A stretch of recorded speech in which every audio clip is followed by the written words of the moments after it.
my beautiful fandom audience to yet another rather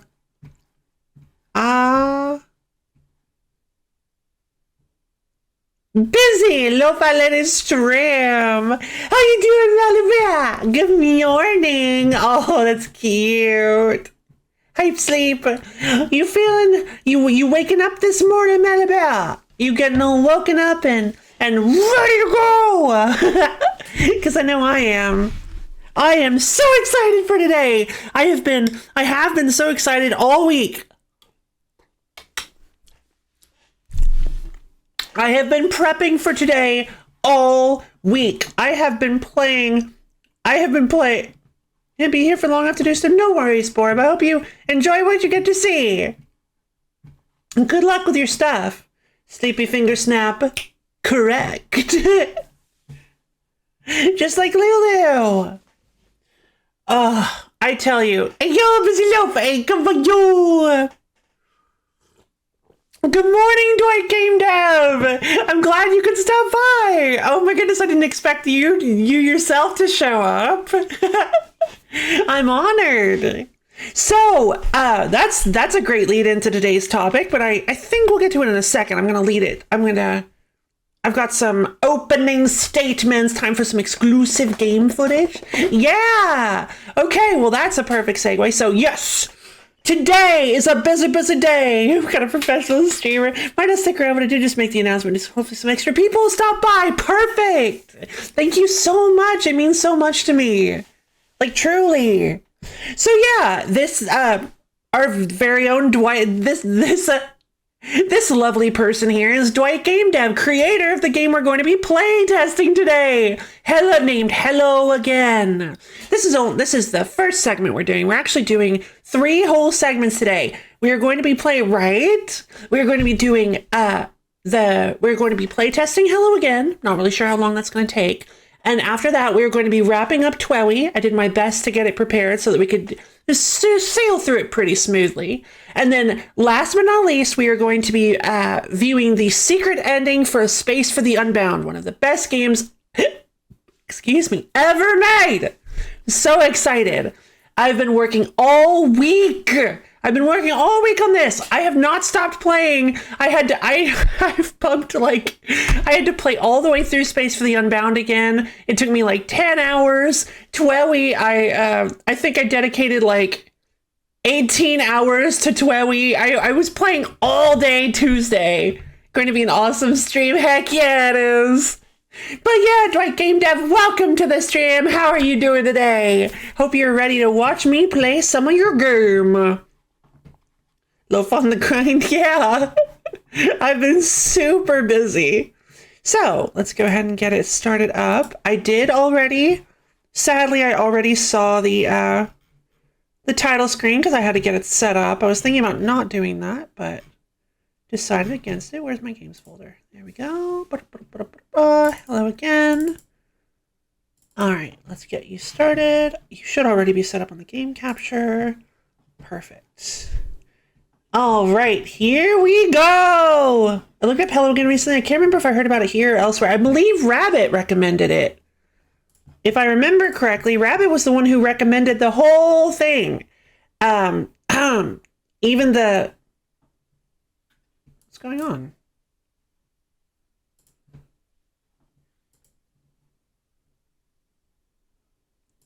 I captured it just fine earlier.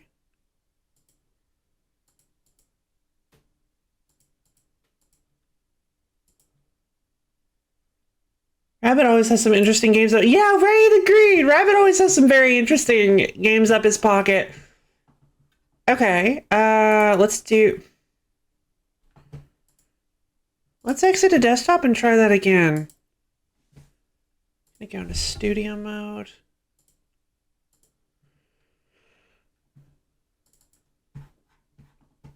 Prime Rabbit Hole, yeah. Rabbit always has really great games. There we go. Okay, check it out. We've got the title screen. Technical difficulties, right? It wouldn't be a Lo-Fi Lady stream without technical difficulties. That's my bread and butter, baby. Okay, we've got a cute little title screen. I really like the design. This is a really, really cute design. Like, I like the monochromatic faded background. Very cute. The logo is super well made. All right, so this is gonna be a professional playtest, you guys. We're critiquing everything. This is we want to make sure that Dwight Game Dev gets the real hard-hitting facts and info so that they can really improve this game and make sure that it becomes the best thing ever. Ha ha ha! With the 3 o'clock, yeah, I like it too. Critique time! Let's go! All right, so I guess let's get started. There isn't supposed to be any title screen music, right? Just making sure. I want to make sure it's not something wrong with my system. Oh, yeah. No, okay, perfect. Oh, yeah, I have the day off. That's why I'm still sleepy. Yay! I'm glad you have the day off. Perfect day for it. Supposed to make the music yourself. Oh, right.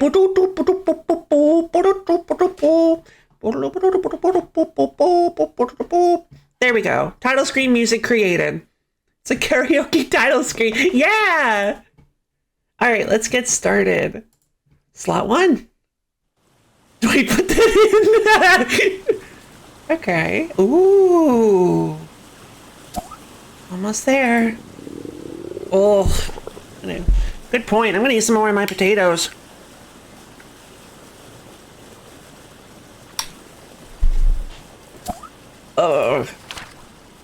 Dear Jeffrey, I've directed one of my research colleagues to send you a package. Inside is a priceless ancient artifact called the Constellation Disc. Please bring it with you on your journey to Mykeia, and whatever you do, do not open this package. I also asked my colleague to send you a second package. This one contains fruit snacks, arguably the more important one, in case you get hungry on your trip. I've been told these are considered quite, quote, yummy. Enjoy. Cordially, Weston. I think I used the right voice for that. Those fruit snacks sound really tempting. Yeah, devour them. Uh-oh. Oh, God.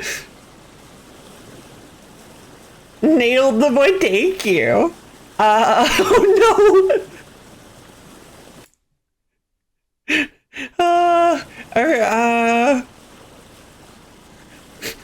Do I cut the white wire or the blue wire?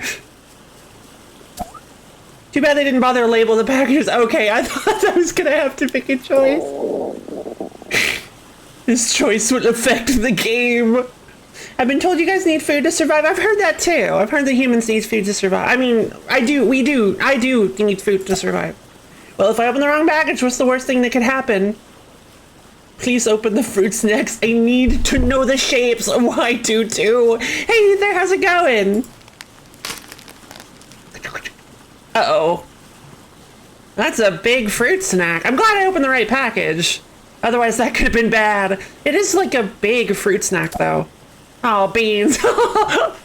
One large gusher. It is. That's beans. Yay! Oh, beans. This isn't a fruit snack. Wait. Oh, no. Is this normal? Yeah, all gushers do that. Oh, no. Please stop glowing. E. This is the opposite of speculate. Really fun start to the game already. I'm really loving the start. The title screen, the main. Ooh. Oh, look at this art style. Oh, what a cute art style. Oh my God. I love the way you did all the shadows. Wow, it's so detailed. Oh man, Dwight, this is great. Uh-oh. We got big old glasses. Everything hurts. Even the inside parts. What about the gushers? A shipwreck. Not exactly how I wanted to start my internship. Okay, so does it have controller support or is it only mouse and keyboard? Oh, Okay, well, it started out quieter. So let's go ahead and turn down the volume. Time loop game. Okay. Alright, still a little loud. Let's cut it down to half.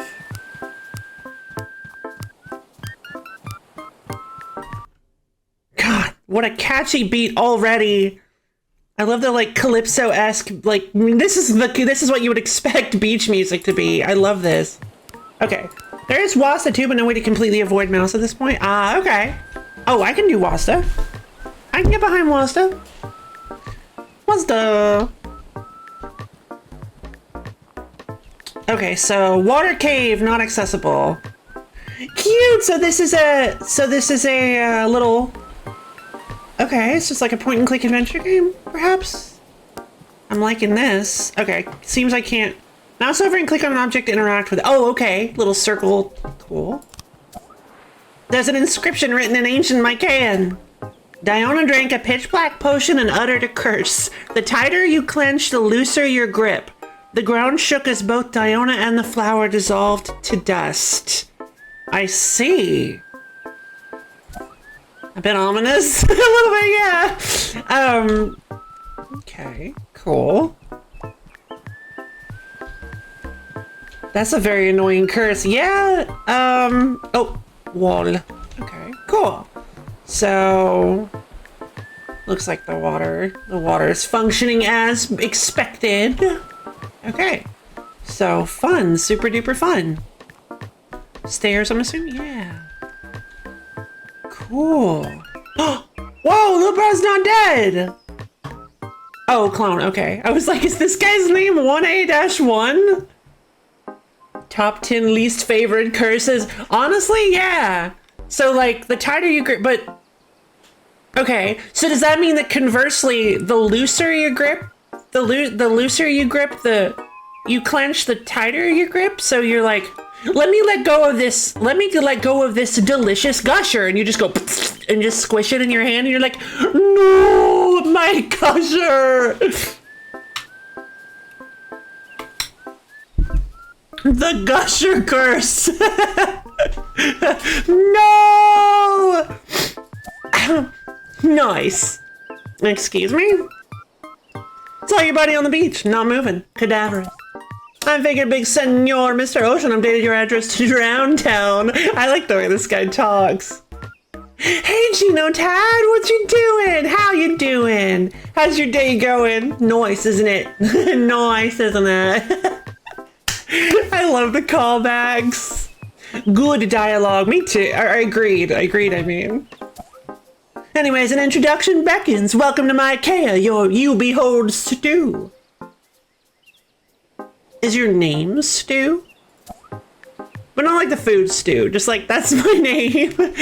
You shall ever forever be known as Stu.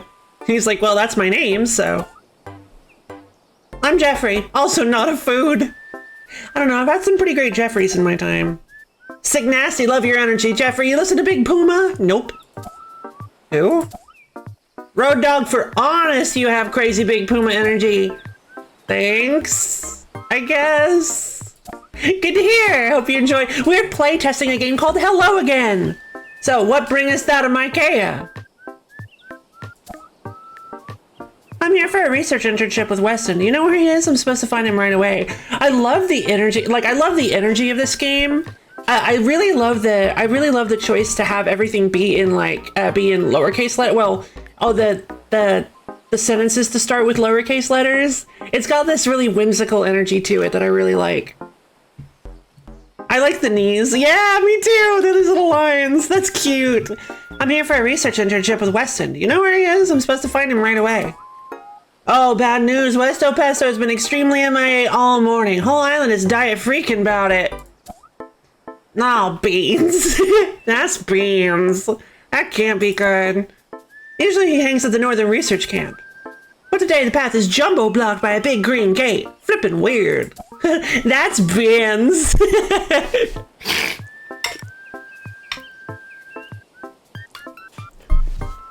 I guess I'll go see if I can open the gate.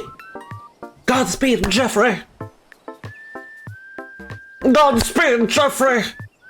Godspeed. I now know something being beaten is bad. Yeah, well, I mean, it's nuanced. There's a nuance to it. And if you find Weston LMK... Oh, yeah, okay. Old man owes me like 8 big ones. Oh, cute bubbles. Really simple design. Really nice. I love it. It's like they're flat. Oh, they're really thick bubbles. I love this! You really nailed like this fun aesthetic. I like this game. Weston. Any idea what happened to Weston? Probably crunching some bananas archaeology at the Northern Research Camp way up on the cliffs. This guy has got the best, like, lingo of any character ever. Man, if only I could have come up with something this clever for Clive. But no, I had to make him the most insufferable character of all time. I guess that was kind of the point, though. But the way it's jumbo blocked by a big green gate, flippin' weird. Can somebody just open the gate? Nobody knows how. Weston probably closed it to keep me out because he knows he owes me $9. Could have sworn you said $8. Yeah, okay. I thought it was 8. Interest. Best character. And this is the only one we've met. It wasn't clear in Salamander. No, it wasn't clear in Salamander, but it definitely meant something.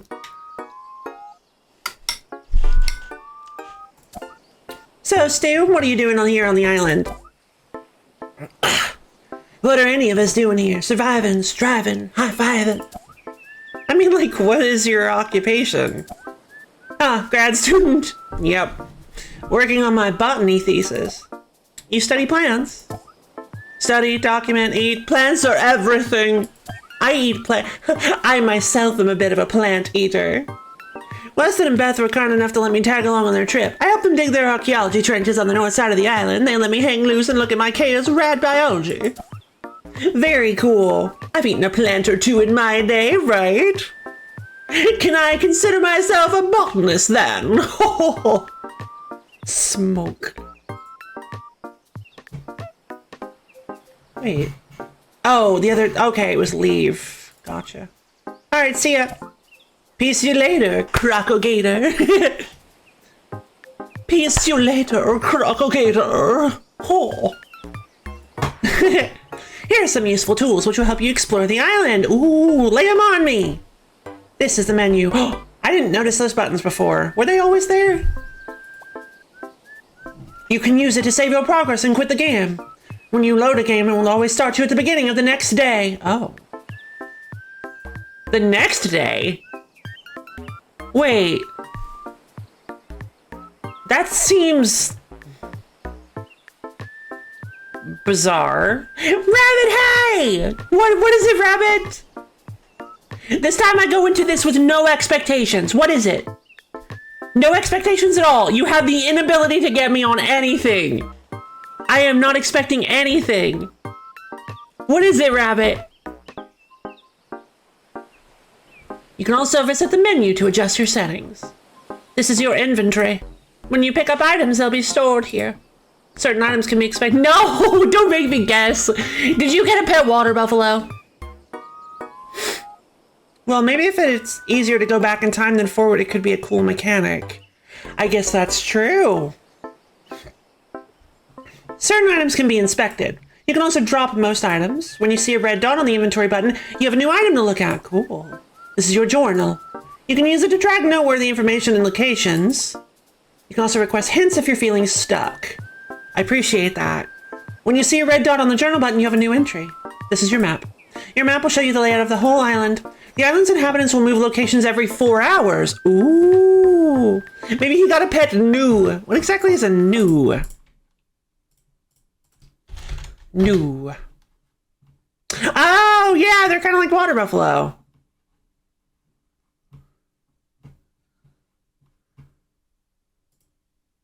I might have a house hippo, but no water buffalo. Trust me, any Canadian would absolutely know exactly what I'm talking about. House hippo! You can track their locations in your map. Your map will also show you the locations of items and journal entries. This is the clock. Thank you. You can look at it to tell what time it is. Time will pass while you're walking around and pause when you open a menu. You can also click on the clock to open up the time skip menu. This menu will allow you to instantly pass time or skip to the next day. Okay, so it's a deliberate mechanic. No, I was wrong. No go. Oh yeah, I remember that. I was so happy when you said that.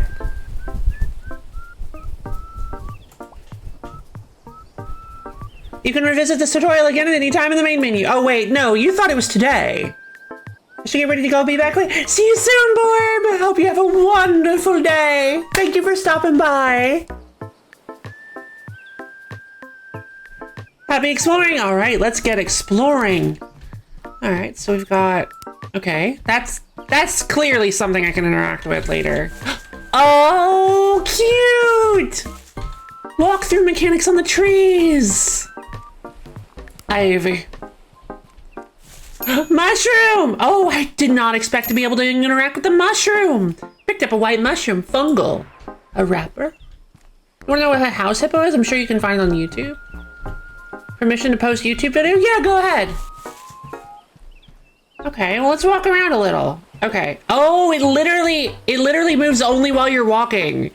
Oh, that's so cool. I thought that may be what it meant. All right, let's check out my items then. Constellation disc. I was told to deliver this disc to Weston when I arrived. Fungal! Oh.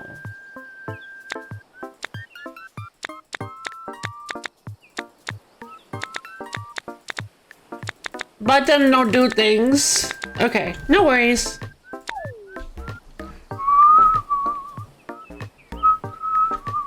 I hope the fruit snacks survived the rain. Me too. I would feel so bad if I lost my fruit snacks.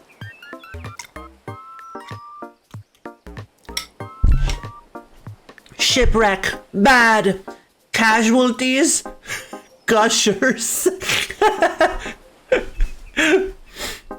I need to add fruit snacks to the beach. Yeah, that would be great.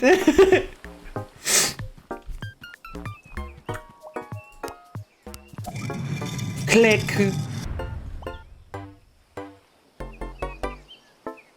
Did I do that? Oh, I'm locked in. Okay. Let's. Oh, it's actually animated. Oh, Dwight. You shouldn't have. You spoil me. House hippo. Is it like a Roomba?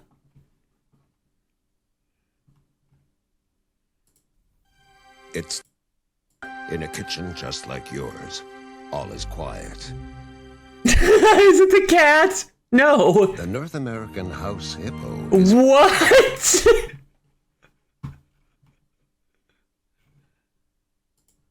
I'll watch that later. What? A house hippo?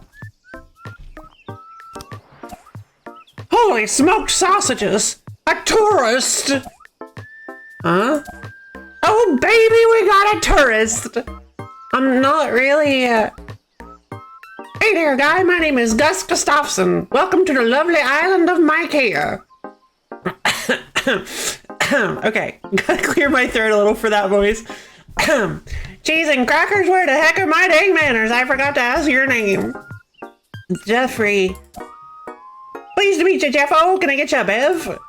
I'm good, thanks. I already knew what this guy was about as soon as he said smoked sausages. I think I did too, actually. Wait a second, you arrived just in time for the big party tonight. Oh, a party! I love parties, as long as I don't have to go to them. This here is me and my wife's motel, the Gustav's Inn. Clever. And today marks the old boy's 25th birthday. Congratulations. Now that I think of it, I'm a teeny bit nervous about the party. I sent the invites a long time ago, and I'm a bit afraid the Islanders will forget to attend. I'm hoping to pack the house so I can brag about this cool secret cave I found. Secret cave? Through the mountain? Secret cave? Oh yeah, but real secret.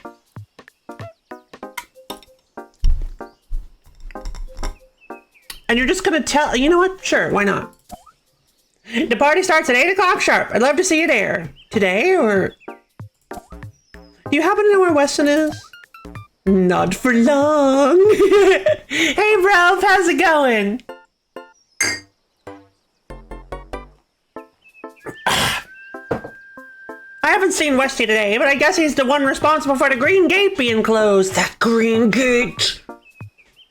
One of these days I'll meet this nemesis of mine. You know that big gate with the forky guys in front of it? You think Weston closed the gate? Well, I never seen the gate closed before, and wouldn't you know, the same day it's closed is the same day he's missing. Bro, fight, do you know about the house hippo? Okay, alright, hold on. We'll take a minor, hold on. We will take an extremely minor study break to look at the house hippo. Give me 1 second.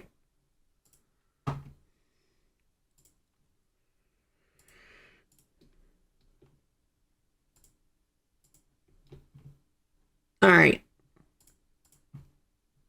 It's only a minute long, so give me... It's nighttime in a kitchen just like yours. All is quiet. Or is it? The North American house hippo is found throughout Canada and the eastern United States. House hippos are very timid creatures and are rarely seen. They defend their territory if provoked. Oh They come no! out at night to search for food, water, and materials for their nests. The favorite foods of the house hippo are chips, raisins, and the crumbs from peanut butter on toast. They build Adorable! their nests in bedroom closets, using lost mittens, dryer lint, and bits of string. The nests have to be very soft and warm. House hippos sleep about 16 hours a day. Oh my That god! looked really real, but you knew it couldn't be true, didn't you?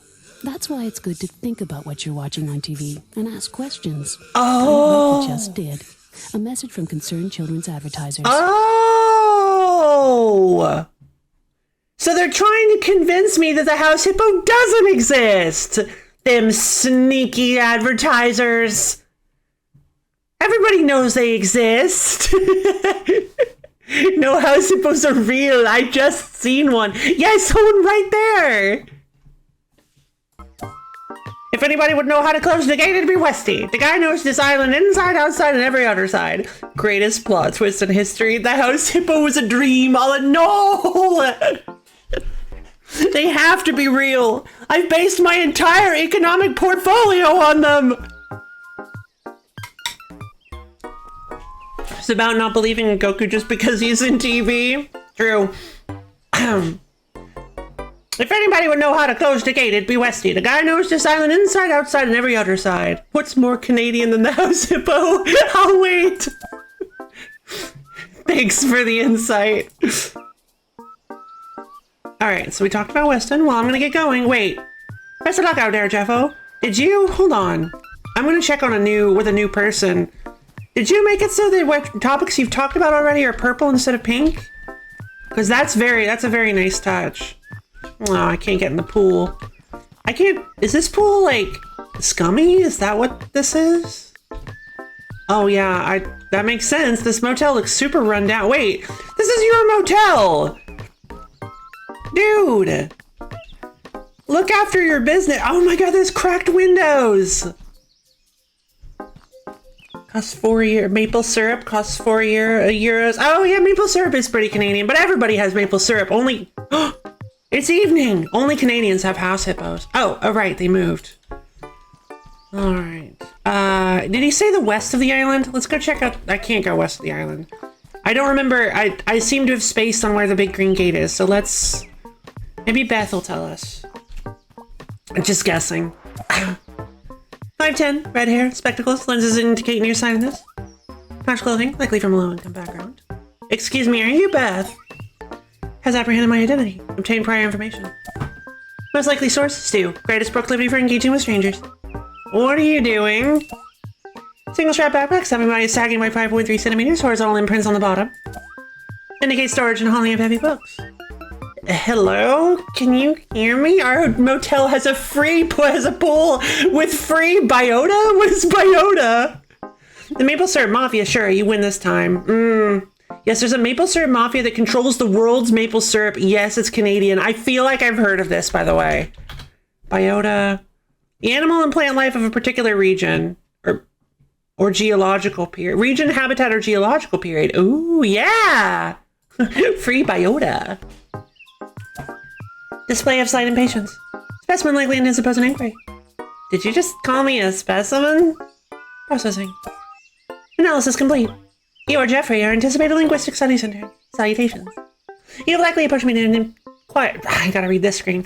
You've likely approached me to inquire regarding the whereabouts of my father, Weston. Head researchers at Weston's coordinates are unknown. Social interaction complete. This is me. I'm Beth for real. Loading bar done. I am leaving now. You really don't know where Weston is? Specimen requests redundant information. Indicates lack of trust, perhaps lower than average IQ. Ouch. I do not know where head researcher Weston is located, and I do not care to know. What my father does with his own time is not my concern. Yes! Ones that you have asked about already are purple instead of pink. Oh, that's great. That's a great way to do it. I love it. Weston. If you had to predict Weston's exact location, what would you say? This is like working with a genie. You've gotta really work it. Head researcher is likely studying in the research camp on the north side of the island. May explain why the green gate is closed. That green gate! Green gate? North of the houses, next to the paper. Large ancient doorway, strange objects in front. Oh, is this our first puzzle? Gate has never been closed before. Abnormal. Head researcher may have closed it. How do you open the gate? Unknown. Can you help me figure it out? No, apologies, but I intend to use my free time today in an efficient, undistracted manner. Alone. Beth is me for real, for real. So unless the specimen insists on continuing this line of inquiry.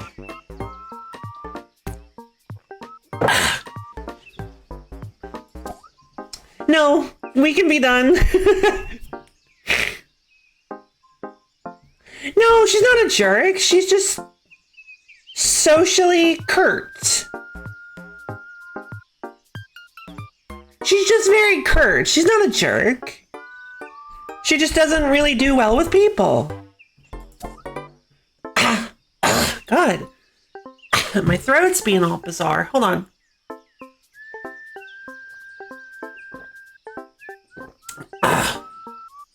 Okay, there we go. Are you helping your dad research the ruins on this island? No, my research focuses primarily on biology and interspecies communication, although admittedly, it is slightly difficult to focus with so many fascinating ancient structures nearby. Trivia moment! Like the one time she's excited. Is the specimen aware that the 12-point clock face traces its earliest origins of this island? What? Clock-like imagery and architecture can be found all across Mykeia. It is rumored that the island's inhabitants were the first to invent clockwork timepieces. Huh. Fascinating. This is so fun. Head researcher Weston informed me that the tower next to the motel has some kind of clock-shaped mural inside of it. I've attempted to confirm, but unable to access. The tower sits atop a plateau, and I'm small. I cannot reach. I see. Don't worry, Loaf. I'm also a jerk, as I'm sure you are not a jerk. You are so hard on yourself. Quit it. Nobody talks about Rabbit that way. Except for me. I'm kidding. I'm kidding. Nobody talks about Rabbit that way.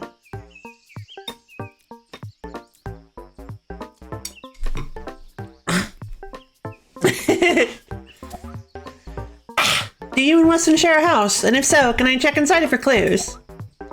Denied. Abode is for trusted personnel only. Strangers no longer accepted after innkeeper Gus visited on a social call and clogged our toilet. Honestly, understandable. That's a little... Ooh, a new note. Poor Larry. Still clogged. Their toilet's name is Larry! Aww.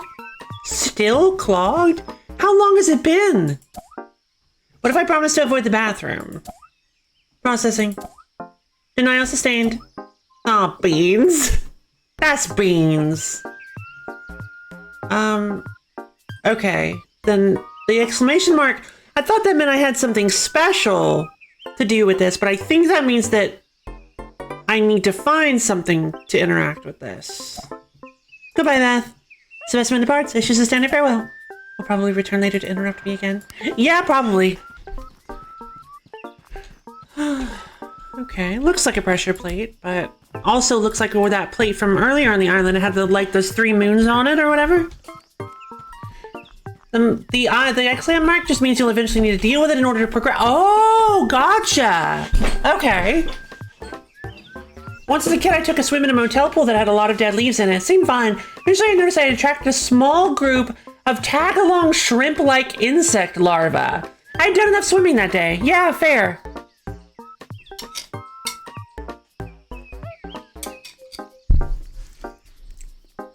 Please tell me they weren't the size of shrimp. Because if they were the size of shrimp, I think we have to burn the pool. Pool shrimps. Oh, hey, Stu. Big young little Jeffrey. Word up, illicit illustrious acquaintance. Hey, Stu. Alright, see ya. We see you later, Groggator. A plunger! Oh. I picked up a plunger for plunging. Let's go fix her toilet. Time to cure Larry of what ails him. Sure, no. Okay. Okay, Act 1, Act 2, Act 3. Weston's whereabouts. I found a bunch of animal statues southwest of the motel. I did. Beth informed me that the toilet in her house is clogged up pretty bad. Maybe if I help her, she'll let me investigate inside her and Weston's house. Okay. Yeah, let's get her this plunger.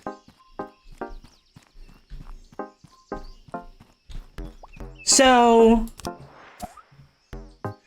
it is kind of tricky that, I am stumbling upon them pretty quickly, so maybe it's not that big of an issue. It's kind of tricky that the plunger, some things seem to be hidden kind of all over the place.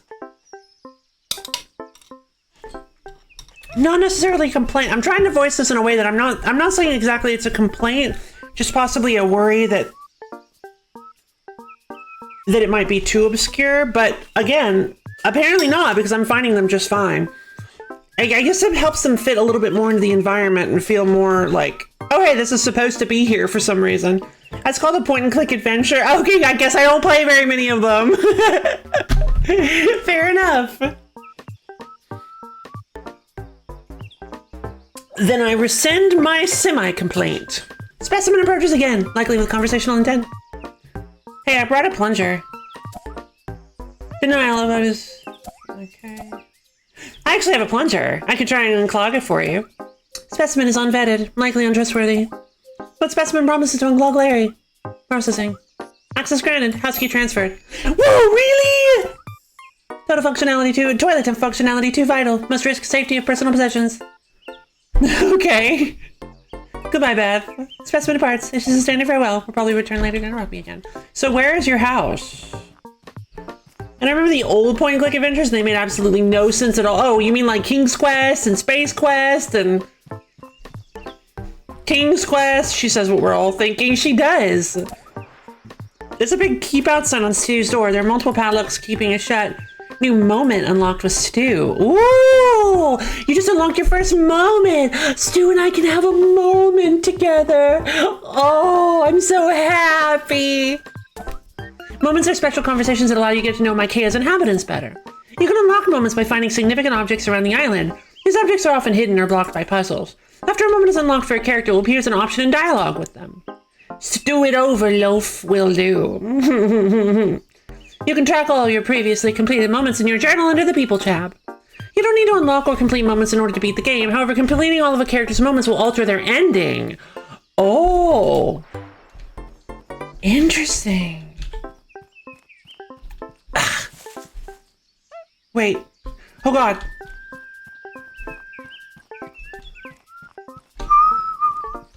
Okay, I guess I can move a little bit faster. I was like, it's almost 8! But not exactly, it's 7. Hey there, Jeffo! Hey, Gus!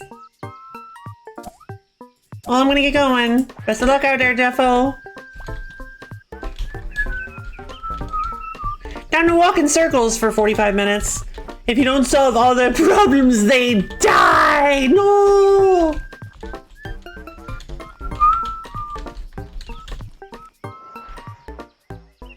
$8 p.m.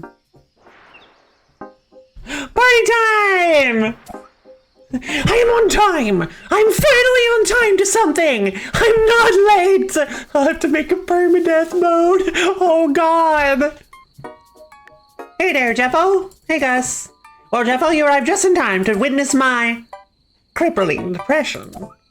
Nobody showed up to your party, huh? Yepo. The worst part is I wanted to tell everyone about this secret cave I found, but I guess I'm gonna have to wait for another time. You could still tell me about the cave. No way, bud. What if you go telling everyone? Gus, listen, bud. I want to be here for you. Gus, listen. Gus, please. I'm the kind of guy to say I'll do the evil ending just for evil's sake and then do the good ending and don't do the evil because I feel like I would feel like such a bad person. I tried to do that in Infamous Second Son, actually Infamous 2. I tried to do that in Infamous 2, but you had to like kill so many people and I felt so bad about it. Sad face. I do feel sad. I do feel bad for Gus, especially I really want to be here for him, but this secret is the only leverage I got. How else will I entice everybody to attend the next party? Oh. Fair enough.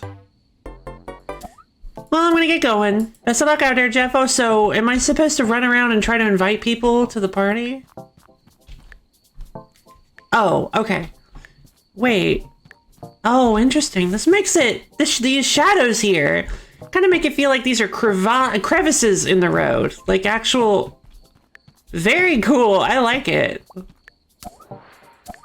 Should talk to Stu about this. I like how this actually has a star around it. Keep out. Oh, maybe that's to indicate that it's a moment. I wanted to become an evil overlord, but it required me to be such a raging jerk to a frankly pathetic degree. Oh, I tried playing a game called Magus, and you were just the biggest jerk. Like there was no choice not to be. The sign reads Stu's Party Palace. The words "come on in" are scratched out. Oh no, what happened? Poor Stu. Dog. Dog? Oh, a dog. Aw, it looks friendly. Are you a good doggy? Yes. Ah! Did you just talk? Hi, new human. Hi. Okay, no offense, but you're being extremely loud. Can you talk quieter? No. Also me. Half road, half absence of grass. Dog found. Yep. Dog located. We found him. Collar volume control is broke. So you use that collar to talk. Special Theodore collar for Theodore dog. Is me, Theodore. Me. So who made your collar? Mom Beth. Fucking Skyrim, surprise, where I had the choice to spoilers kill. Oh. Hated myself for I went to attack and bug kicked it. Oh. I thought I've heard that before. Oh, you must have told me about that before then. Yeah, that's so awful. Yeah, I think you told me about that before. Because I'm like, I've heard this before. I love you, Theodore. I love Theodore Dog. Theodore Dog is so good. Such a goodest boy. I lobster. Beth, Mom. Lobster? Color not good at word for feeling thing. Make Theodore very potato. I often feel potato. Oh, the color doesn't translate emotions very well. That doesn't make sense, though. It's a word that has... Okay. Yes. You can just say lobster. I understand what you mean. Question. What is the name of new human? Jeffrey. Have decided. Theodore Lobster Jeffrey. Very dog-like behavior. I lobster you too, buddy. I lobster you guys too. I lobster Jeffrey. Ugh. Any idea where Weston is? Weston! Where is? Does Weston often disappear like this? Sometime when Weston leave room, Theodore say where Weston is. But then Weston come back into room. Weston usually at research camp way high, so high. Past big green door. That green door. I haven't even met it yet and it's already my greatest enemy. See you later, Theodore. Wait, Theodore lick Jeffrey. Maybe next time. No, let him lick you. That's so mean.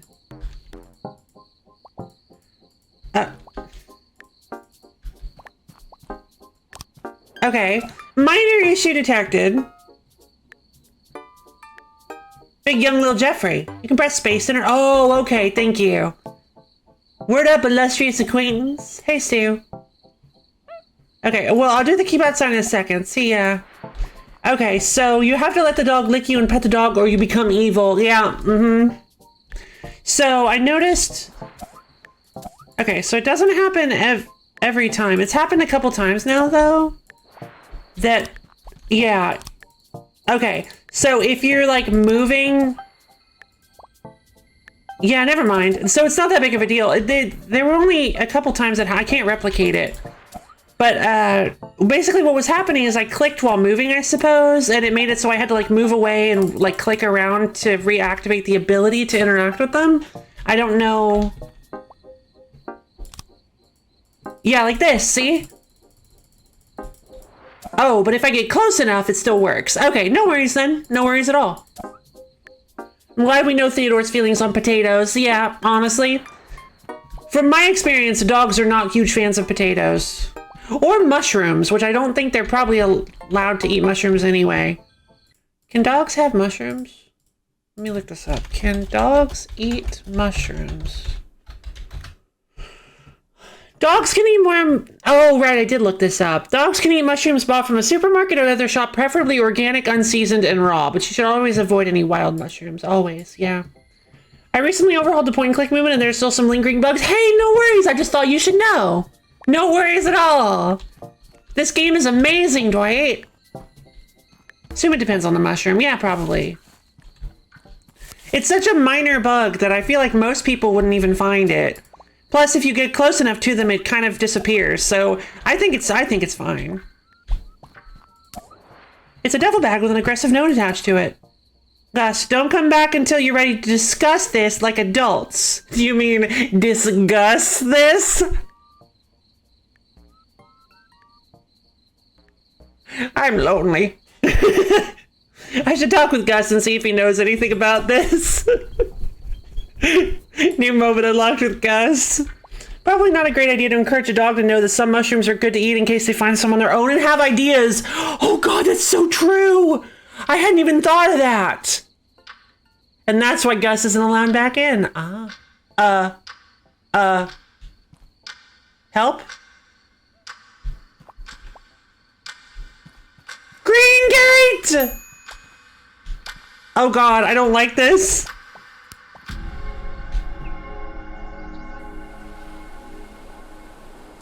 Uh-oh. Why did it just suddenly become morning? And why am I on the beach again?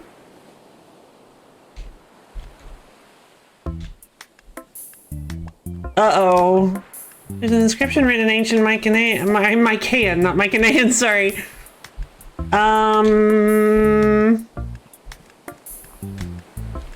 Looks like we're back. Oh dear. Time is passing. Ghost trick noises.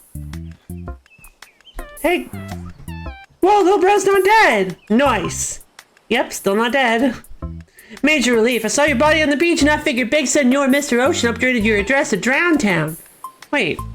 Didn't you say that Drown Town thing yesterday? Yesterday. Also, any idea why I woke up on the beach again this morning? I feel like I blacked out last night. Let's do the time warp again. I've actually never seen that movie. Good thing permadeath isn't implemented yet. Yeah.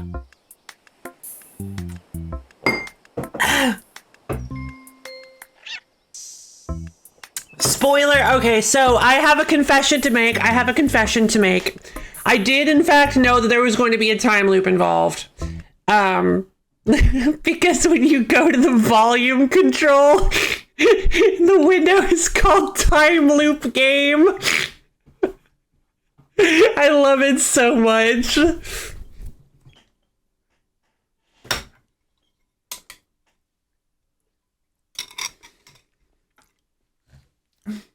What was the meaning of the word groundhog again?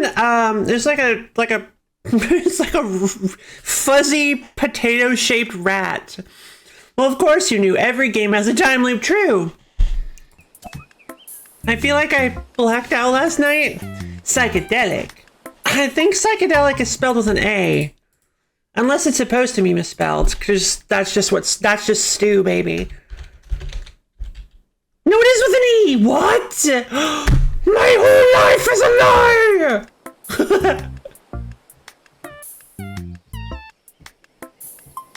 But why is that the name of the movie? Because of, Bamboozled? No! Oh, well, I learned how to spell psychedelic today. It's the name of the movie because of Groundhog Day. It's a weird American holiday where a groundhog pops out of a hole, and if it sees its shadow, then we have more weeks of winter. It's bizarre. Groundhog Day is a day involving a groundhog, yeah, and the reason it's called that is because the time loop takes place on Groundhog Day. Anyway, there may be, I haven't seen the movie in ages. There may be something a little more closely tied to Groundhog Day, but I don't think there is. I don't remember. Anyways, welcome to my IKEA, potential substance abuser, you behold, Stu. I'm Jeffrey, and I could have sworn we've met before. Maybe we're kindred spirits. I bet our auras are similar colors. Let me guess, a lemon zest yellow? Mine is a delightful...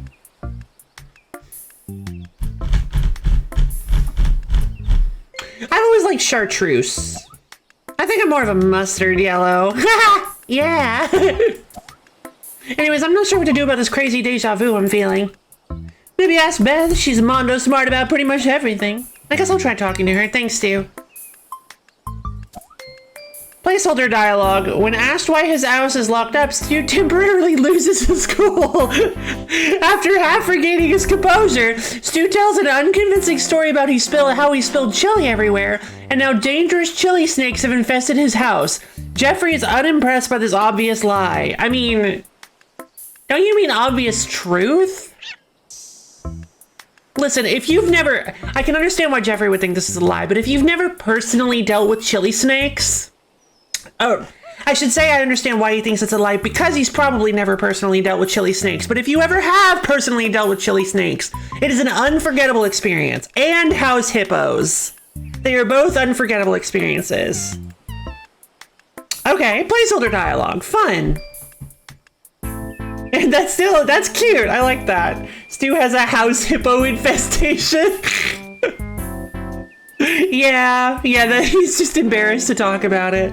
The lie isn't that there are chili snakes, the lie is that they're dangerous. Oh, well, I mean, I think, I don't think that's, listen, again, if you've never dealt with chili snakes, they're pretty dangerous. Chili snakes are a menace. Alright, see ya. Peace you later, Crocagator. Peace you later, Crocagator. Oh. Wait, I don't have my mushroom anymore. Or my plunger!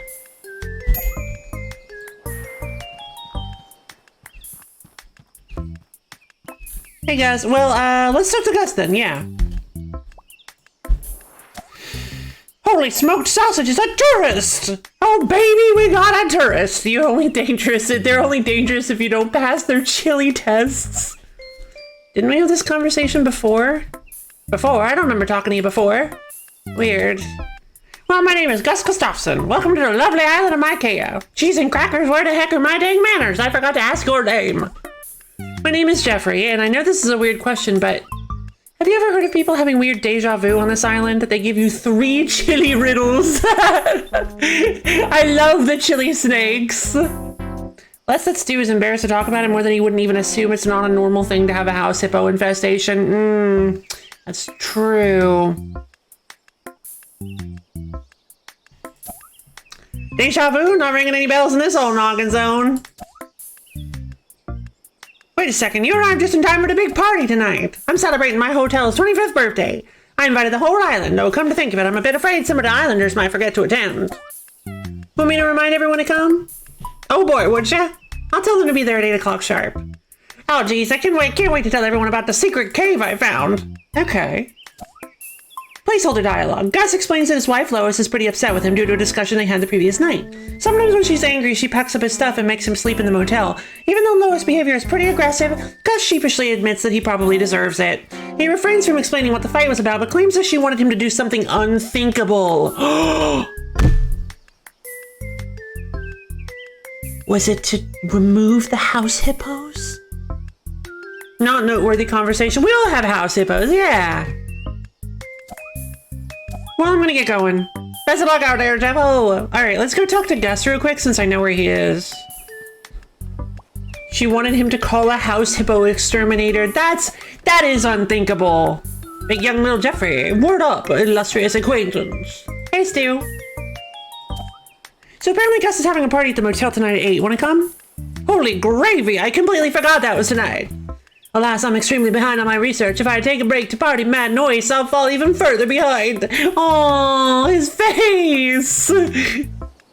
There's a second version of the house hippo. Oh, there is? What if I helped you out? Jeff, man, you are the patron saint of good vibes. All I need is 3 mushroom samples. Get them to me before 8 and I'll be my Canada's #1 party guy. But do not consume the mushrooms, lest your insides become outsides. Sure, go ahead. Noted. Okay, so I have one of the mushrooms. Peace you later, Kuroko Gator. So let's go hunt down the other one.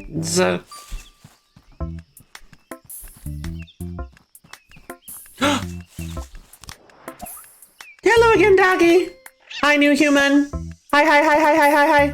Wow, that volume certainly hasn't turned down since yesterday. Loud. Therefore, I have a weird question. Do you remember talking to me before? Think. Stink. Pink. Pink. Tongue is pink. It is.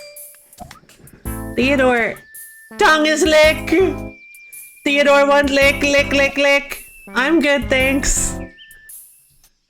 Poor Jeffrey. Can dogs see pink? I think they can. Theodore, Gus is hosting a party tonight. I think he'd really like you to be there. Grr, hate parties.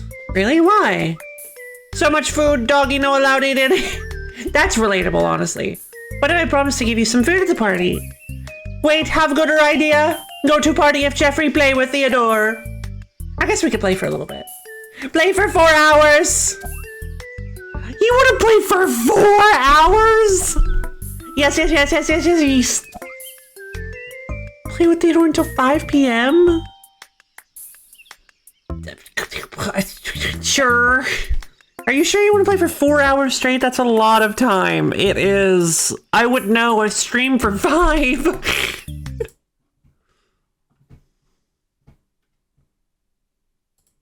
Alright, House Hippo 2.0. There's a pug on the cover, so that's pretty great. As night falls, 37 million Canadians turn out their lights and settle down for the night. The other 1 million are... But as we sleep, there's something interesting going on. Oh no! House hippos have returned to Canadian homes, but they're extremely hard to spot. They enjoy admiring their reflections. Aww. Hoarding socks. That's what helping themselves to your devices. And annoying your pets. It looks like Canada has a house hippo problem. No! Or do we?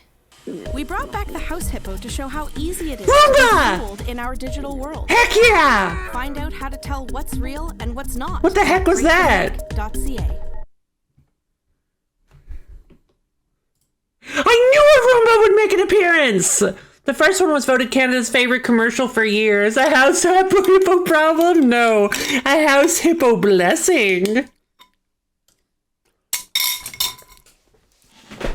Heck yeah, Dwight's got it right. My offer, take or leave. Well, you have a hard bargain, but I guess I accept. Yay, yay, yay. 5 p.m. Okay. I'm exhausted. Theodore is satisfied. Go to party. I think I'm gonna go pass out now. Alright, let's leave. See you later, Theodore. Wait, Theodore licked Jeffrey. Maybe next time. Mushroom. I picked up a brown mushroom. Or is it orange? Alright, gotta hurry. I don't know where. Oh, whose house is this? Chauncey Abernathy, Lord of the Island, is not currently seeing visitors. Well, alright. Chauncey Okay. I sort of heard like a cat noise. Journal. The Green Gates, the big party. Gus promised to tell me about a secret cave if I convinced Theo, Beth, and Theodore to attend the Gustafsons' 25th anniversary party. Leading up to the northern part of the ocean. Okay. The cat noise is just from the music. Ah, perfect.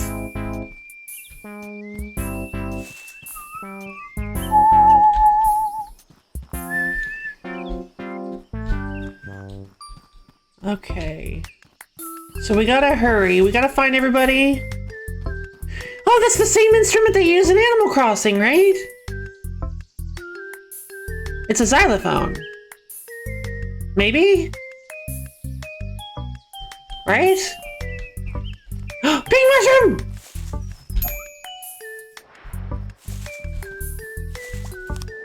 Yo, I got you your mushrooms!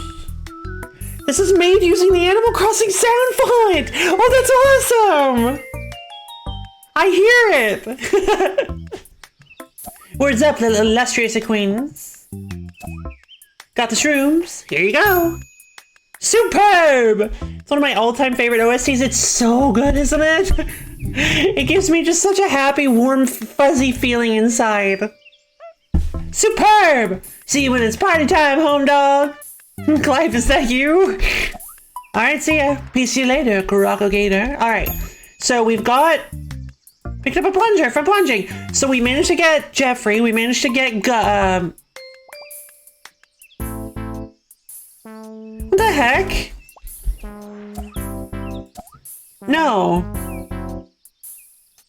Theodore.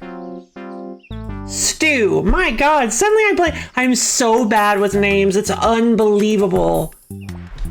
So we managed to get Theodore and Stu. Now we need to go grab... Now we need to go talk to Beth. Wait.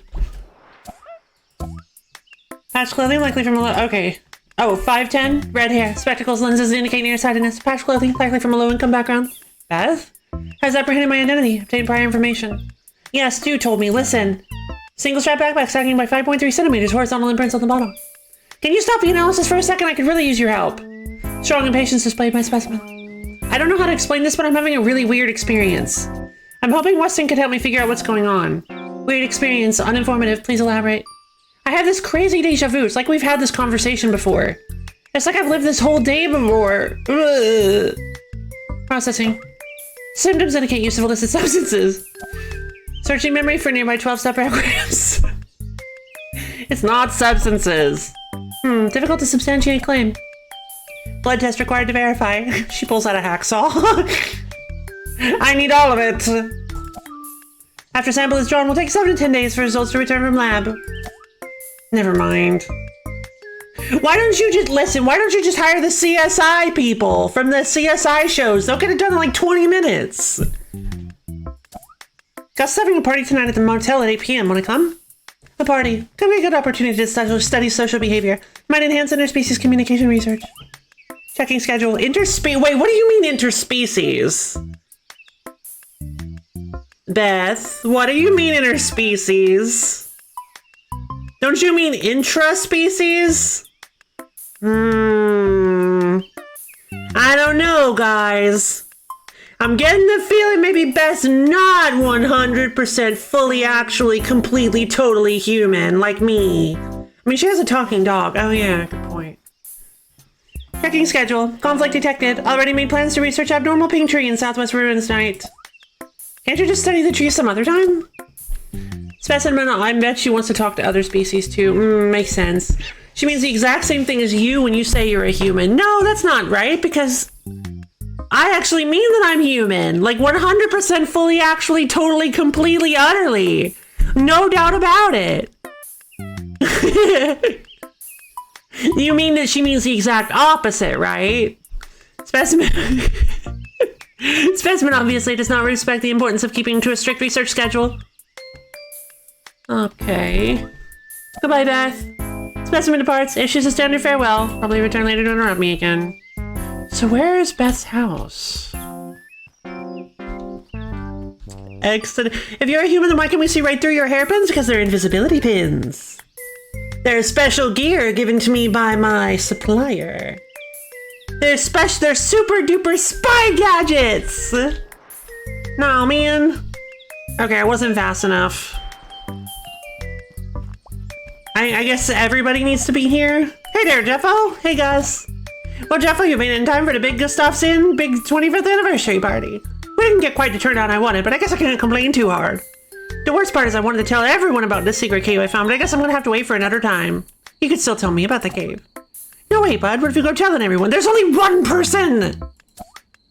This secret is the only leverage I got. Yeah, fair enough. Alright, so... let's go check out the green gate then. Maybe we'll make a little bit of progress on it.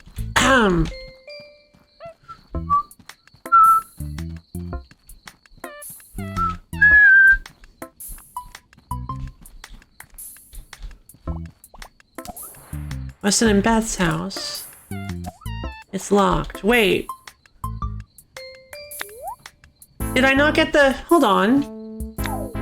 Did I make... oh no. Did I lose my opportunity? Oh no, wait.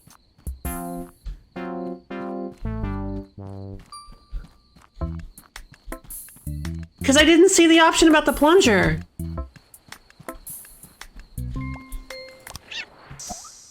Specimen approaches again. Okay. Denied. A bonus for trusted personnel only. Okay, I didn't realize because it didn't have the exclamation point. Strangers no longer accepted after innkeeper guest visit on a social call and clogged their toilet. Poor there, he's still clogged. Yeah. So this, okay, so same dialogue, cool. Whoa, really? Okay, so now we got the house key. Perfect.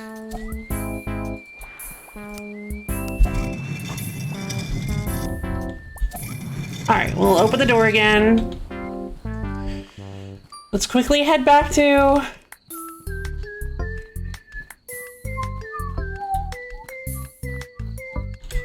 wrong one, wrong one, wrong one! Hurry! Let me just use the key I got from Beth. It's open! Okay. Ooh!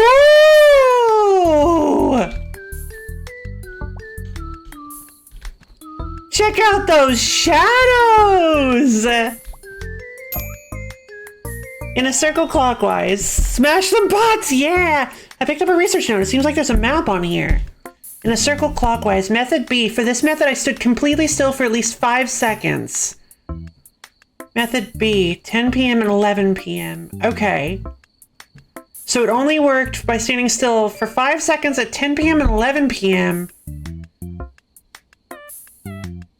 On the beach. Uh-oh. Oh no, I don't know if I can make it. Time's gonna reset anyway. I'll reset the toilet next, reset the toilet. I'll unclog the toilet next time. Come on, come on, come on. Come on. Oh wait, no, it's 10. Okay, it's not 11. Okay, I'm good then.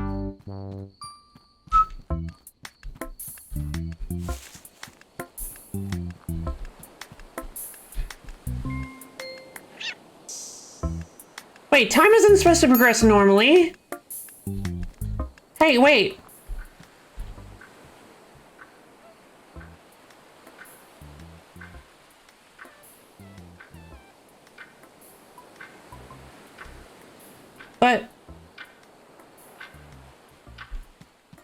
But what do I do?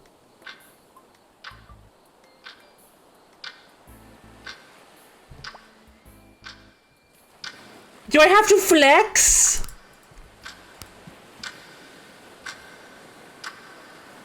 Man, if only us millennials and destroy the wristwatch industry would be able to understand analog clocks and beat this game. I don't know how to read clocks. I'm too young. I don't understand this ancient, archaic technology. No. Oh no, not again. Okay. Then let's hurry. Whoa, little bro's not dead. Nice. Oh no. Saw your body on the beach, not moving, cadaverous. Wait, Stu, listen to me. Big Senor Mr. Ocean did not update my address. My name is Jeffrey, and I don't know how, but we've had this whole conversation before. Huh? For some reason, I keep washing up on the same beach every morning. It's like this whole day is repeating. Bro, dog, are you Woodchuck Day? Oh! Woodchuck Day. Yeah, you know, that one movie with the woodchuck and stuff. I've never seen it. It's a must-watch premium cinematic experience. Movies aside, have you ever heard of weird time stuff happening on this island before? Absolutely. Well, small tangent, I suppose. What kind of small tangent? What about, dear Ether? Yeah, Westo Questo talks about goofy stuff, goofy time stuff all the time. If anybody could unloop you, it'd be him. Too bad Weston is missing. Yep, too bad. Well, I guess I'll keep looking for Weston. With all of eternity at my disposal, I'm sure I'll be able to track him down. While you do that, I'll try and escape the fabric of reality and mend the space-time continuum. Is that something you know how to do? No, but it can't be that hard. I'll just need a new age playlist, and a couple gallons of lavender sage essential oil. Stu is my man. Good luck with that. So apparently Gus is having a party at the motel at 8. Okay, yep. What if I helped you out? Yeah, I'll get the mushrooms. Alright. Let's read the sign. Low tide at 6 a.m. and 6 p.m. No lifeguard on duty. Okay. It's currently noon. No, it isn't. Yes, it is. Wait, 6 a.m.? 6 p.m. Gotcha.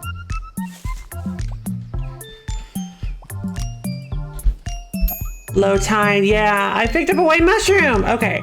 So now that it's that means that I can go to this cave during low tide. So here's the thing. I think I figured out what I need to do here. I need to close this and somehow get out of it. Because if I close it and somehow climb out of and get out of here, she won't be able to get to the tree, so she probably will stand outside of here and just be like, well, I guess I can't research the tree, I'll go to Gus's party. But I need to I don't know how to do that. So let's go grab the mushrooms and the plunger. Doesn't sound safe to go in a cave. Yeah, probably not, but who cares? It's a super cave! Or, it's at the very least, it's a secret cave. I got slightly distracted and concerned about my latest art block, so I decided to try and break it during the stream with some pixel art. It went by much better than I could have possibly imagined. Give me a few finishing touches. Fine! Good to hear! Alright, let's go talk to Beth about the house. I thought Beth was standing there, but apparently she moves. It is 2 p.m.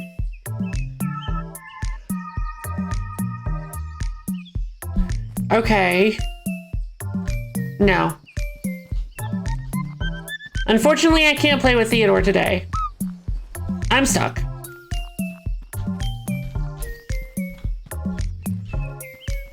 Where are the other mushrooms? I don't remember. There were some brown mushrooms, I think, over here. Alright, so we got all 3 of the mushrooms. So I'm starting to think that this it may be a lot longer than I was expecting it to be. The map! There's a pile of loose dirt here. Looks like somebody dug a hole recently. How long generally does it take people to finish the playtest? Touch locations of items. Oh! Ah! Who did that unlock a memory with?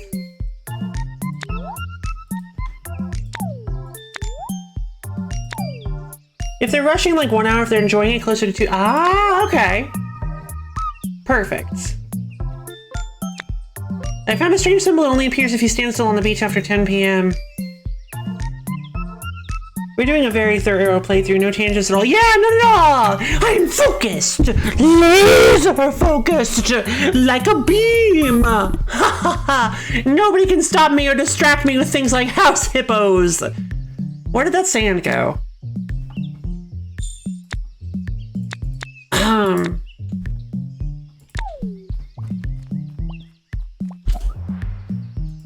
Should talk to Theodore about this. Okay. All right. 4 p.m. You definitely don't need to finish the demo right away if you don't want. Oh, okay. I appreciate it. I'll still make sure to finish it by Sunday though, and I'll get the feedback form submitted, even if I end up not being able to do it today. But to be honest, I don't mind. I mean, I'm planning on going at least 5 hours, and I don't mind. The other 2 segments today probably won't take that long, so it should be fine. Here we go. It's not 6, so... Oh, is this tide slowly receding? It's only 4. Oh!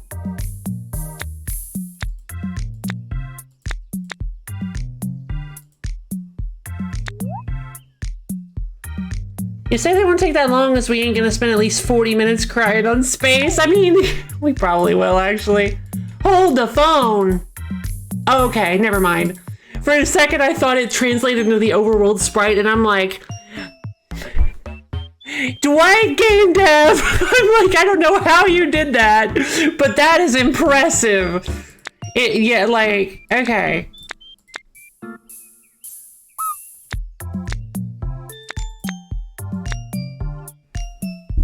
So...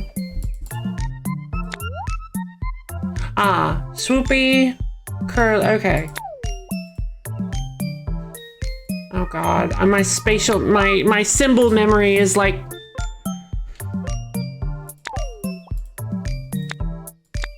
Okay, so if we do that...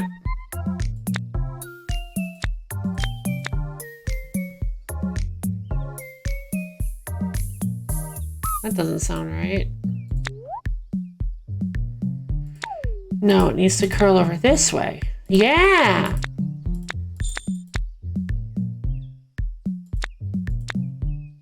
I did it! It's like the top of somebody's... Appreciate that. Honestly, take your time even if you don't get it done on Sunday. It's like, oh, thanks, Dwight, you're the best! I want to make sure that, like... Oh my god, you did double shadows! My god! Okay, so, ooh. Oh! This looks like the constellation disc I have. I should open my bag and inspect it. Okay.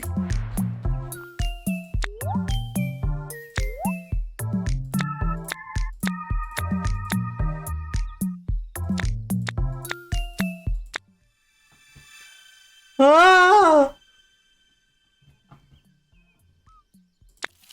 Oh! Whoa! Well, that makes traveling a little bit easier. Okay. Well, then that's how, okay, that'll help me. Whoa, hello. Teleport! Oh! Animals. Okay, this is so cool! It's like the top of somebody's head and their arms are flexing. Yay, fast travel! Okay, well that answers the, that helps me figure out the Beth situation. And that'll help me get to items that I need faster. Oh.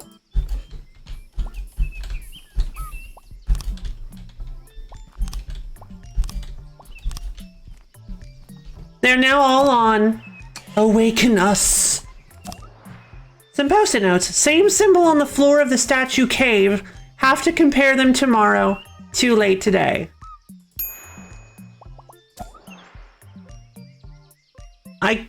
I have no idea what this is. I think it may be a little too crudely drawn. Ka-shoing!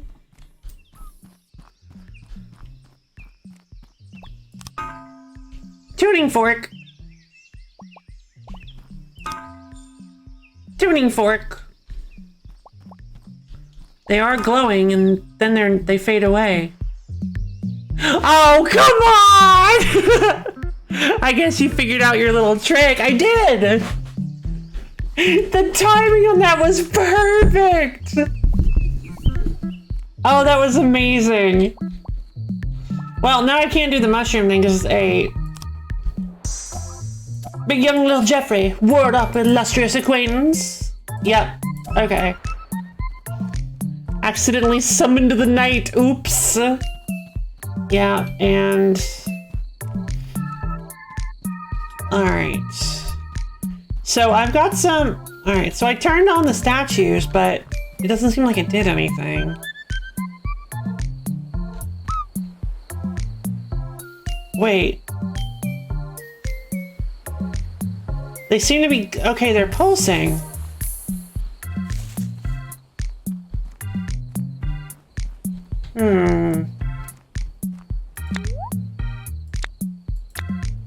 And a poster with a confusing drawing on it. Same symbol on the floor of the statue cave. Have to compare them tomorrow. Too late today.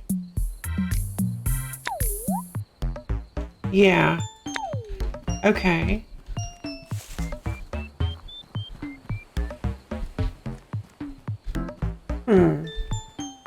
So what else can I do today? What other puzzles can I... Oh, right. I need to go talk to Beth about the plunger and the house key so that I can explore the house a little bit more.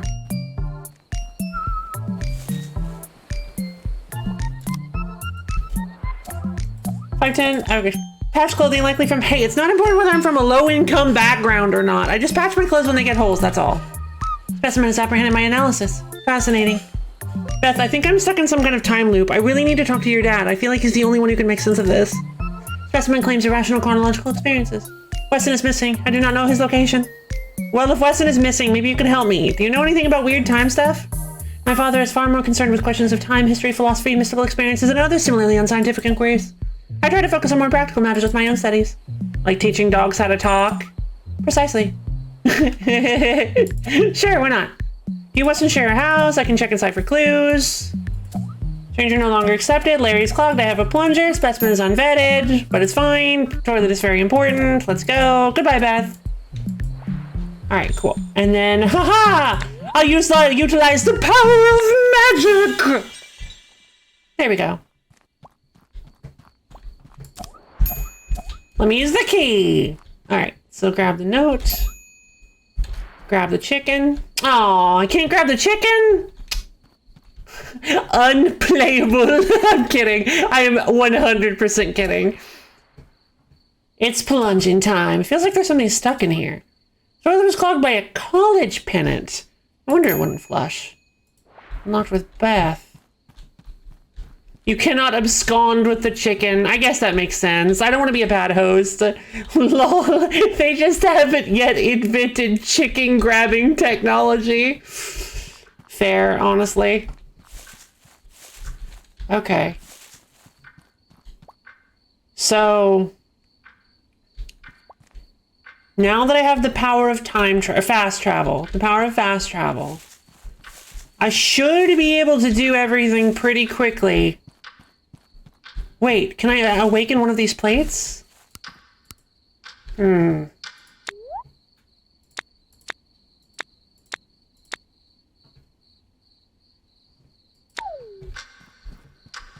Zelda has taught me anything, yeah?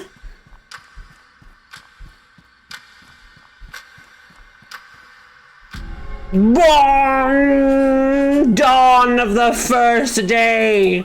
As far as eternal time loops go, I'd give this one a 0 out of 10. I don't know, this one feels not too terrible as far as eternal time loops go. Well, Blue Bro's not dead, nice. Hi, I'm Jeffrey. Jeffrey, love your energy, good vibes incarnate. Stew stands before you, but not the food, just the name. Truth. So apparently Gus is having a party, holy gravy. Patron saint of good vibes, let's go grab some mushrooms. See ya. Alright, we'll grab this mushroom. Picked up a white mushroom, and I think maybe this mushroom is closer to the top. Yep, knew it. Brown mushroom, or is it orange? Oh! Right, this one had symbols! Cave. I picked up a golden shield. Chickens are dangerous, always. Jeffrey could really use the emotional support of those beach fruit snacks right about now. Wouldn't I know it? And because the fruit snacks would reset as well. Oh, infinite food glitch, IRL. We've done it. We've cured world hunger. The fruit snacks are secretly the BBG. Oh no! I don't want to mix it up with a hexagon again. Oh, nah, it'll be fine. But at least it's stylish. I don't know if it's a durable metal, but at least it's stylish. Okay. So I found a shield. I don't know if gold is the most durable metal, but at least it's stylish. Yeah, okay. Man, I teleported where, like, in the general area of where I needed to be. Oh, man. Okay, so I can't teleport to. So there's not really like a super close teleport to it. That's fine. This is pretty close. Yay! Okay, so I got all the mushrooms. Gotta grab the plunger. I don't have the pennant anymore, I don't think. Unless, no wait, I keep the memories, don't I? Or the what are they called? The mementos? Moments. No, I do not think I do, actually. So I gotta, but I believe the map probably shows them, right? Nope. All right, so I need to very quickly go down and close the door to the tree. I need to get set up. We need to get everybody to the party. Click. All right, and now we're going to forever lock this out. You can never get back in here. Yep, you don't need to have the pennant to talk about it. Perfect. Thank you for letting me know. I don't know where Beth is originally, but I think I know where Theodore is. I thought Theodore was over here. No, I think that's his 4 p.m. location. There he is. Okay, it's gonna be 6 after this. Hey, Theodore. Hi, new human. Hi, Theodore. My name is Jeffrey. I have a question for you. Question, let Theodore guess. You want to guess what the question is? His question be, Theodore, you want to go on W-A-L-K? Oh boy. Answer is yes. The art style here is really unique. I love it. I agree. The art style is very cute. Sorry, but that's not my question. Potato. Poor sad Theodore. Poor potato Theodore. I was going to ask, you know what a time loop is? Time poop. You know what? Never mind. Loose start. Placeholder dialogue. When asked. Oh, okay. When asked about the loose start. No, you know what? New dog. You know what? When asked about the loose start, Theodore reluctantly reports that he dug a big hole to bury something. Specifically, he buried Beth's passport. Jeffrey is confused and asks why he did this, but Theodore nervously explains that it's a secret. Sure, why not? That's so soon party. I think he'd really like you to be there. It's fine. What if I play with you? Good idea. I will play with you for 4 hours. Are you sure you want to play for 4 hours straight? That's a lot of time. Okay, let's do it. 6 p.m. Okay, I'm exhausted. See you later, Theodore. Wait, Theodore, like Jeffrey. Oh, you know what? I hadn't thought about that, but it actually does kind of have a... Oh, I remember. I remember now. Yeah, I think, Rabbit, you recommended this because of my Tunic playthrough, didn't you? Why else would it do? This does have some like Tunic vibes to it with some of the ways everything is presented. I like this a lot. 5'10", red hair, spectacles. Beth, stop analyzing. I need to talk to you for a moment. You must be our linguistic studies intern, Jeffrey. We shall converse briefly. Oh. Placeholder dialogue. Beth is shocked to hear the pennant got flushed. It's Weston's pennant from his alma mater, Bregman University. They both have a great deal of respect for Bregman. She has a suspicion of why he flushed the pennant, but she stubbornly refuses to expound on it. I see. He does have a pretty big what else would a dog... Wait, why else would a dog bury a passport? I guess so that she doesn't leave?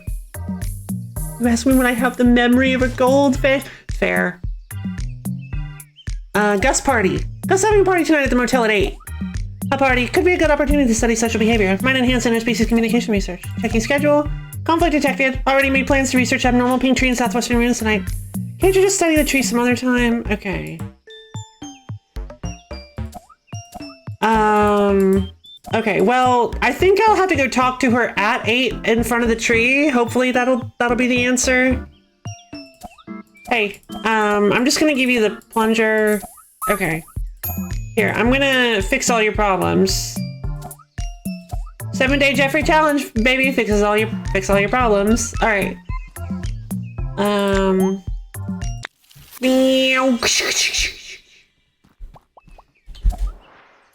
Aggressive note, right. Talk to Gus. I already talked to Gus about the bag. Let's go unclog the toilet because we have a little bit of time. It's plunging time. Cool. Research note. Okay. I need to go talk to... Oh God. I don't have a lot of time. You should be down here, right? Oh, thank goodness. Okay. But young Will Jeffrey. Okay, so I got the shrooms. Theodore is going. Stu is going. And maybe Beth is going.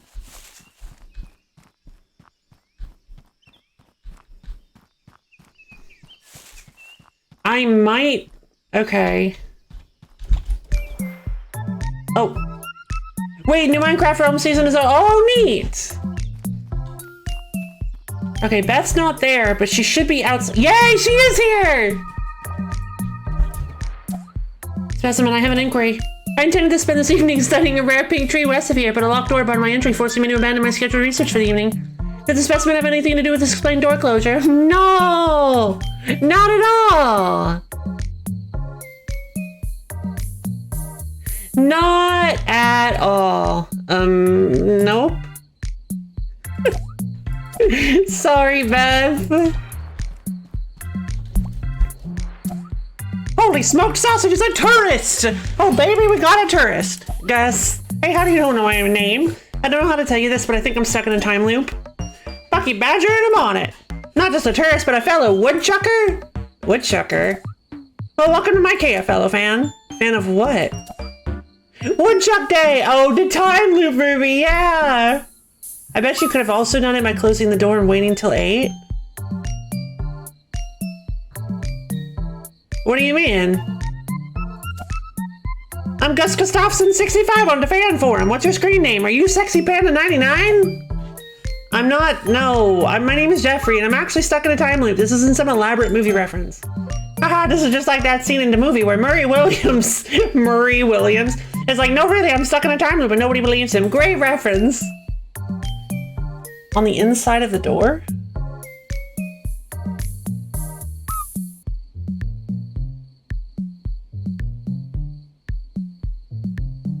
You don't?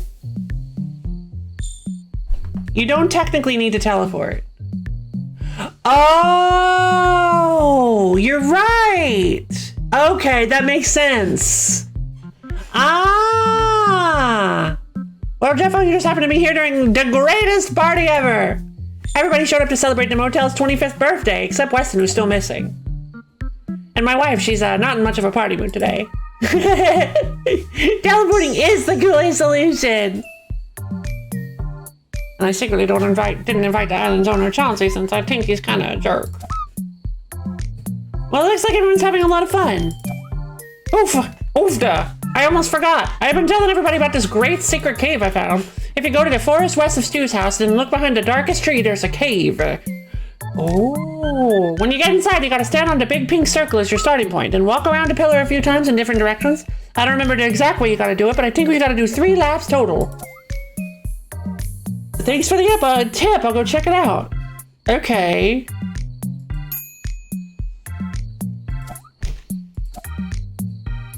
Big pink circle around in different directions.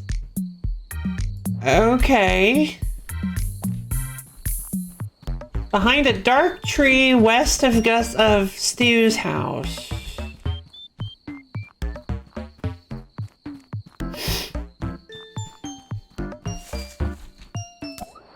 Oh, it's an extremely old binder covered in sun-bleached animal stickers. It says property of Stu. Neat.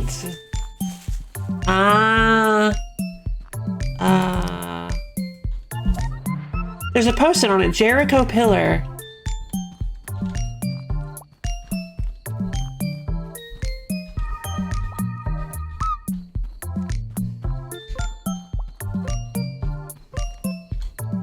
Okay, well, let's look at that note we found. Seems like there's a map on here. Oh, not this one. This thing. Same symbol on the floor of the statue cave. Have to commit. I don't think this is right. I don't think that's the right one. 3 laps total?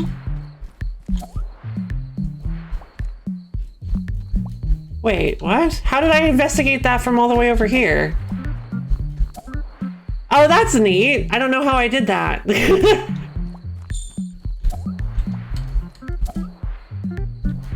Huh. Oh. Okay, well, I guess this could count as a bug? Yeah. I guess it's a bug, yeah. You just have really good eyesight. Yeah, so you can't do it normally, but if you have your mouse on it and you investigate it, then walk away and investigate, it takes a few, you kind of like, yeah, I think it may only be from the lamp. Yeah, it's only from the lamp. Well, that's interesting. Okay, and you have to do it immediately. Yeah, it's not like, not only is it like not really a problem, I just found it because I was trying to investigate the lamp. Oh no, it's just straight up. Huh. Weird. I don't know what's causing that, but okay, so.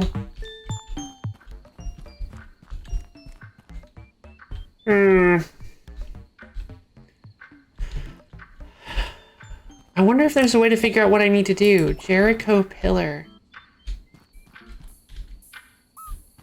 It says I need to do 3 laps, but I don't know what I need to do.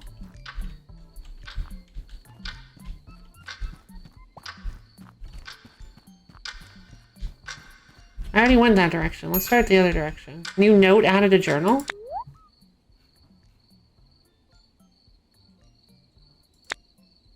Inside the secret cave is a mirror which shows one of the symbols from the tuning forks outside the- Wait, what? What? How did I do that? What just happened? Time to do it all over again. Wait.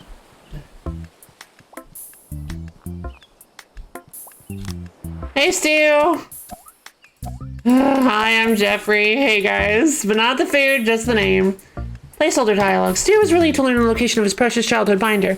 He explains that as a kid he was obsessed with animals and would store hundreds of animal facts in it. He still uses the binder for his grad school research since it's so sentimental to him. Jeffrey asks Stu if he's still obsessed with animals, and he awkwardly admits that he's had some experiences that change his perspective. These days he much prefers plants. Wait, what? You accidentally solved the Jericho Pillar puzzle. Well, would you look at that? How was I supposed to solve it? I guess I don't need the mushrooms anymore, but I might as well pick them up.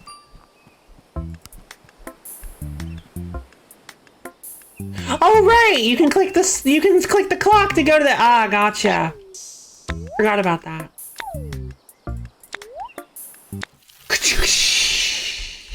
Let's go check out this place. Oh, right! The design.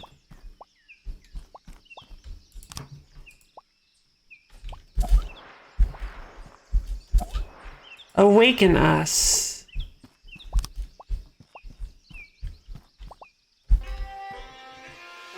It's a new follower. Snuffy the Bear! Thanks for the follow. Hope you enjoy sticking around for a little while. Click, click, click, click.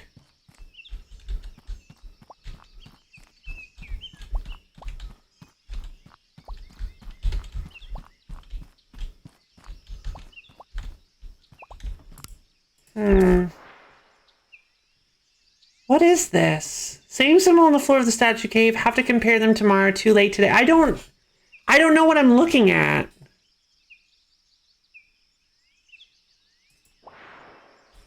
There are 3 marks on the pillar indicating what directions you should circle. Oh, I thought it might have something to do with the pillars. Art, smart, smart. I am pretty smart. You can always request hints in your. Oh yeah, true. Yeah, all right. I guess I'll go for some hints. So.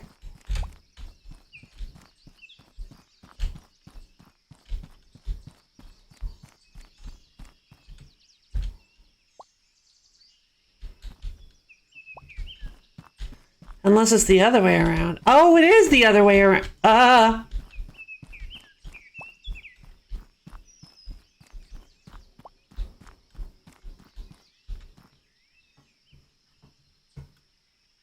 Oh, it should have worked? Okay. Where's the Jericho pillar? Forest cave mural. Oh, wait, no, I don't want to get a hint of the forest cave mural. Jericho pillar has frequent bugs. That makes sense, honestly.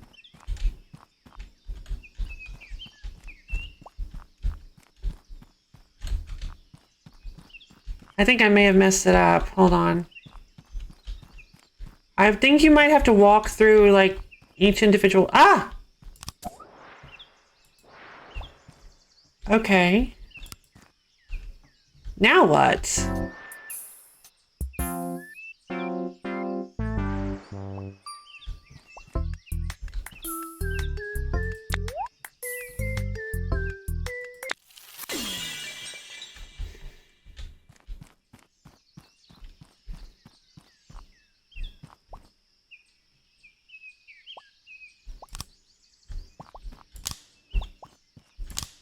Oh! Green and blue.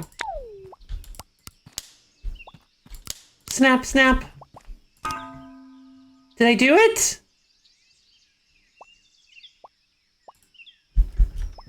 No! I failed!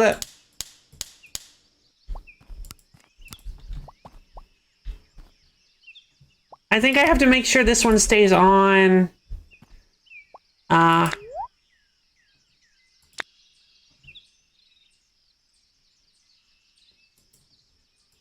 Alright, next day. Let's wake up.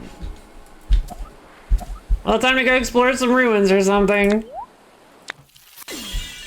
Alright, I have an idea. I think I may have figured it out. Hey, Beth. 5'10", red hair and spectacles. Beth, stop analyzing. Okay. Never mind. Goodbye, Beth. Okay.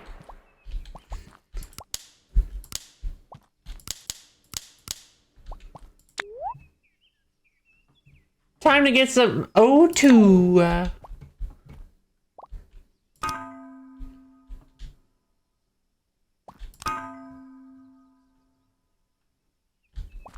No! Okay.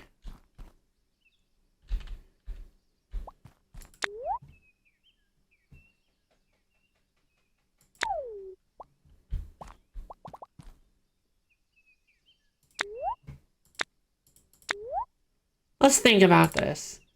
Only continue if you're completely stuck. Oh no! Did they all say this? There's a huge gate leading up to the northern portion of the island. There are 3 large tuning forks in front of it. Each one has a unique symbol on it.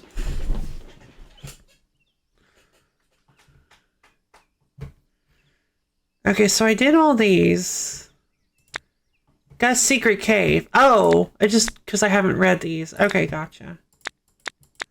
The shield chamber. Right, what is this all about? Because I can't use items. Oh wait, because I don't have the shield! Oh! I think I have to get the shield! Let's go grab the shield.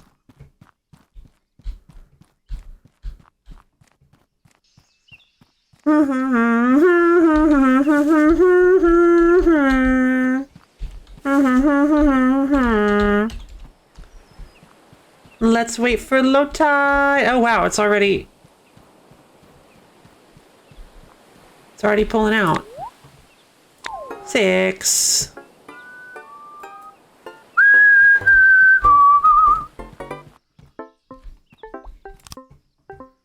All right, so head with flexy arms.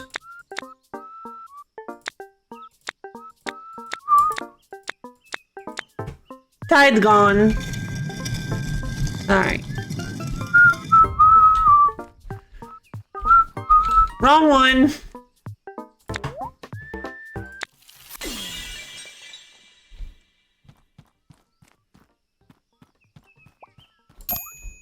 I don't know if gold is most durable metal, but at least it's stylish.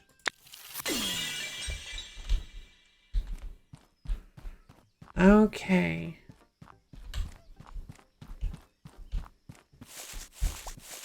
I have totally solved this puzzle. This puzzle is in the bag, baby. There's no way that this won't work.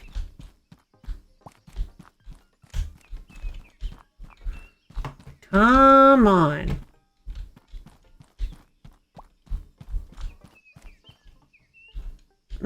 Okay.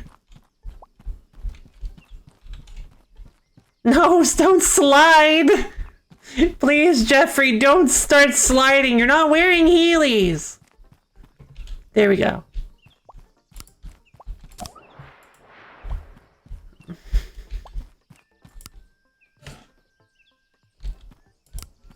I see lines, though. Oh!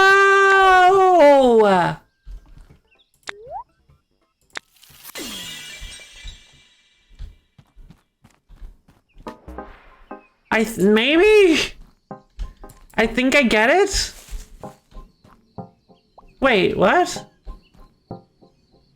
Did I already? Oh. Oh, I already did that. Okay. Next day. I have an idea! I think I figured it out. As far as eternal time loops go, I give this one a 0 out of 10. No worries, Jeffrey. I think we've solved this puzzle! I think we've conquered the green gate. I need to make sure. Okay. Green, blue, this one. Wait, no, I did this already!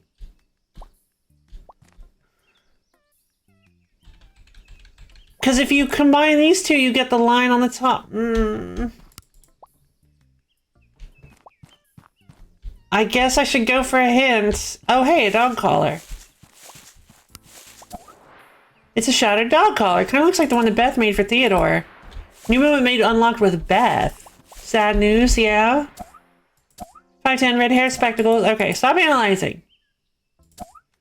Placeholder dialogue. Beth explains that she's had a difficult time fine-tuning Theodore's collar to translate emotions properly. She's thrown on countless older models which perform poorly. She wishes Theodore didn't have so many emotions, or that they weren't so strong. If she didn't have to deal with all these pesky emotions, she could have finished the collar a long time ago. Ah. There's no shame in hints. Almost everyone uses them at some point. That's fair.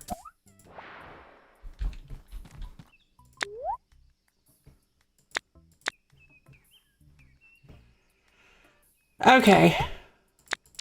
Maybe this mirror will help me activate the tuning. Okay, yeah. 3 p.m. Ah, dang it. Of course.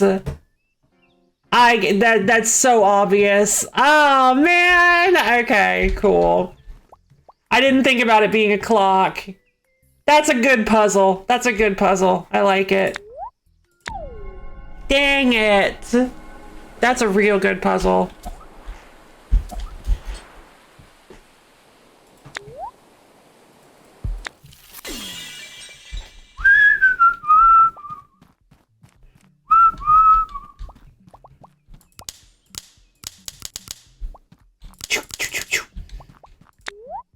To 3 p.m. we go!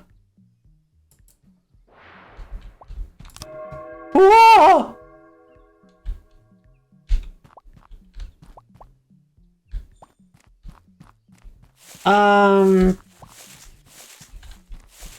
Oh no! Do I have to find more murals for the other ones?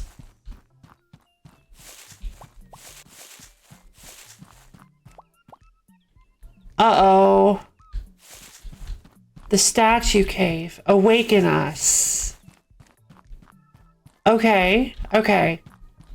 I think I have to peace out, but have fun and don't hesitate to use hands. You can feel free to DM me with Discord if you get super stuck. Sure thing, Dwight. I hope you had fun watching me. It was great playing your game. This is an amazing game. I'm having so much fun with it.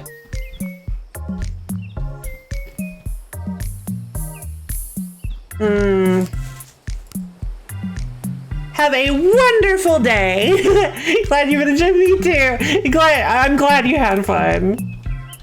Glad I was able to provide a little bit of entertainment for you.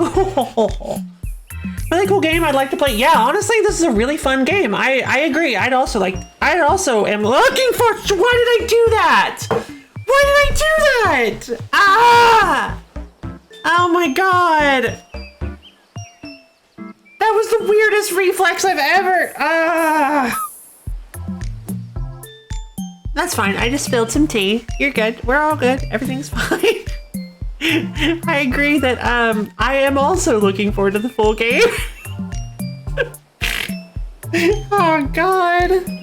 I just dumped my tea into my lap. So like 2 weeks ago I got a 12-string guitar off of a customer. I e-transferred $50 for it. I got an email, she still hasn't claimed it. I think I got a guitar for free. Hello?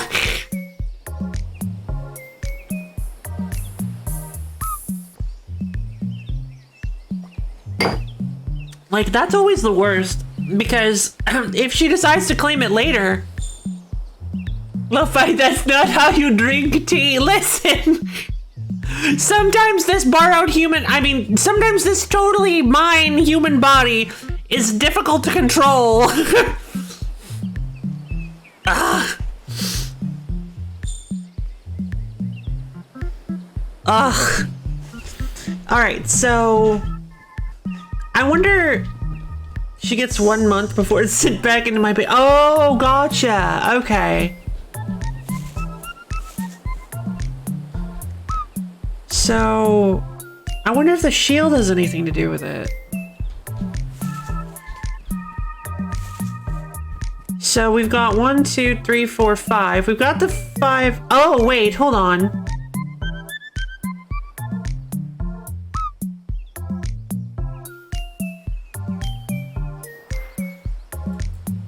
Does it, maybe it has something to do with how they glow. Okay, they're all glowing white. This one's still active. You.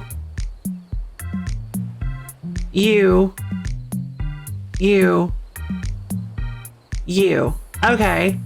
So bird, bear. So all of them. And then it's bird, bear, wolf, elephant, monkey. Wait, wrong one. Just breaking the space-time continuum. No big deal. Okay, so bird, bear, wolf, elephant, monkey. Yay! Okay, so hey, 10 p.m. Okay, so that one is 10 p.m. on white blue. There's one more we need to find then, but I've only seen same symbol on the floor of the statue cave. Have to compare them tomorrow. But what is this? Is this the pool house? I don't understand. Is there? I think I might need a hint with this post-it note because I'm not getting it. It kind of looks like a map. It does. Maybe this map isn't right side up. I should try looking at it from different angles.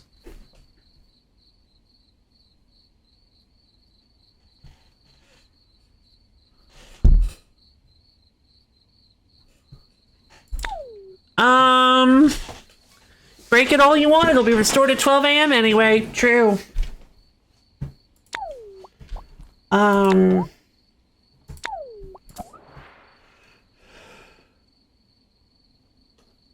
What is this? This looks like water.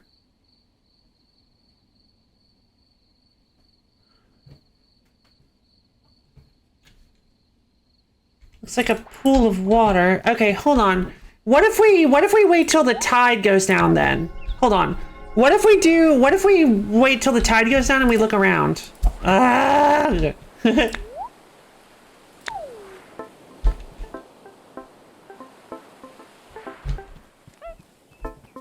Oh, hey, there's something over here. Ah, new cave! There you are. The golden shield.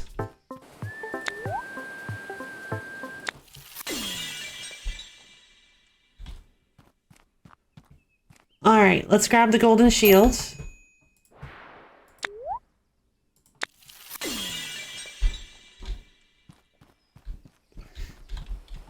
Gotta be fast. Don't want the tide to come back up.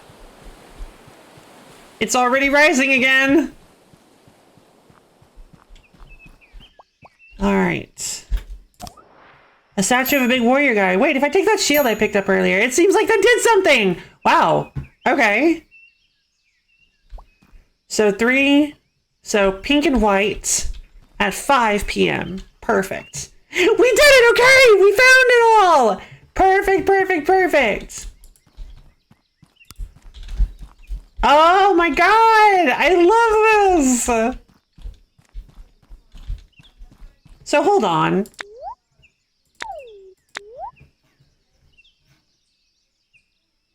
I don't understand how this is supposed to be the beach. I really don't understand how this is supposed to be the beach.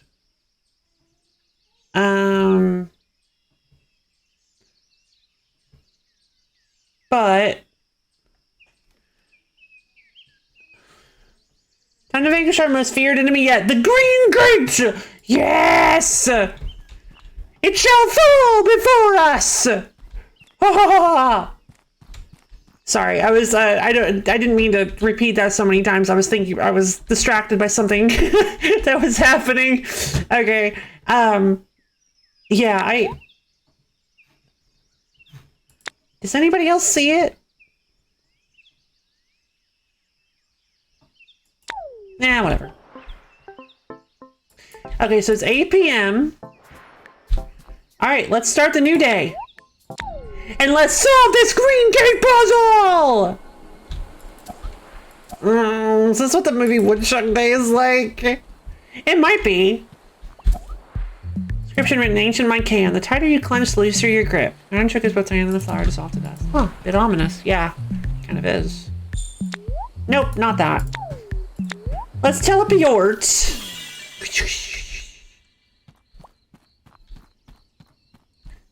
Alright, we teleport. 3 p.m. We get green and blue.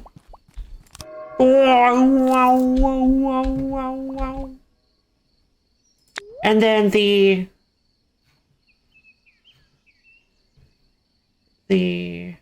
okay, the bottom one, the dot and bottom ring thing is the dot and bottom arc is 5 p.m. with pink and whites.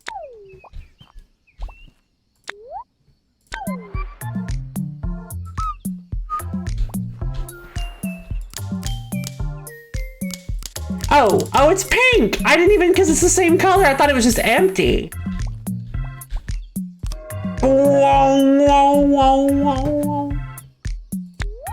And then 10 p.m. We're doing it! We're doing it! Is white and blue.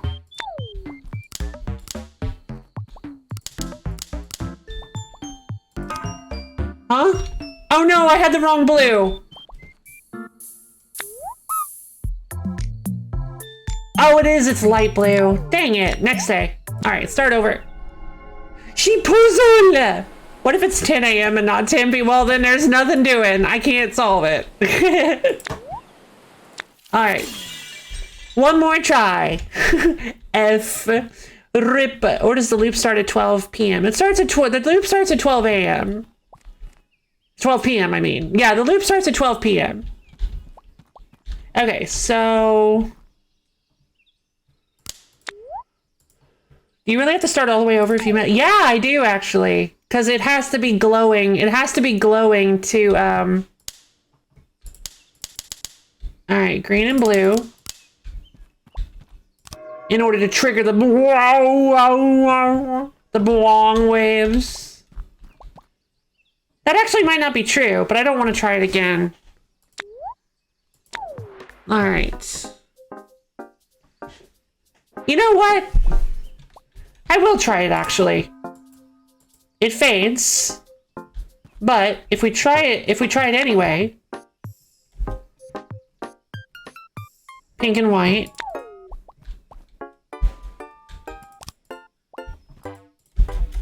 Yeah, I can't interact with it again.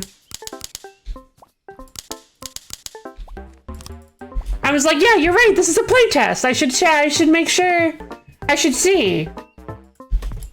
Yep, looks like you can't interact with it again. So you do have to start over again if you mess up the puzzle, which is a little... It's a little mean. It feels a little mean, but a little cruel, but I understand. I guess I understand it. Uh-oh.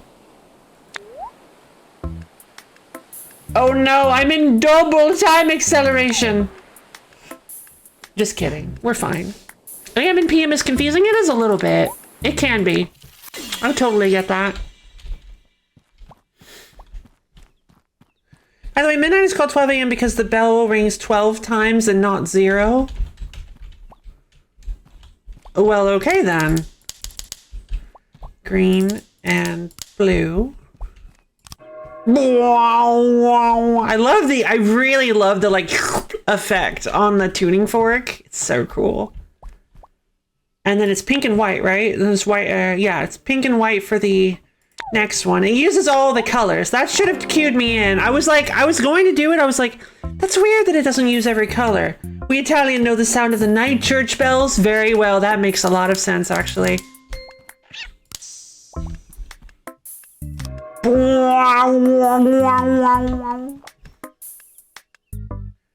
And then, of course, we've got... Oh, this also uses white, though. White and light blue. Alright, time for 10 p.m. Especially the churches that play every 15 minutes.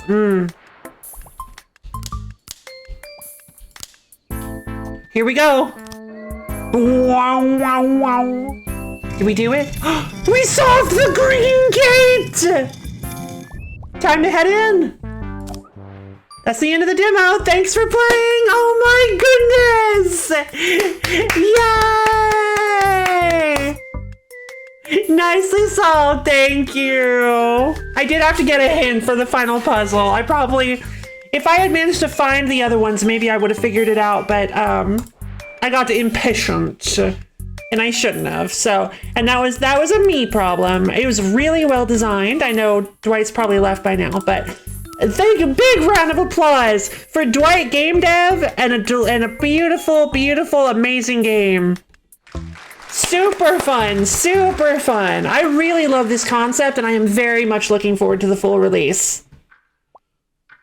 Thank you for Game Dev. Yes, thank you, Dwight, for Game Dev. Oh, that's so fun. I can't leave. Thankfully, I can teleport, though. Really entertaining adventure game. I agree. Good writing, good vibes. Agreed.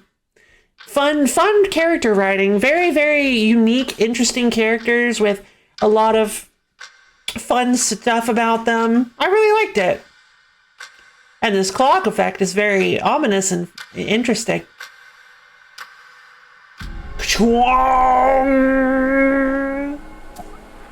Oh. So yeah, I am definitely impressed. I really love the little world that he's built. I really love the world that Dwight has built here. So, okay. I guess that is the end of my playtest of Hello Again. Now, wasn't that fun? I really enjoyed that. Okay. Solid game. Let me get out of it real quick. Okay, there we go. Yeah, that was incredibly fun. Good writing, good vibes. Yeah, I guess I've pretty much said everything I can about it. I definitely, there's a lot of potential there. Like, I mean, there's a lot there already, but even more so, there's potential for an incredibly good game. It was very fun. Glad I got to see you play. Me too. I'm glad I got to be one of the first people to play it. This is week 4, I believe, of the playtesting. So it's a little more, there's basically, if you guys want to sign up for the playtest, you can. There's a form. Hold on. I should advertise the form. Let me grab that real quick. If you guys would like to playtest this in a future week with more content added to it, there's, let me go to my email, because I think the link is there. I think the link is also on the, I think the link is also still in the Discord. I don't remember where it was, but,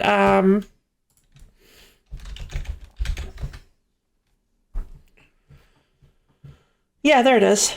Okay. I think this is still active. Yeah, it's still active. Okay. So here, I'm going to post a link in chat if for anybody who wants to check out that form. Yeah, there is the Hello Again playtest. If you'd like to sign up for it, it is very simple to do so. You just give some information on when you'd be able to playtest it, and then Dwight will send you a copy to playtest when your week rolls around. I think I don't actually remember how many more weeks we have left, but yeah, I'd have to answer. I'd have to put too much. Okay, I don't remember how many weeks are left for it. Maybe a couple, maybe 3. I don't remember. But yeah, I highly recommend checking that out because it's a super cool game. So that was only the beginning of today's festivities. Are you all ready for more? I'm excited. So next, we're going to be doing the much awaited, possibly. We're going to be doing the fairly anticipated wrap up of TWEWY. There are some little bits that I'd like to take care of in The World Ends With You, also known as TWEWY. I decided to go ahead and queue up all of the secret reports so that we could hop in post-game content. Yeah, exactly. Most of it. I'll explain a little as we go. There was a, basically I decided to go in and queue up the secret reports so that we could read the secret reports and do the end of another day, which is the post-game day. By the way, anybody who's here and doesn't want spoilers we are switching over to TWEWY. So The World Ends With You. So there's going to be some TWEWY related content. Just heads up. We are at the end of the game. This is post-game content. So just to make sure you guys are aware, I'm going to switch the category and everything too. So, World Ends With You. All right. So let me change the name and everything. So yeah, is Neku in a dress? Yes, I think I put Neku in a dress. I'll have to check my equipment. Neku's bravery is really high, so he can wear like the Le Pen Angelique stuff. Yeah. Good. Agreed. So let's see. We've got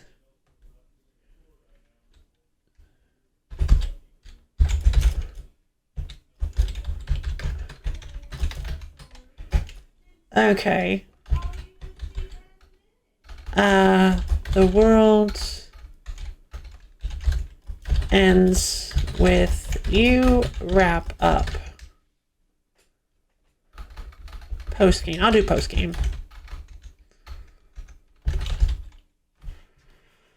Okay. Then someday soon we'll play The World Ends With 2. Yeah. Oh, actually, I am. They're planning on playing Neo, aren't I? Yeah, I have access to Neo: The World Ends With You, so I'm planning on playing that at some point. Let's go. Not sure why eating ramen increases bravery, but I guess it's a means to an end. Oh, you can also take like vitamin supplements that increase your bravery. Wish it were that simple. Let's see.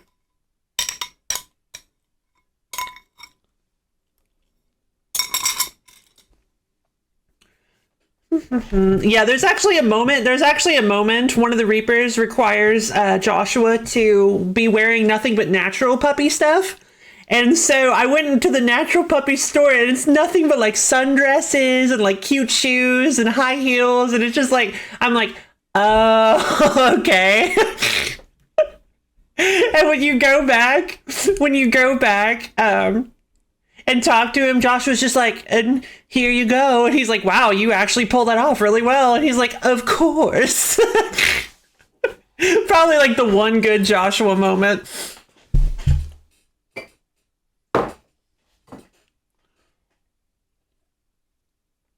All right, so I'm gonna go to the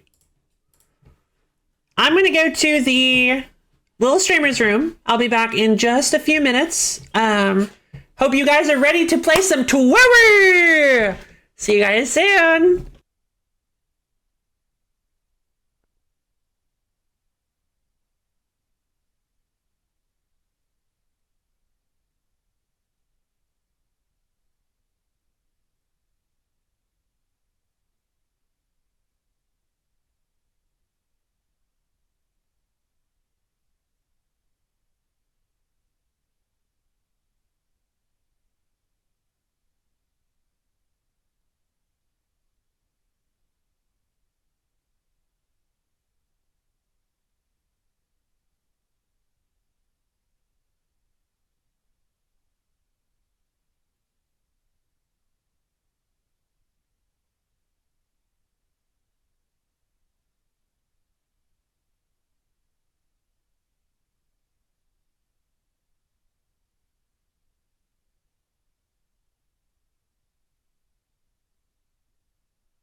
I'm back. Did I miss TWEWY? Or no, I probably didn't listen to TWEWY stuff. It's only, yeah, no, just in time. You made it just in time for the TWEWY stuff, Form. All right, not sure why. So I just ate liver, which increases my strong liver. How's everybody doing? I started some tea. Still got some water. Okay, let's go ahead and get this game started. All right, so over the past week, I have spent quite a lot of I have spent a bit of time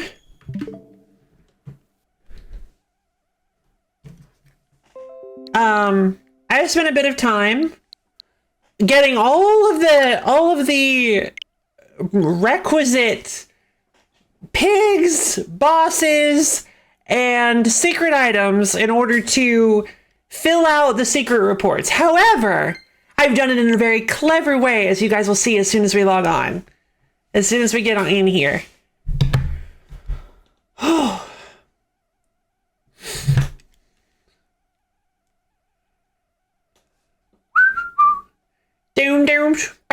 Oh, wait. It's gonna be super loud. Hold on.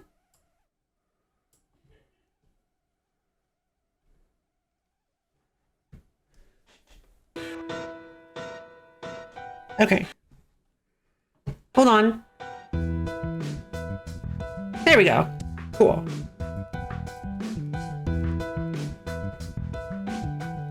Right, I forgot that for some reason TWEWY is way louder than other games, so I have to crank down the Switch audio. All right. So we're actually gonna. Okay, so this is my. Listen, you guys.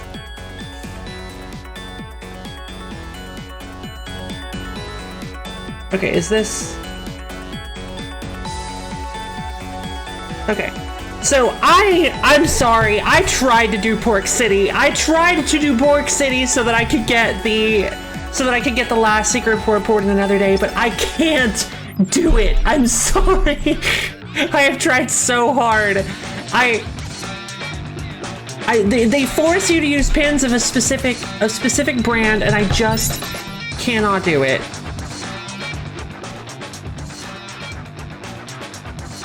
So that is the one thing that we're not going to be doing today, unless we want to dedicate like a significant amount of time to it.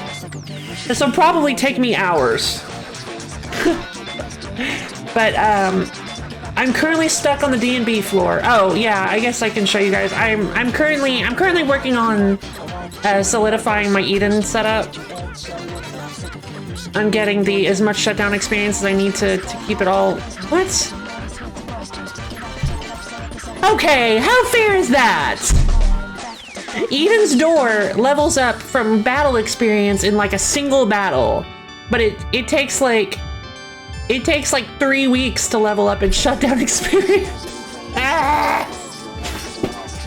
All right, so let's check out the chapters menu. So as you guys can see, I have not gotten a single report yet. I have managed to do everything except for the first day of every week to make sure that as soon as we do one little domino, it will all come crashing down. Ha ha ha ha ha. So we just have to do, so yeah. Except for Shiki Day 4. I messed up on Shiki Day 4. Well, also because Shiki Day 4 is weird. It's not the same as the other ones, so we have to go fight a boss. So we will actually be doing, I missed 11. I missed 11. 11-1. Oh yeah, no. No, that's the plan. That's the domino. That's the domino. There was one day missing too? No I didn't. This requires Shiki Day 5 and Day 3. And Joshua Day 4 requires Joshua Day 3 and Shiki Day 7. And Beat Day 4 requires Beat Day 3 and Joshua Day 7. So you have to, so yeah, some of them required previous weeks to get access to. The only one that requires, that does not require other days is Shiki Day 4 for some reason. I don't really know why, but I still think this is a little loud. No, it isn't. I guess it's my, whoops. I guess it's my headphone audio that's too loud. But yeah, so for some reason, what I was going to do is I was going to beat the boss and just do this. I said I want to go shopping thing, which is actually really quick to do. But I accidentally messed up and picked it up. So yeah, let's head to Shiki Day 1. Secret Day Pork City is required to fight the Superboard boss and therefore get that secret report. Yeah, it is. Eliminate the ultimate enemy at the top of Pork City. Yeah, I'm aware. It's just, I can't do it. Not with my current level of preparation. I'd have to dedicate like weeks to doing this, because my current pin setup is just not enough to do this. I don't have, they want me to kill a pig that takes less damage, less damage from everything. Switch to my setup to show you. They want me to kill a pig that takes less damage from everything. And unfortunately, all right, let me see if I can switch to Shiki. Let me see if I can pull it off if I switch to Shiki. Maybe that'll help. So Neku's not technically wearing a dress. Neku's wearing the Mr. Mew Mew suit. So yeah, you can't wear any of the like super cool dress stuff that requires ridiculously high bravery. But yeah, that's fine. The Mr. Mew Mew suit is still pretty good. It's only minus 100 HP, but I have 3000 HP, so it doesn't really matter. Let's see. Okay, so I switched to Shiki. Like, let me try this pig one time, and I'll show you guys what I'm talking about.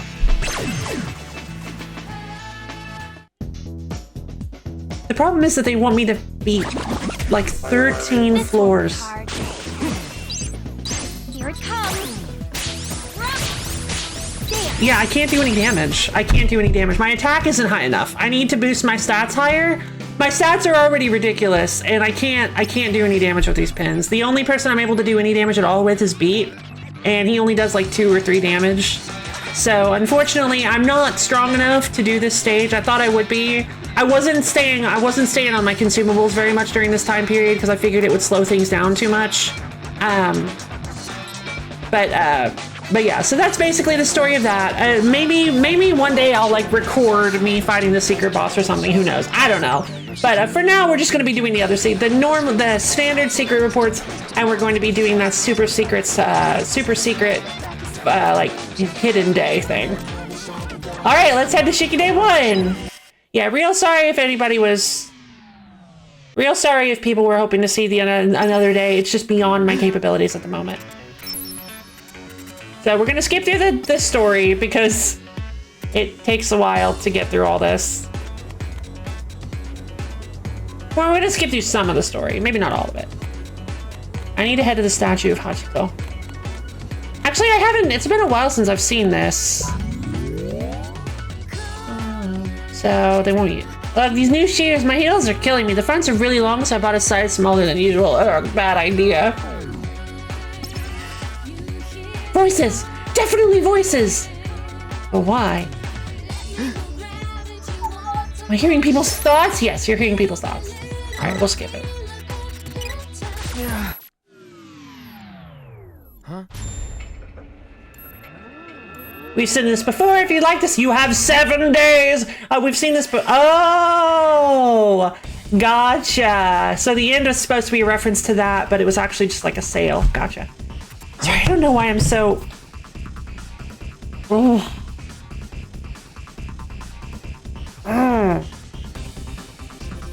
I'm so like charged. I'm just like full of energy. After that game, I'm feeling like really like excited. It was a really great game. Frogs? Yes, frogs. What do they want with me? Down, Froggy. Right now, you're defenseless. You're gonna have to run for it.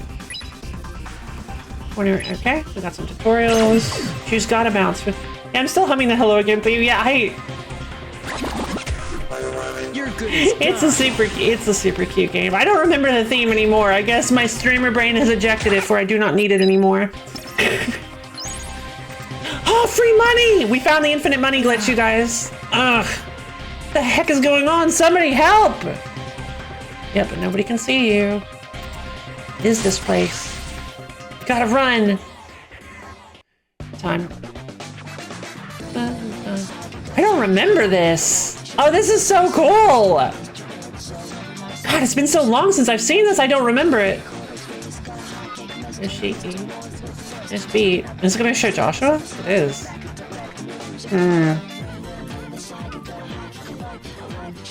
Oh no.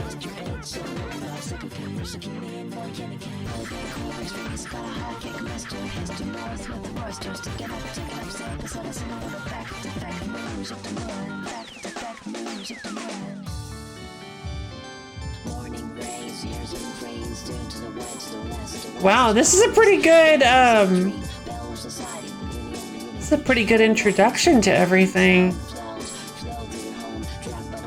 They do a really good job of like thematic foreshadowing without actually spoiling anything. Where they showed, how having Joshua appear kind of like somber and then like the smirk. Beat jumping to grab Rhyme, the two Shikis. It just felt like an artistic choice, but it was perfect.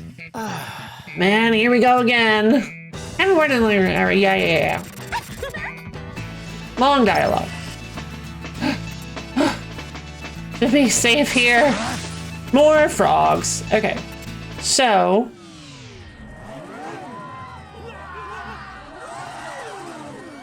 Wait, what? Were those all players? Wait a minute, they're not supposed to be able to eat people. Why are people disappearing? What's happening? Why am I even here? They're gonna get me. So, wow, so there were like a lot of players in this game. Found one. You, forge a pact with me. Hey, Shiki. I've kind of got my hands full. Listen, if we forge a pact, we can beat the noise. Hurry up, there's no time! Alright, I accept. What, of course noise can eat people. Not that kind of noise. What's with the light show? Here. That's the whole point of them. Well, yeah, but like only players, I thought. Use the spin, but the funny lights. I'll explain later. Or no, we have to stop the noise. That's what happened. Well, yeah, but she was a player. Alright, let's fight these babies.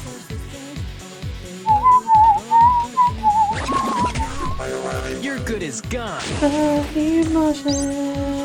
I feel like we haven't heard this one in a long time. That was nothing. Some pins need time to boot at the start of battle.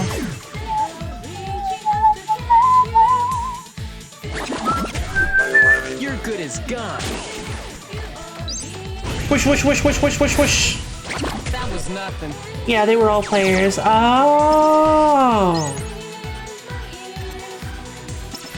Huh. The fire. I did that? Yeah, I can use a bin. Really good at Sykes. Yep. Okay, so here's the thing.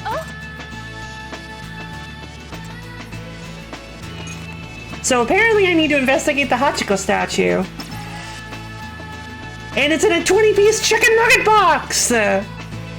What's this box? Oh, snap! I found the nose glasses. I didn't know what I was going to be getting. This novelty item is funny enough to reduce some folks to tears on sight. Try it as a pick-me-up when you're feeling down. Which should mean that we unlocked all of the secret reports. Yay! Okay, so let's free these puppies! Neko comes to it to scramble crossing in Shibuya, a pin with a skull clutched in his hand. That's it? No, okay. As is common knowledge, all games in the UG take place under our supervision. Oh my god, these are long! Okay, cool. Looks like we have a lot of reading to do. All games in the UG take place under our supervision. However, this particular game is saddled with a nigh unbelievable set of extenuating circumstances catching the attention of the higher plane. Thus, I shall be taking a more hands-on role this time as detailed in this report. The core differences in this game are as follows. Oh. 1. Its role and plans for Shibuya's destruction. 2. The composer's absence from the UG. 3. The resulting limitations to his powers. And 4. The game being played by a proxy. The composer has informed me of 2 major points, that he plans to destroy the UG, but also that his final decision will hinge on the outcome of his game with the conductor. A provisional rule for this game requires the composer to vacate the underground. Okay. Right. So that's right. So that's why Joshua was like a person because he wasn't actually in the UG anymore. Okay. Forgot about day 4. Yeah. Yeah. Sure. I didn't forget about day 4. I mean, I kind of did, but it is unprecedented for the composer to be absent during a game. I cannot predict what effect it may have. Furthermore, the composer must lower the frequency of his vibe to travel from the UG to the RG, inevitably curtailing his abilities. This makes investigating the conductor and his strategy incredibly difficult, as the composer is still the only one who knows who and what I am. Wait, what? I'm assuming this was written by Hanekoma, but I don't know for sure. It means lingering in the UG to author reports carries a lethal risk. The greatest randomizer in the current game is the use of a hand-picked proxy to compete against the conductor in the composer's stead. No information on this person exists at present. While the situation seems dire, I believe the key to getting ahead of all this is at hand. You see, time always builds upon the past. I have already located our key. It is a pin request from the conductor. Normally, the psychic manifestations of pins are determined by one's imagination. Thus, by analyzing the pin, this is so in-depth! The user's imagination, or rather their true intentions, are revealed. Time always builds upon the past. That's a really interesting sentence. The pin request from the conductor. Unfortunately, this order came through the composer and never came into contact with the conductor. Thus, I could not use it to determine the nature of his imagination. I see.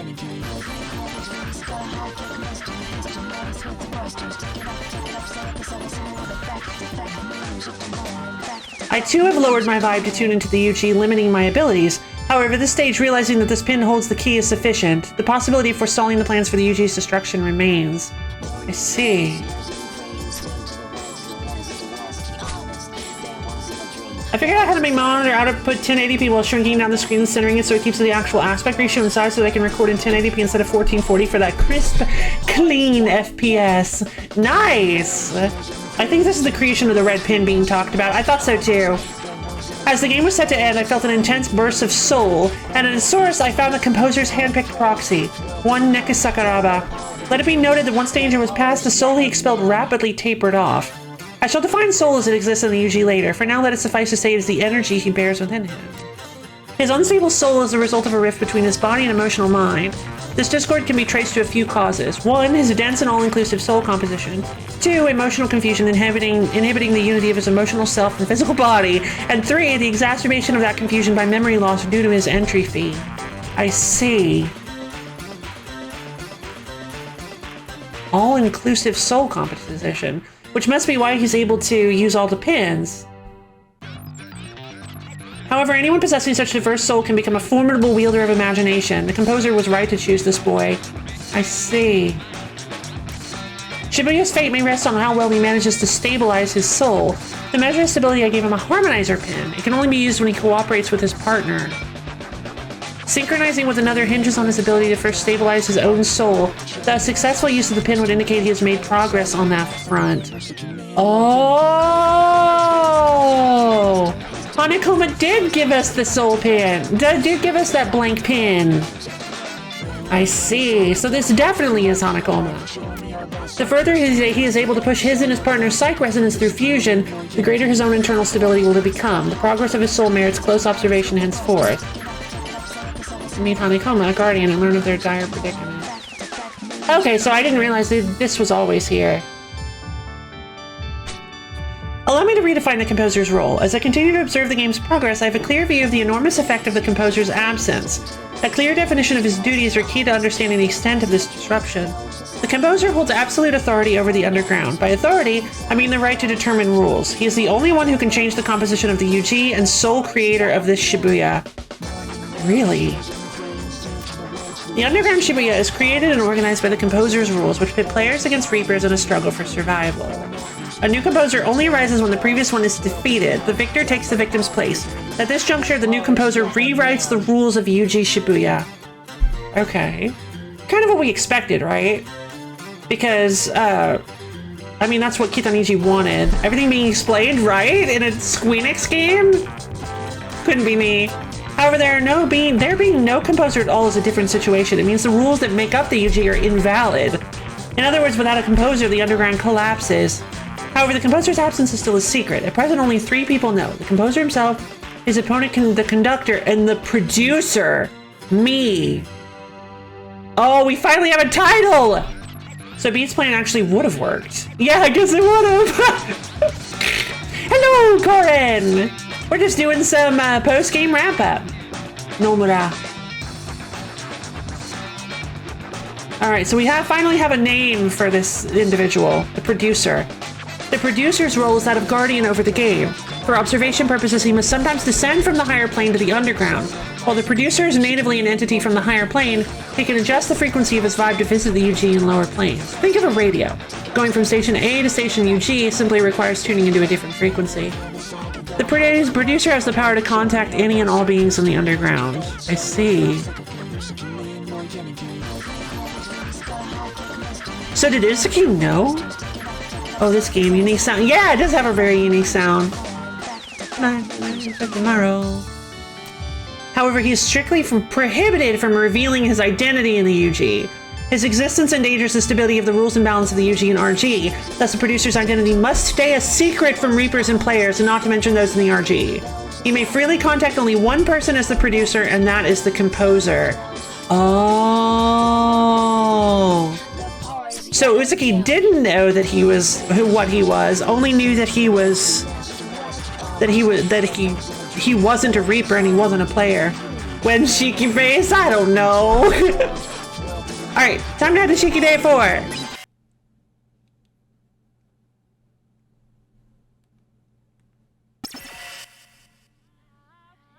TikTok, Minamimoto, you're 9 minutes and 42 seconds late. TikTok yourself, Konishi. Why are we even here? I can think of a zillion better ways to spend our time than by having meetings, right, Megs? You'll address him as Mr. Kitaniji. It's fine. Are we all here? Hey, Megs, who's the bulldozer? Meet Higashizawa, this session's game master. He'll be handling affairs in my stead. You do me a great honor, sir. Wait, should I switch to the... No, that's the alternate Higashizawa voice. Watch! I will turn this week's fracas into a fricassee! You planning to erase them or eat them? Yes, crack your jokes, but his skill is proven. That's right. That's right. Higashizawa excels in tactics, intel, willpower, decisiveness, performance, his player erasure rate. He surpasses our expectations on every count. A man of sound judgment like Mr. Kitaniji would not choose him otherwise. And he knows how to cooperate, unlike some... Cooperation is garbage. Anyway, I'm out. This is subtracting from my arts and crafts time. Wait, just that Mr. Kitaniji hasn't spoken yet. Let him do what he wants. Yes, sir. Now then, Higashizawa, you're doing very well. Thank you, sir. Over half the players have been erased. The plates have been licked. Dessert is imminent. Excellent. I look forward to it. I spoke to the composer about your promotion. Oh. Well, would you look at that? He's lying. The composer was never here. Ah. Who would have thought? Okay. I guess, you know what, he might, in a way, he might not actually be lying, because in his own head, he might have twisted it, because technically, right now, he's the interim composer, but also, like, if he wins this game, he becomes the composer. So if this works, if this plan works, then he will be the composer, so he will be able to give him a promotion, and he can talk to himself, so he will have, okay, I can see how that's such a weird concept. We are in agreement. Thank you very much, sir. I feel you are ready, but I have one condition. I don't think that's accurate. What, sir? Name it. I expect you, as my proxy in the game, to leave no player unerased. Fear not, sir. The proof is in the pudding. The pudding of their doom. Oh, yeah? The terms of the game were simply the Shibuya wouldn't be destroyed. Oh, true. Ooh, that's a pretty billboard. Pretty advertisement. Oh, I know. What are you doing? Oh, wait. This is when there's people watching. I mean, look at them all. Said nothing about the composed position switching hands. I guess it didn't. Oh, right. We met Bean and Rhyme on day 2. Shibuya is so diverse. And everybody's got their own story. Shibuya sucks. Who needs a town with as many people? It's so wild to see how much he's changed. All they do is get in the way and screech at each other. They're the real noise. Wish I had a giant mute button. But yo, you ever try scanning them all? It's like having the radio on every channel at once. Yeah, like everybody's values are all trying to come in the loudest. No other town compares. Shibuya's a battlefield. Yeah. It is kind of like that. The clash of creeds. But man, all these people. And they can't even see us, yo! Yeah, it makes you sad, huh? Sad? I'm thankful. Nobody sees me, nobody bothers me, and nobody expects anything of me. This is like a dream. Once I survive the 7 days, does the dream end?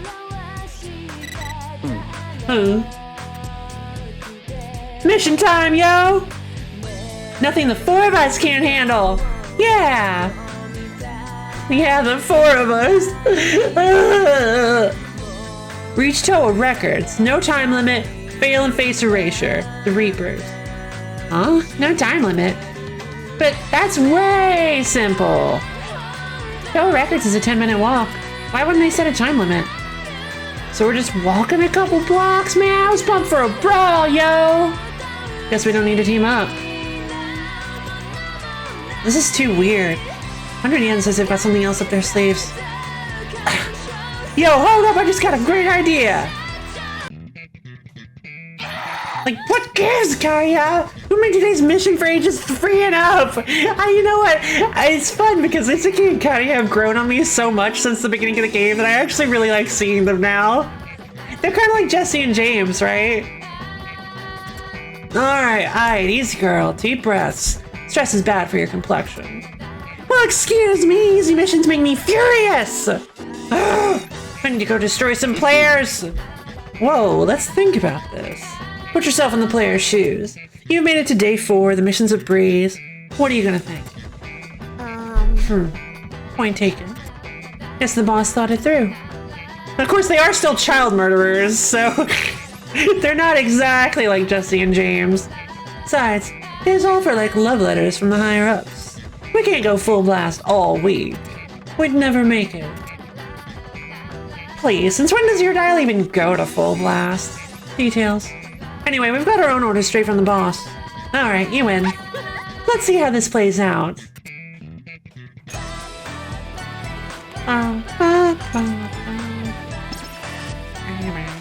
So, what's your great idea? Man, I'm so sad about how the Team Rocket ended still. Oh, wait. I feel like Team Rocket has tried to kill Ash before. That's a really good point. I feel like maybe they have. How about you two race us two, and we see who gets the total records first?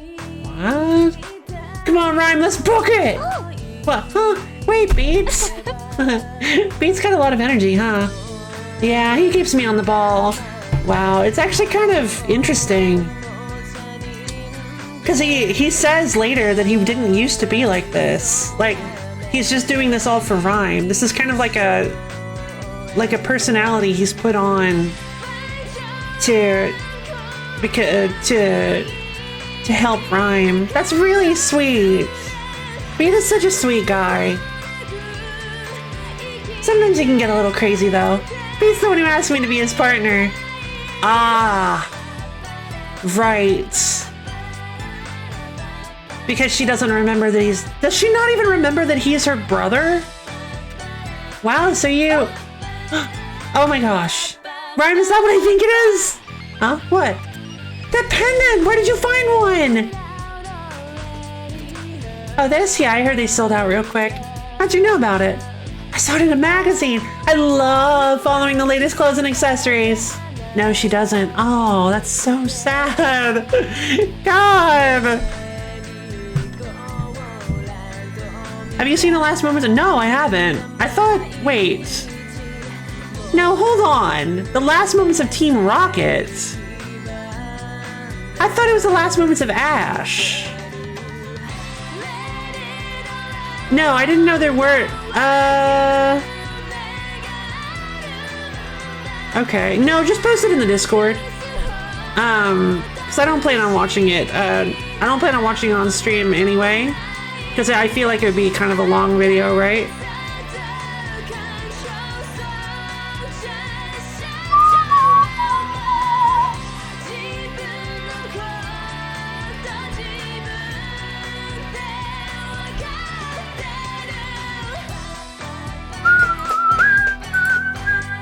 Okay.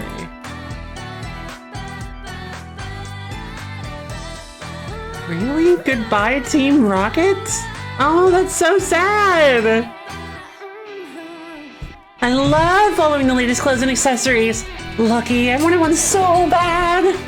Sorry I can't give you mine, but it was a present from my brother. You've got a brother? Yeah, older. Huh.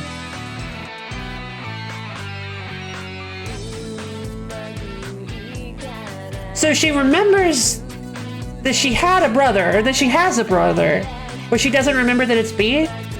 He's really nice. Hope he's okay. Oh, I'm sure he's doing great, and you'll see him soon. Yeah, I hope so. Oh, wow. So you're into fashion? Totally, I want to be a designer. I love making clothes, but right now it's just a hobby. I still think it's pretty cool. It must be nice to have a dream, to be head over heels about something. I don't know what it's like. Oh God, it hurts! Not really. Why not? You don't have any dreams? No. But when I look at Beat, I think keep moving forward. Because someday my dream will find me. Yeah. Beat's really good at skateboarding. He says his dream is to be the world's greatest skater. If he can do it, then so can I. God, Rhyme is such a little precious... I want to just hug her and squeeze her! God! Yo, Rhyme, what you doing? Move it! We don't want phones to win! Just a minute, Beat. Patience is a virtue. Well, I better go. See you at Toa Records. Whoa, Beat's just a spec now. Rhyme must have a rough time keeping up. I'll say.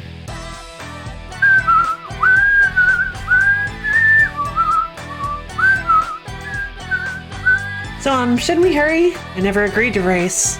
If he wants to run, good for him. Then we can slow down for a bit. Sure, why not? There's no time limit and those two have got a head start.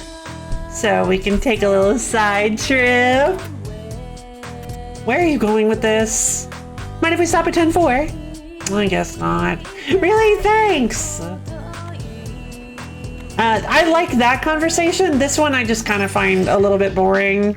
It's a zoo in here, so I'm just gonna skip through this one. Sorry, guys. I really just wanted the conversation with Rhyme again because I miss Rhyme. But this is just, I'm not a huge. It's just kind of like, you're not trendy. You can stand to get some clothes, and it goes on for so long. Stuffed animal. I will read this though.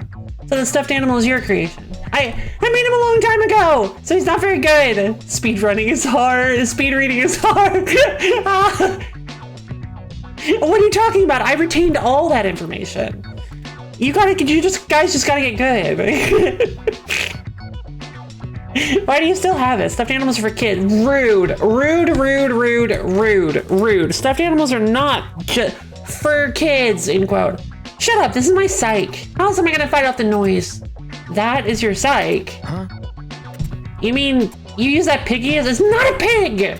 He's a cat! Mr. Mew the cat! How old is she? 3? Look, I only know how to use telekinesis? Okay, but why a stuffed animal? Couldn't you pick something more powerful? It's called a stand neku. Jotaro. Mr. Mew! Ora, ora, ora! Couldn't you pick something more powerful? Like a knife or a lead pipe or something? I tried, but Mr. Mew was the only thing that worked. Besides, I'm not really moving him. He just sort of does his own thing. That's not telekinesis. I guess not.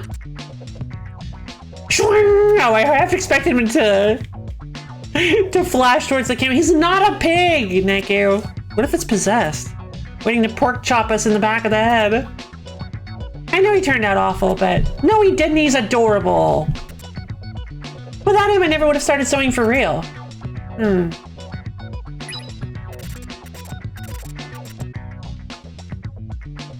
Let's do some shopping.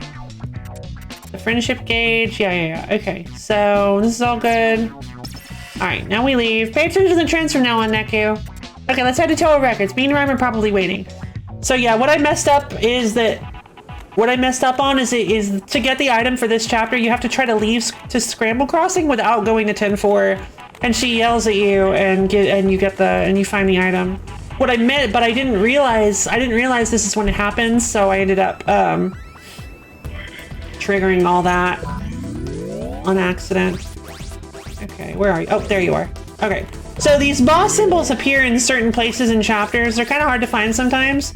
I think I know which one this is.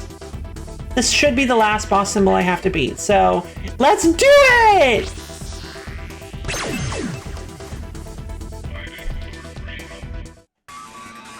It's a fitting way to end it, I feel. Yep, that's what I thought. We have to fight Kitani. Oh no! I can't do it with the setup. I accidentally had my really bad brandless setup on.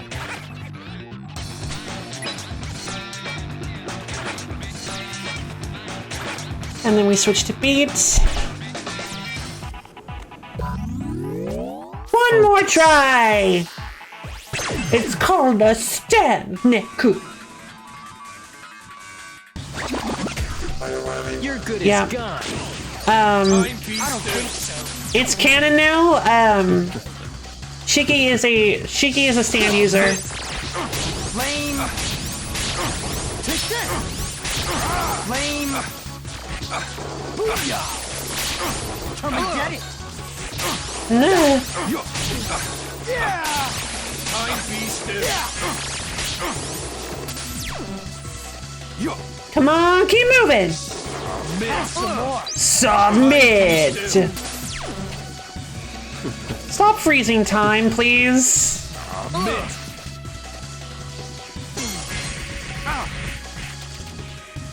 I don't think so. Alright, I'm just gonna try to get it to 200. Get out! Time beast. Submit. Have some more. 200! Go!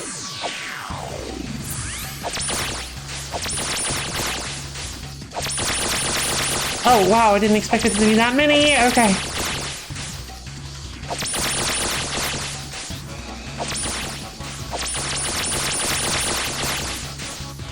The beat is on! The beat is on!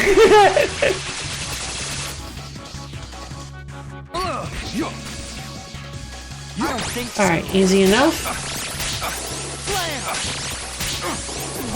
Why isn't he glowing green?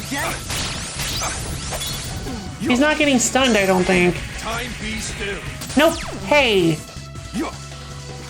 Submit. I don't think so. Flame. Lame. Come again. Oh, right, I forgot he's voiced by David Lodge. I keep forgetting that.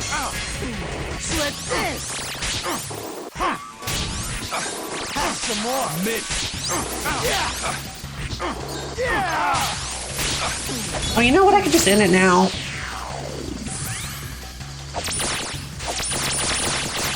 Whoops, wrong one.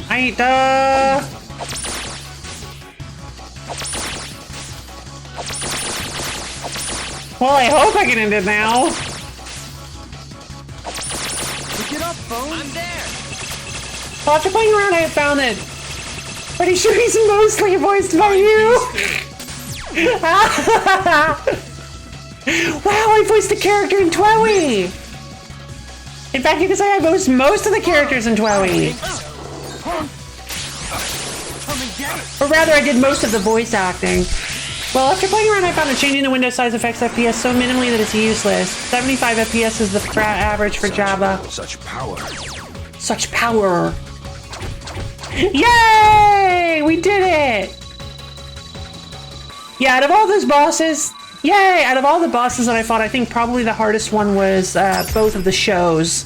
The Minamimotos, those were both very, very difficult. Because of course they were. They're like the hardest bosses. Actually, in terms of damage, I'd say it was probably the snake form of Kitaniji. Alright, I think we did it. Yay! Okay. Whoops. I didn't mean to do that. That's fine.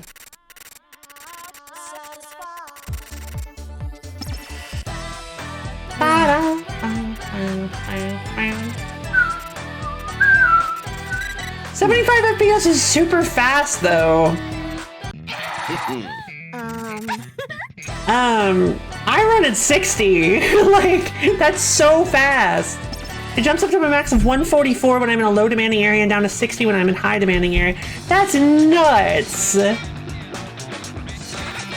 Alright, to survive the game, Neku and Shiki decide to team up with Beat and Rhyme.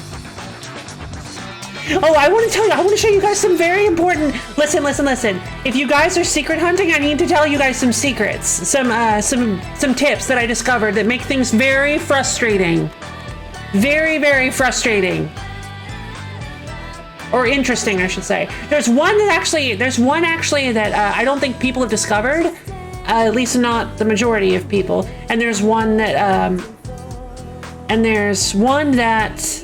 is very frustrating. The shaders make it go to 20 to 30, which is why I was trying to increase. Oh. Let's see. The UG exists as a separate plane where the composer can judge the worth of men. Within it are Reapers and human players. It is infeasible for the composer to judge all of humanity by himself, so a filtering system utilizing the Reapers was created. The Reapers game. Reapers act as a test, weeding out unfit players. Upon becoming a Reaper, one's physical body changes, gaining incredible strength and an extended lifespan.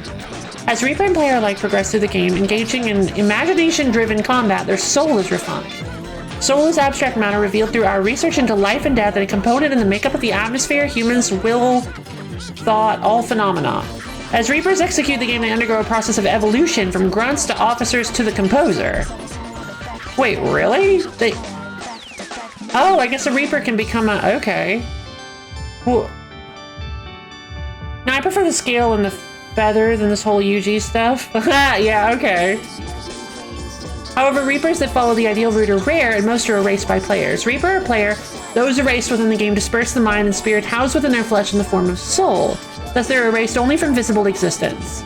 Their soul persists in the UG until gathered and tied together according to a new code. This new code is essentially imagination. Given sufficient imagination, any form is possible, be it a pin or a Reaper. Oh!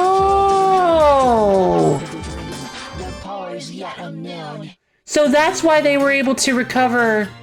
That's why they were able to recover Beat in the form of a pin, and that's why Joshua was able to bring everybody back theoretically. Variations in this code cause the soul to manifest in different forms. Imagination, yeah. In other words, humans, Reapers, and Noise are all entities formed of soul. The only difference is their code. And what are Noise? And yeah, okay. Well, this is good. This is good info. Entities without conscious will, only the drive to multiply. Thus, they constantly thirst for soul, attacking players and possessing humans in the real ground.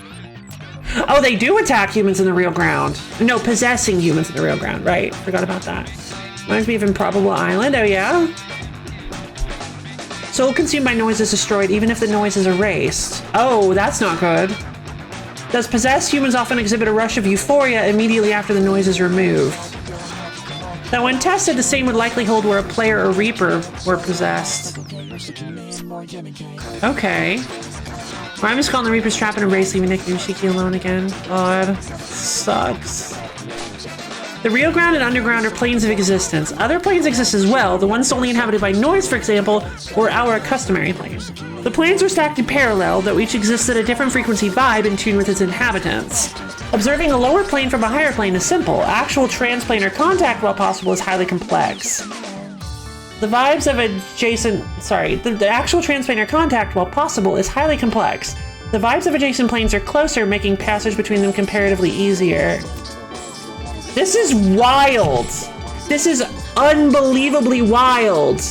Oh, that's right. There's this lady who loses her name in a bet and she gets deleted. Oh, God, I remember that. You telling me about that. That was so sad. This is incredible. Like, they have so much, like, lore, like, stuffed into the cracks of this game. What the heck? More distant planes show greater differences in vibe frequencies, and thus communion becomes more difficult. The UG exists just above the RG, allowing those in the UG to observe the RG, but not vice versa. Noise exists on a special plane that straddles both the RG and UG, enabling their interference in the affairs of both. When players come into contact with noise, they are drawn into the noise plane. Oh. But she gets deleted in a similar way to computer data, where the data is still there, but it's viewed as empty.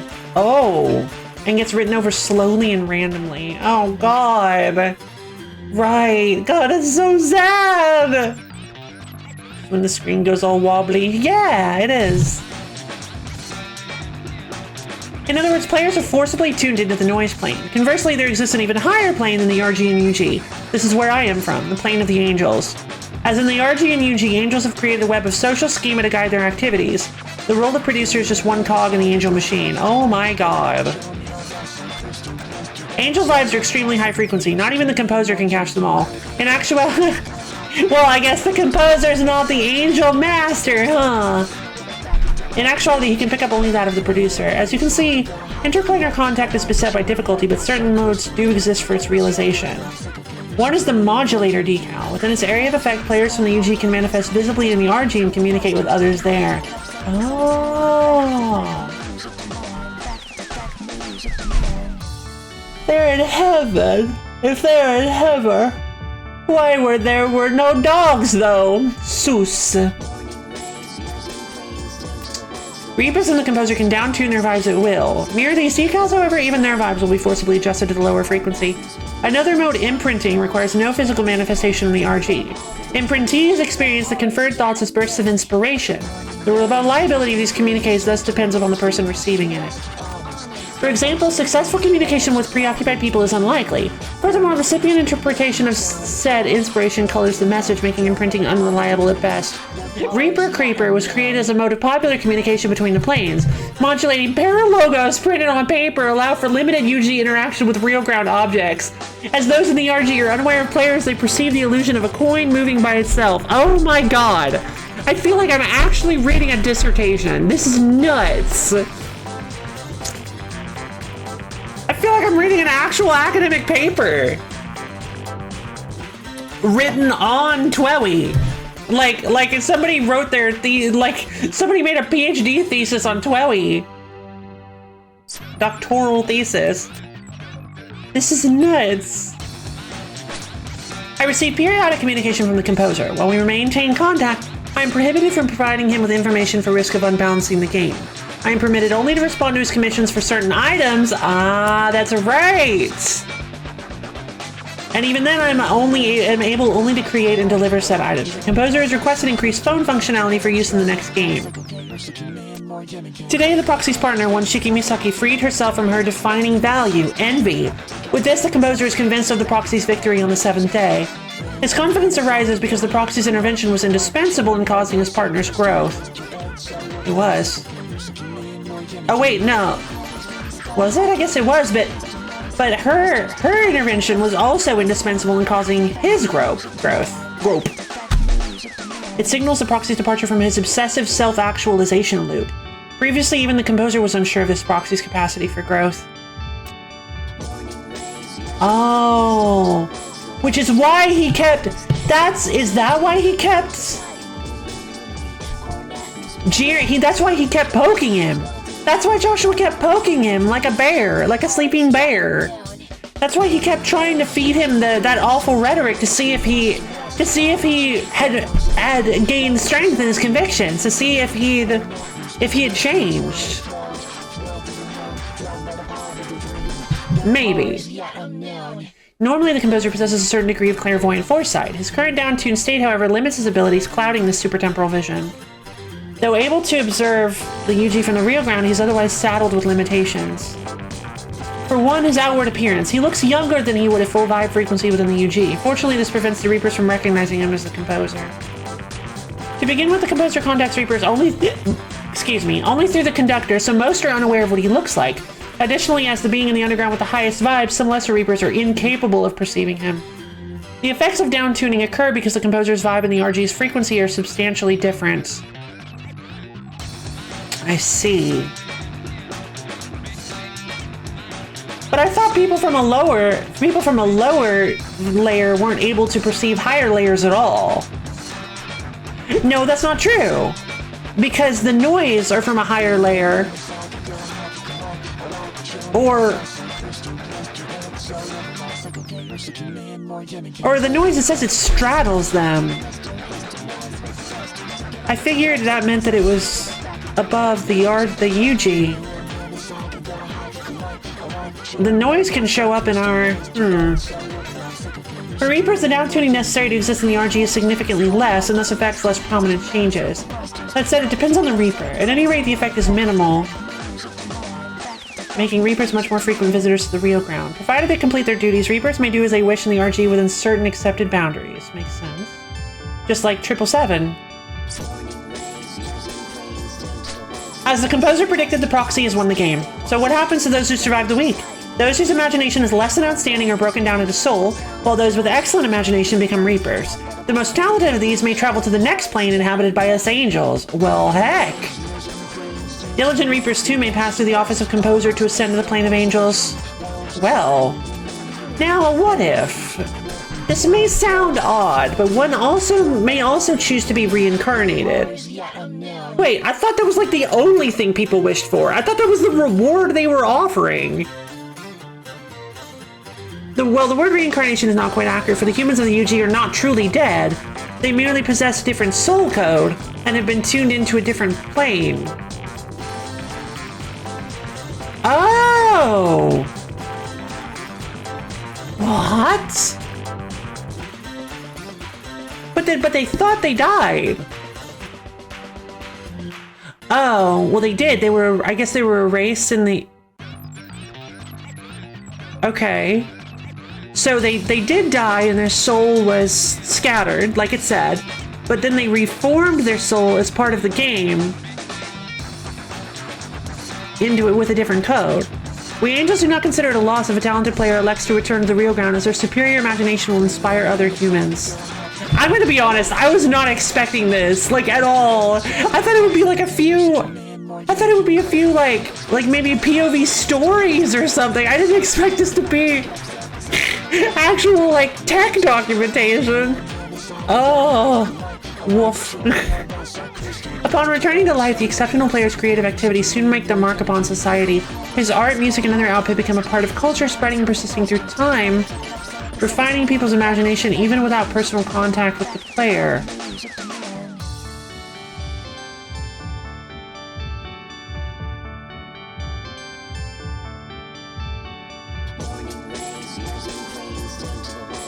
Does that imply that...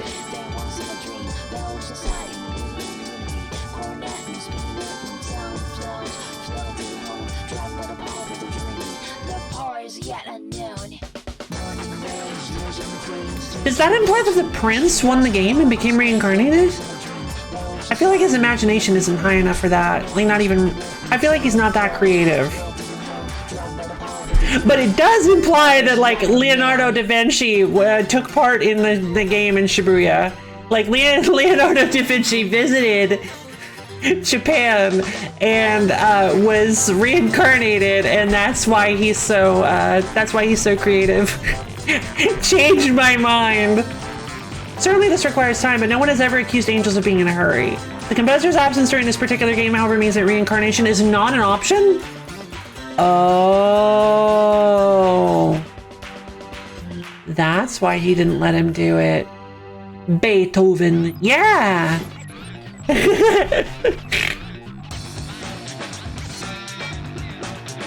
I see, so the reason Neku's imagination is so high is his obsession with cats.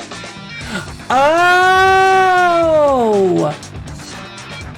Because Cat's imagination is so high, he's able to influence the world. This is just like a hobby for him. But his imagination is so high that because Neku is so obsessed with him and grew up idolizing him, it caused him to... Oh! Only the composer possesses the level of imagination necessary to reincarnate. It is beyond the conductor's means. The conductor continues to act as if the composer were present, but this farce can only continue for so long. I will be watching with great curiosity to see how the conductor responds once his ruse unravels. As I was busy writing reports, the boy in my custody, Beat, went missing.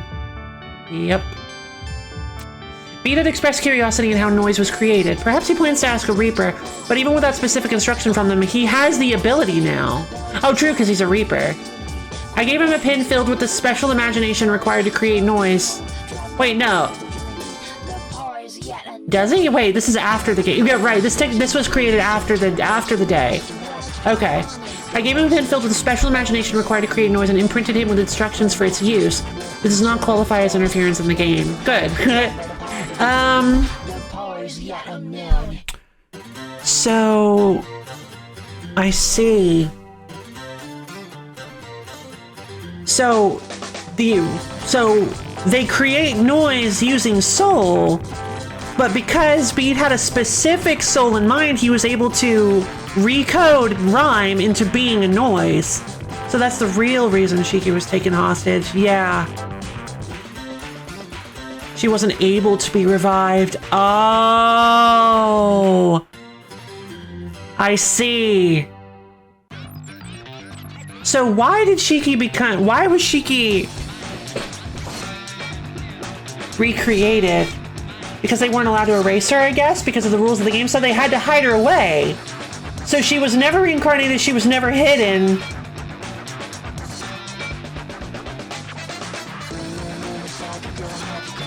Unless she was, I think that means that she wasn't his entry fee. I guess we'll learn more as we read. The information I gave him will have no impact on the game's results. It was merely a token of my esteem for his unflinching passion towards what he holds dear. Whether he uses his power and how is completely up to him. Well, heck, okay. Time to head to Joshua day 1. Let's go grab ourselves some more info, baby.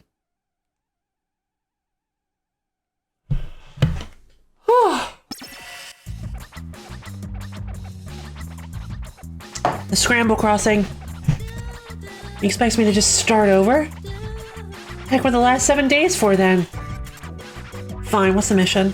I'm not losing. Not now. Not a chance. Game 1. Yes, it is game 1. X equals 30 plus 74. T equals 60 minutes. Incompletes will be destroyed. There's a timer. The mission format's different. X equals 30 plus 74. They're giving out algebra homework now? We did take down the GM last week. Maybe this is the big guy's replacement. Better not count on the same tricks then. I've got to stay focused and stay alive. Too much is on the line. First I need a partner. The toughest player I can find. Hachiko! I'm bound to find somebody useful there. Alright. To Hachiko!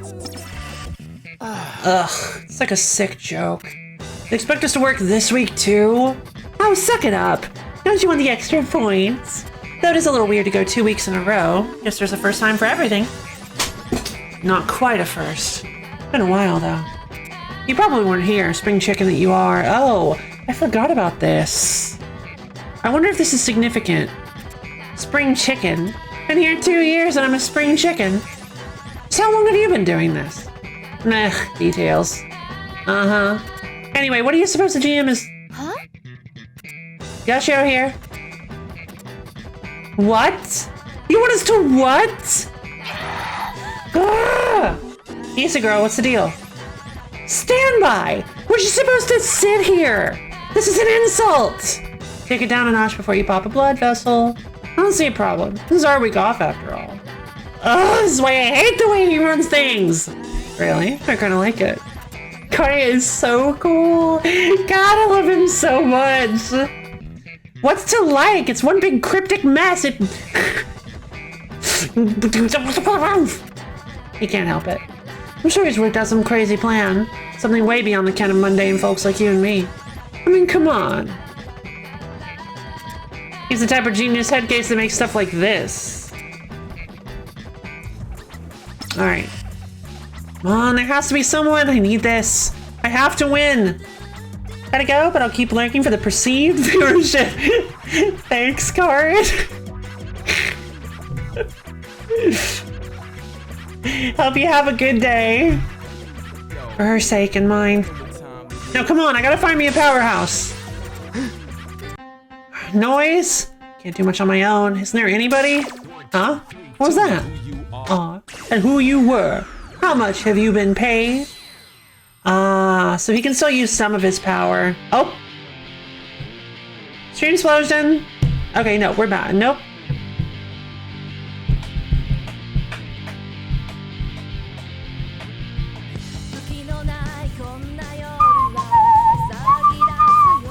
Okay, looks like we're gonna have to take a quick break.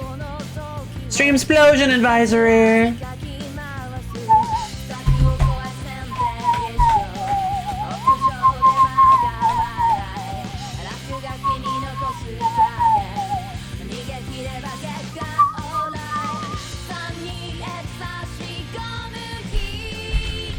Stream explosion. Alright, I'm gonna take a quick break then, you guys. I'll be back in just a few minutes.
のないこんな夜は騒ぎ出す夜更け前またとないこの時をいたずらにかき回す柵を越え線で一生屋上でバカ笑い落書きに残す影逃げ切れば結果オーライ3人へ差し込む光あの誓った言葉目が覚めるような声で揺さぶってほしい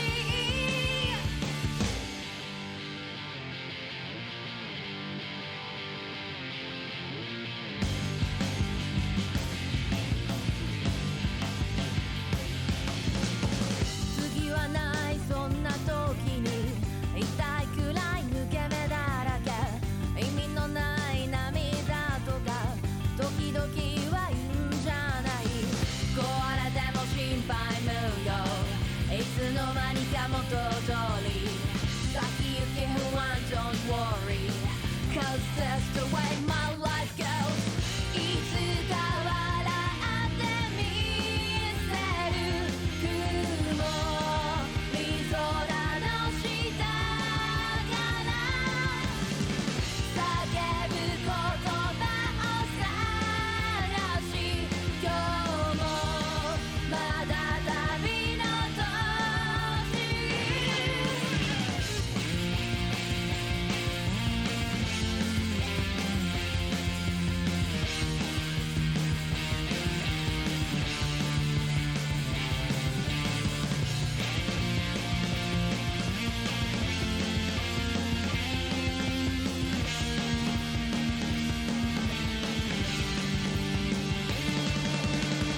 壊れても心配無用いつの間にか元通り先行き不安 Don't worry Cause that's the way my life goes 3人へ差し込む光あの誓った言葉目が覚めるような声で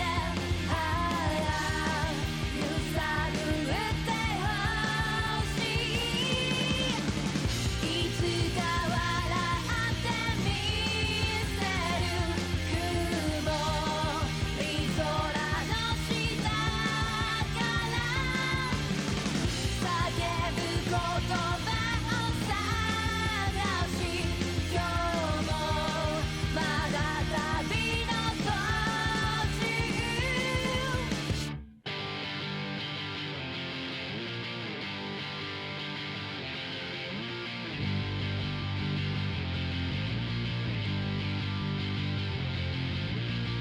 月のないこんな夜は騒ぎ出す夜更け前またとないこの時をいたずらにかき回す柵を越え線で一生屋上でバカ笑い落書きに残す影逃げ切れば結果オーライ3人へ差し込む光あの誓った言葉目が覚めるような声で揺さぶってほしい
Don't worry, 'cause that's the way my life goes.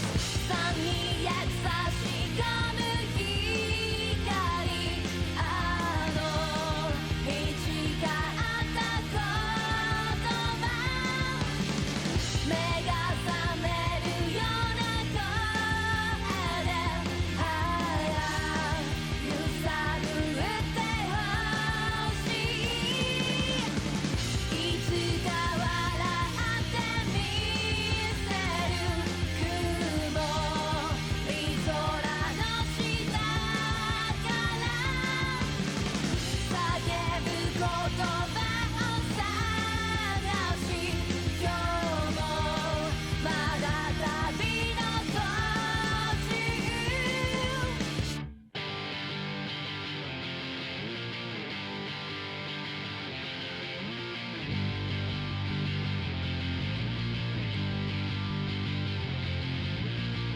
月のないこんな夜は騒ぎ出す夜更け前、またとないこの時をいたずらにかき回す。柵を越え先手必勝、屋上でバカ笑い、落書きに残す影、逃げ切れば結果オーライ。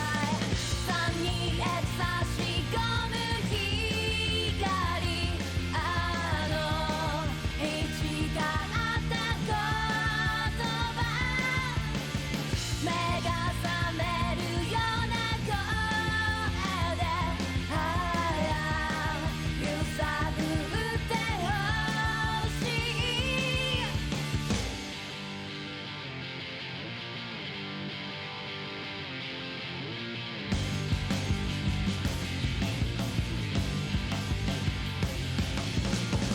次はないそんな時に痛いくらい抜け目だらけ、意味のない涙とか時々はいいんじゃない。壊れても心配無用、いつの間にか元通り。先行き不安 Don't worry, 'cause Hello, everybody! I have returned. Rabbit's excited about something. Maybe my skin since I last. Your skin, your Minecraft skin? Unless I have it on my phone still. Yay! Oh, I'm so happy for you, Rabbit. A pact? With who? Invisible Man. Oh, good. They let me have my pins. Have fun, Neku. Have fun, Niku. How's my aim? Yeah! Ah! There! So he's not actually a kid. He's just like, he just looks like one. He's just an awful person. That was quick. That was quick. It was quick. That's how it's done. Oh, I'm so hot. Oh my god. Okay, cool. Thank you. Glad to be back. You guys might be kind of behind. Return of Loaf, yes! Loaf, welcome back. How you doing? Doing good. Didn't want to have to redo it. Yeah, honestly, same. I totally get that. Oh my god, okay. Hey, look at me, already throwing a stretch my way. Alright, everybody, up off your seat. Stretch your fingers up to the ceiling. Dig your toes down to the floor. Ugh. Twist yourself all around. Limber up your arms, your legs. Get yourself all loosened up, because we're going to be here for a couple more hours. Alright, as soon as you're ready, bend down and touch your toes. Really feel those calves and hamstrings opening up. Ah, loosen up them legs. He just looks like one and acts like one, and he's a babysitter like one. Honestly, fair. Just a quick one. Even I assume you just got back to sit down. I did. Even if I assume you just got back to the yup. Oh, okay. Howdy. Howdy. The name's Yoshi Akiru, but mother and father call me Joshua. Mother and father. Who is he referring to? Please don't tell me. I guess you can call me Joshua too, seeing as how you're my dear, dear partner.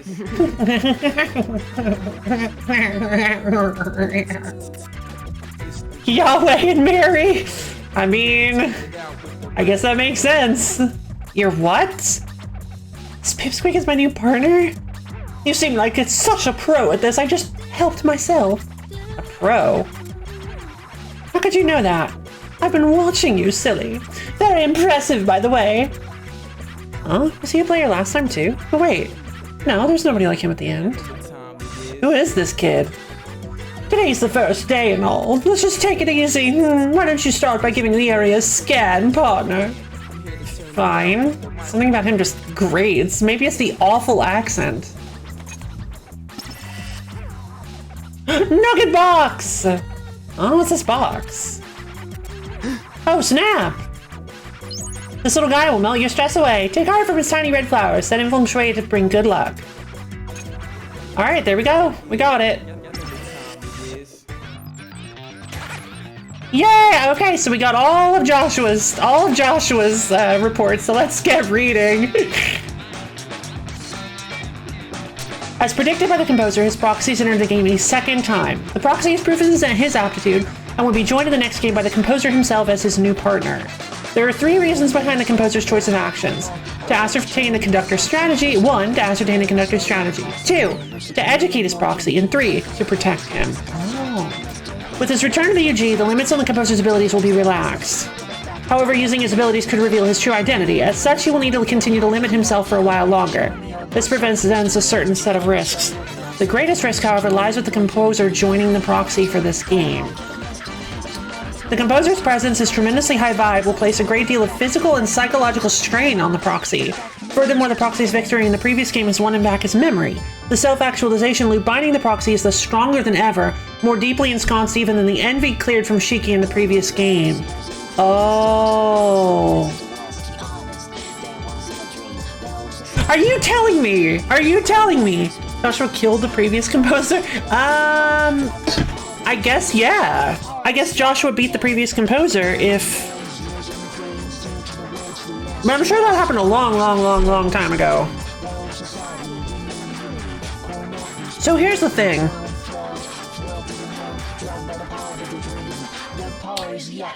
Does that mean that... Okay. Was Joshua specifically putting on this incredibly irritating air of insufferability so that he could pair it with the specific ideals he was trying to feed Neku to make the ideals seem terrible? Is that what's going on?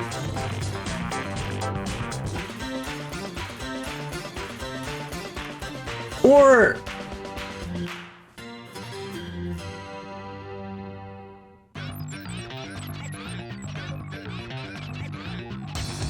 I don't... This is weird. How long will the proxy be able to bear being side by side with the composer? Wait a minute. The composer's presence, his tremendously high vibe, will place a great deal of physical and psychological strain on the proxy. I don't think it's the only thing putting a great deal of physical and psychological strain on the proxy. There's a possibility of the proxy still destabilizing, negating its progress during the previous game. Slight problems also persist with the proxy's personality. How long will the proxy be able to bear being side by side with the composer? I mean, I couldn't stand like a single day. So a trillion's better way to do that considering his big powers. Yeah. Neku teams up with a new partner, Joshua, but his feelings of mistrust only snowball. Today an alert was handed down, the discovery of a fallen angel. A fallen angel is one who has broken the angel's code, a criminal. Their crime revealing the secrets of Taboo Noise Refinery to the game master Minamimoto. Oh. Minamimoto knows the composer's RG identity, secret even to the conductor, and has chased him to the real ground. The fallen angel may also have supplied him with this information. Oh no! Who's the fallen angel? Do we know them? Minamimoto lusts to take the composer's place and has potential to do so. Its potential to do so comes second only to that of the conductor. Despite being a complete outsider in the wager between composer and conductor, he stands to hinder the composer greatly. It is entirely possible Minamimoto may rise to the office of conductor before this wager has been decided. All eyes from the higher plane are on this game for the future of Shibuya. Should its result be invalidated by outside interference, the angel's disappointment would be vast. So, what is the fallen angel's goal? Dominion over the underground, retribution against the angels. Whatever the case, we must carefully monitor Minamimoto's actions and stay vigilant against this fallen angel. Still mad we didn't in math order ourselves. Yeah, I guess that's true. That's fair. I mean... Fallen angel.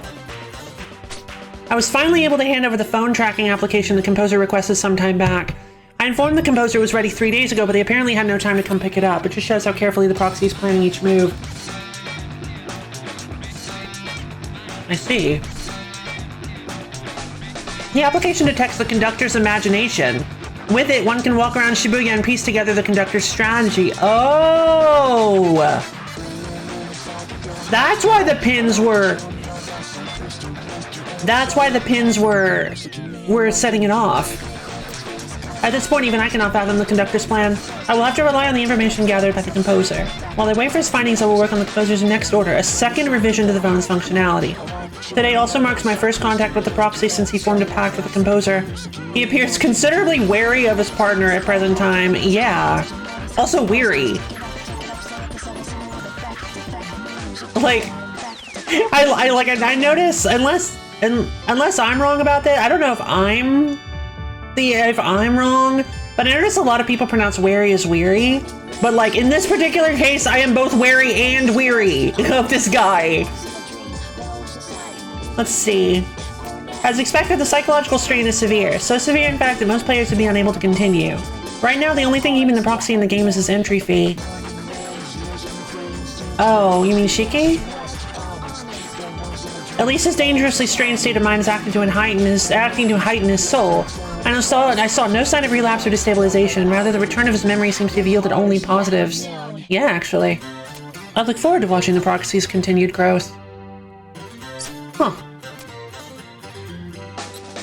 It's weird that he's not referring to anybody by name. I guess that's the point of these. They're supposed to stay, like, anonymous. The composer's reports indicate rough going in his investigation. I suspect the limits upon his abilities. Meanwhile, Minamimoto has not issued any missions. The Reaper's elites must be alarmed as well. Perhaps this is more of the Fallen Angel's influence. As I've stated, Minamimoto is suspected of a liaison with the Fallen Angel.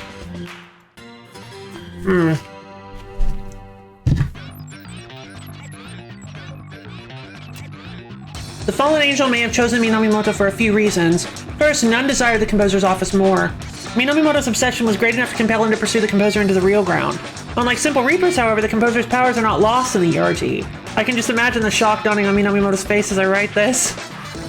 Yes, the composer must down-tune to the frequency of the real ground, limiting his powers. However, Minamimoto's in the same boat. As a result, the difference in their abilities remained unchanged, thus the assassination attempt failed. While Minamimoto's efforts were fruitless, they serve as ample proof of his convictions. The second reason the Fallen Angel may have targeted him is his lack of loyalty to the Reaper's organization and his preference for solo action. His distaste for cooperation meant little chance of him revealing the Fallen Angel's presence. The third reason is his consistently unconventional aesthetic. Discussion, even a winning player from even a simple Reaper. His bizarre actions regularly cause confusion among those around him. Even if the Fallen Angel were to urge him to do something out of the ordinary, that would be ordinary for him. No one would suspect a thing. This is why he is an ideal target for a Fallen Angel to work his agenda without raising suspicion. At least it seems a logical conclusion. The question now is, why has Minamimoto abandoned the game and what is he doing? I suspect that his only current objective is to take out the composer. If so, he's likely preparing for the 7th day and his opportunity to confront the players. Just what did the Fallen Angel tell Minamimoto? Perhaps no one will ever know. I don't think we will either. Do we even know who the Fallen Angel is? It's not... It's not Hanekoma, probably. It'd be weird. It'd be very weird if it turned out to be him because of the perspective of this. The proxy feels an affection for the art of the designer Cat, myself. As he was picked by the composer, this is hardly coincidence. It was an inevitability. Cat's creative works are embedded with command codes. His art acts as a medium for mass imprinting. Wait, really? The imprinting players use works only on an individual basis. However, through art, one can affect anyone who comes into contact with the work. I imbue my art with 2 command codes. The first is enjoy the moment more. This strengthens the imagination. The proxy received this signal loud and clear, though past trauma precluded him from responding accordingly. The second code, gather, calls to those with strong imaginations. Hence the inevitability. Why wouldn't the composer find his worthy proxy standing in front of my graffiti? Oh! A single reason exists for rigging my art in this way. The creation of the future requires imagination. Huh. Huh. Hanako seems like a pretty good guy. My art is widely accepted in Shibuya. This proves that those with imagination sufficient to create the future are gathering in the area. Shibuya's future is looking very bright. Interesting. Odd that the composer would feel the opposite then.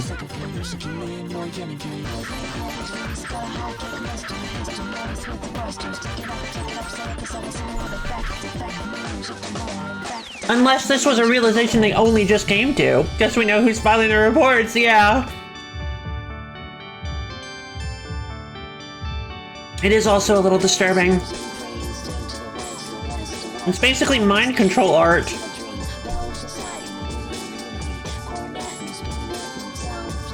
But also, like, not exactly. I mean, art has that ability, like,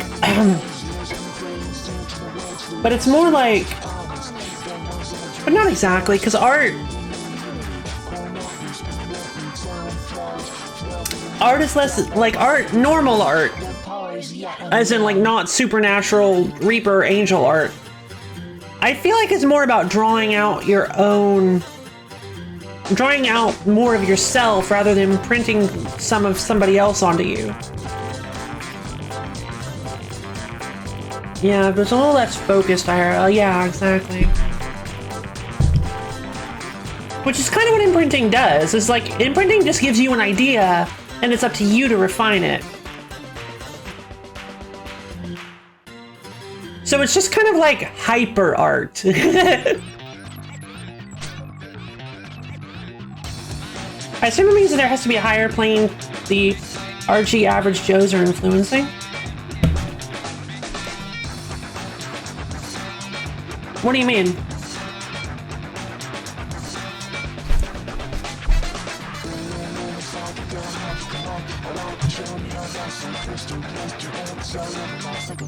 I have finished revision 2 of the phone tracking app, which allows you to detect the Shibuya River. The composer aims to use this device to convey the river's location to the proxy. If UG influences RG, it does.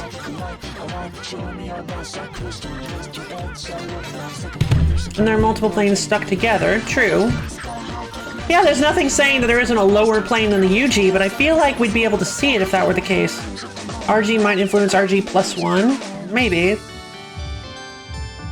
It would be more like a RG -1 because it'd be a plane below us. And before passing the knowledge along, the composer needed to understand the conductor's plan. As of yesterday, he felt confident in his hypothesis. The composer had encountered red skull pins everywhere the detector had led, the same pins I created at the conductor's behest on the first day. As I suspected, they perform a prime piece of his strategy. The imagination he has filled those pins with is the same as that in the player pin, imprinting. They are set apart, however, by a single major difference. The red skull pins are made to imprint targets with the conductor's will. Anyone wearing the red skull pin is dominated by the conductor's mind. The further the pins spread, the more people he controls. However, the red skull pins have penetrated less than half of Shibuya's real ground population in the last 2 weeks. At this rate, the conductor's strategy will end in failure. How does he intend to penetrate the rest of Shibuya? I will be monitoring his actions closely.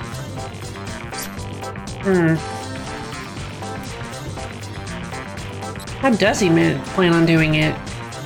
I don't remember. The final mission. Neko and Joshua make their way to Pork City to defeat Minamimoto. So now we get to see... Isn't UG below us? No, bottom. It's a top-down hierarchy.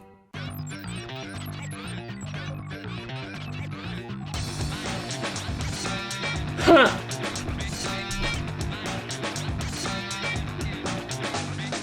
Josh was looking for the river in order to tell Neku where it is organically. Oh!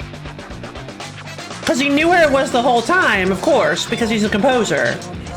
I see. I wasn't thinking about that. The final day's mission came from the conductor. Eliminate Minamimoto. Oh! Oh, it was the conductor that sent it! It was Megami! Kitanichi. Unexpected as it was, tension ran high, but the composer's quick thinking saved the day. In the end, all went according to his plan, and he successfully guided the proxy on to the next game. His solution entailed first defeating Minamimoto, thereby ensuring the proxy's victory. Secondly, the composer pretended to be erased by Minamimoto while shielding the proxy. So To accomplish this, he fled to a parallel world just before Minamimoto's final attack connected. The proxy survived the game alone, but was again unable to elect reincarnation due to the composer's illegal participation in the game. For better or worse, the game between the composer and conductor concludes in 1 week's time. The conductor's strategy may end in failure, but we will see. I need to keep a close eye on his future actions. All I can do is wait for the composer to inform me of which parallel world he escaped to. Oh. Okay, here we go! Time to head to beat day 1, baby. Let's go grab ourselves an item. 7 days left. Also, for some reason, it's heavily implied that the ramen salesman is the person leaving all of these items around for us to find in these boxes. I don't really understand why. Here I go again. At least this time, it really ends. Shiki's out. They made her my entry fee. Joshua, too, took the bullet for me. Rhyme's gone. Noise got her. And B left to join the Reapers. One player after another gone. I'm the only one of us left. The only hope we have. The mission! I'm not gonna lie that. Game 1, reach 10-4. Time 60 minutes, cost of failure, expunction. Oh. 10-4 again? They're not very creative. I need a partner. Otherwise this will be a very short game. Better check Hachiko. Somebody there must have what it takes. Yeah, and this is when the shoe drops. It's a twist is why. Oh yeah? Oh yeah, it's just a twist. Because, yeah, what happens is there's one that you can get, like, in one of Beats Days, I think, where you go to the ramen shop. Yeah, because the pins are affecting people. You go to the ramen shop, and he's not affected. And he's like, oh, hey, you left something here. And he hands you the box, and Neku's like, is it him? Is he? And then for a second, he goes, whoa. He gets red eyes, and he's like, what a wonderful world. And then he shakes it off. Before he finished it, he's like, ugh, that was weird. Whatever. And then he goes back to cooking ramen. So, like, he got possessed for, like, a second, shakes it off, and then goes back to cooking ramen, and he was the one who gave me the box, and Neku was like, there's no way, right? Huh. And then leaves. So, it was weird. Actually, I think the idea was that Neku suspected that maybe the ramen salesman was the person possessing everybody, but then because he got possessed himself, it was like, oh, no, it can't be him then, never mind.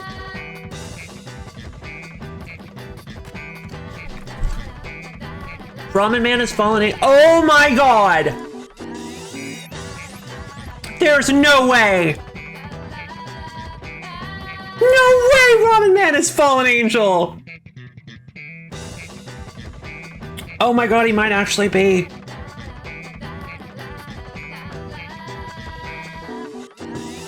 Oh, that would be the weirdest twist of all time. Wouldn't make any sense, but what's up with you, girl? You missed breakfast? No, I just don't feel like working. I hear that. Hey, how about a game then? Games make work fun. You know you love it? Not really. Not too keen on games right now. I mean, can you believe this week? We've never run a game this way. Is it even legal? Just barely. Consider a loophole. The gray area just short of black. This is ridiculous. The game master is Miss Konishi. How am I supposed to make a good impression? On the Iron Maiden? Huh. Well, you're right about the game being borked. 3 weeks in a row, that's a first even for me. Gotta wonder what the composer has going. I just want my job to be, what's the word? Rewarding, that's it. I want my job to be rewarding. I love the dialogue, like it feels very natural. Like the way they kind of, like they did, like that, where she says it and then repeats like the full sentence back. Like that's a very I like that. It feels very inspired a lot of the time. It's just, I'm really impressed by the dialogue in this game. Then put your heart into it, you reap what you sow. Very funny, and not all that convincing coming from you. But alright, I'll make this week the pinnacle of my Harrier career. Atta girl. Now let's just hope we get to the scene while there's still a player to harry. Hey, somebody! Holler back if you haven't made it back yet! Anybody? Huh? Where are all the players? Huh? My phone. Another mail. P.S. This game only has one player. Best of luck. What? I'm the only one? Then I can't make a pact! I can't fight the noise! How could I be so stupid?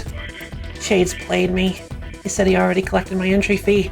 And it was the other players! You can't just give up. Think. I could try running for the next 7 days. Wait, no. If just one mission says to take a noise out. Oh, just perfect. I'm gonna have to run. I was skipping through this to do this the first time, and I think I sat here for like a full 2 minutes letting them beat up on me without remembering how I'm supposed to leave. And then it was as if a voice popped in my head. It was Brofi's voice going, Lo-Fi. dot, dot, dot. With the ellipses and everything. That jerk. This game is rigged. Crap. I'm surrounded. Yoo-hoo! Oh, yeah, that's right. Reapers!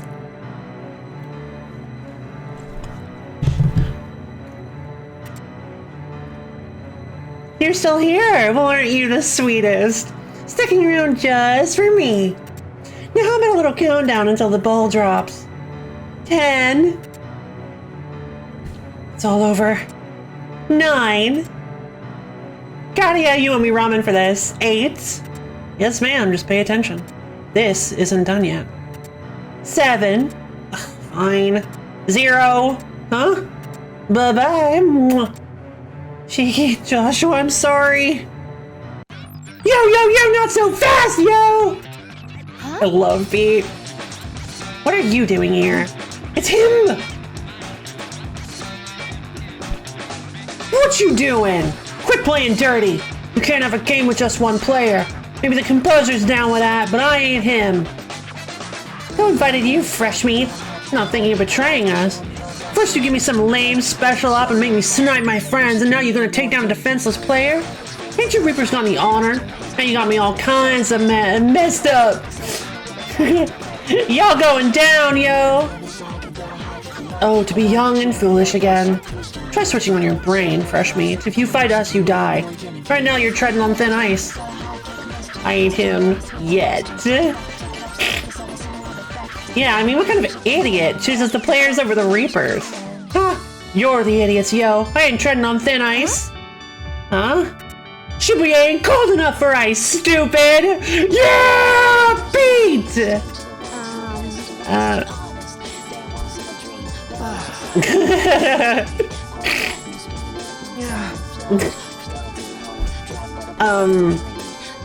You tell him, Beat! Yo, phones! Huh? Yumi is gonna pack, right? Okay, let's do it.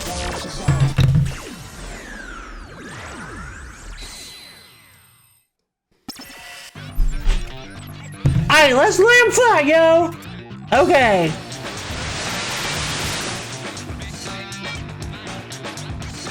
Bunch of idiots think ice is a summon, summer is a thing.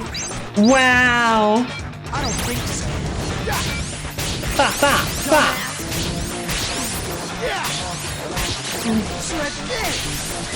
Nice. So, who's next? Who's next, baby? Hell yeah, that was tight. That was tight.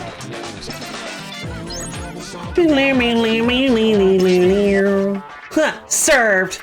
You got nothing on us, yo. Snotty little worm. The gloves are off. Take this. Hey, phones. Huh? We gotta bounce now. This way. Huh? Hey, wait up. Huh? You dare run? Come back here! Whoa, Uzuki, stop. Why should I? We gotta report to the brass. You know how this works. But, you'll enjoy punishing them more if you take it slow. Yeah, good point. Hey, this is Yashiro, Route 3. We have an emergency. A Reaper. Oh boy, now the real party starts. Heck yeah, it does. Booyaka! We made it! So, for now, we're safe. Look, you don't get to laugh at me. You're on a skateboard. I'm running after you. Yo, enough with the huff, man. That's weak. Don't you start blubbering on me now. Please, who's blubbering? So, why exactly did you make a pact with me? Because you was hung out to dry, man. I love little rhyme squirrel. I love rhyme squirrels, like, emotes. I wasn't about to leave you to die. Right, my hero. That's right. Wait, you're making fun of me. Hey, look, I owed you, that's all. For what? Rhymes pendant. Big deal, it was yours, so I returned it. Wait, that's the only reason you helped me? Jeez, man, you're a reaper. He'll kill you for partnering up with a player. Oh, quit complaining! At least you're still alive. Hey, your wings are gone. Huh? Oh yeah, I guess they are. You don't care? About what? That Reaper stuff was lame, yo. Getting sick of how they ran things. The good guys suit me better. Forget me, man. Why are you in the game again? What happened to that prissy kid you was with? Well... where am I? So we are doing the flashback. The game ended? When? How? Joshua! Where's Joshua? Shh. Don't. Who? Wait. Is this the room where we fought Kitaniji just like, or where we fight Kitaniji at the end just like bigger? Kudos, victorious. Kudos, victorious yet again. I'm the only one? You play the game well. Let me take a moment to congratulate you and to thank you for your assistance. Assist you? I don't think so. Ah, but did you not rid us of Shomi Namimoto the Rebel? Rebel? He wasn't on your side? Then that last mission was issued by me. I completely forgot he actually told us. I'm not gonna lie, I don't remember him telling us this. You used us! What did you do to Joshua? Joshua is no more. No. He took the brunt of Minamimoto's attack. Both boy and lion vanished, nuked to oblivion, no doubt. Then he died. Protecting me? Why would he do that? Yeah, good question. He must have had some affection for you as a partner. Did a terrible job of showing it. He was a fool, though. No partner merits that kind of sacrifice. I did this. I blamed him. He's gone because of me. I accused him of shooting me, but he was innocent. I made him feel like he owed me something. I didn't trust him. My partner. I didn't even apologize. I'm the worst. I never told Joshua I'm sorry. I can see you're taking this hard, but you didn't blame yourself. Technically, he never even entered the game. He didn't actually exist in the UG. How could he disappear if he was never here in the first place? That's not funny! And we mustn't overlook his grave transgressions, meddling with the UG from the outside, breaking into the game. The living are not eligible to play, and now you too must be punished for abetting him in his crimes. Punished with erasure. What? At least we're to go strictly by the book. Huh? But lucky for you, we repay our debts. The composer has generously decided to enter you in one final game with a penalty. You may not refuse. Another game? But what about Shiki? What happens to her? Nothing. The last game is null and void. Your entry fee will be carried over. That's the penalty? No. Your penalty is disqualification from all games beyond the next. You will not be allowed to play again. This is my last shot? Now I must collect your entry fee. I already paid. For your last entry, yes. For one entry fee is required for each game. Composer's rule. I'm afraid I can't bend them. Curses. What else can you possibly take from me? It's already been taken. What? Ah. That sucks, man. How can Shades be such a sneaky jerk? Taking all the players as an entry fee? Doesn't matter, I was forced into this either way.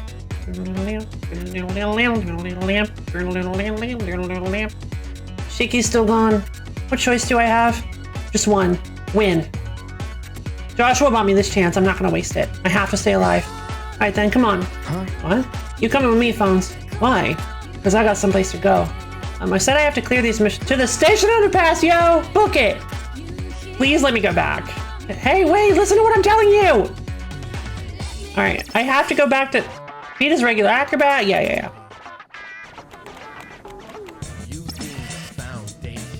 Yo, it says it. Okay, well. I'm pretty sure it says I have to touch Hachiko. Meet up with the secret, yeah. Alright.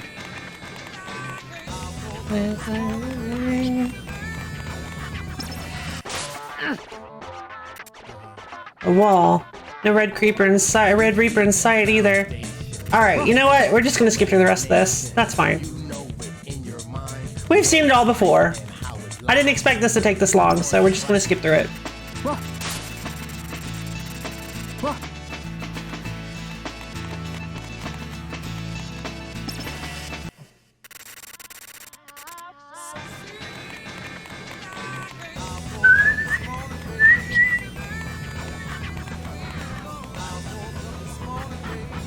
Statue of Hachiko! What's this box? Oh, snap! A girl's uniform with blazer. A replica of the uniforms from St. Ursula's, the famous rich kid school for proper girls. Wearing this will turn every head, especially if Niku wears it. But I don't think I have the bravery required for it.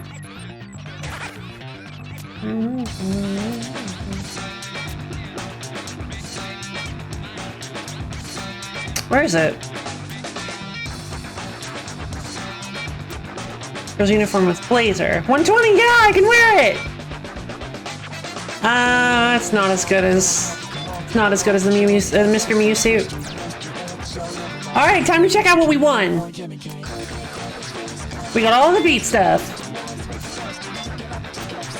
Right, beat day 1.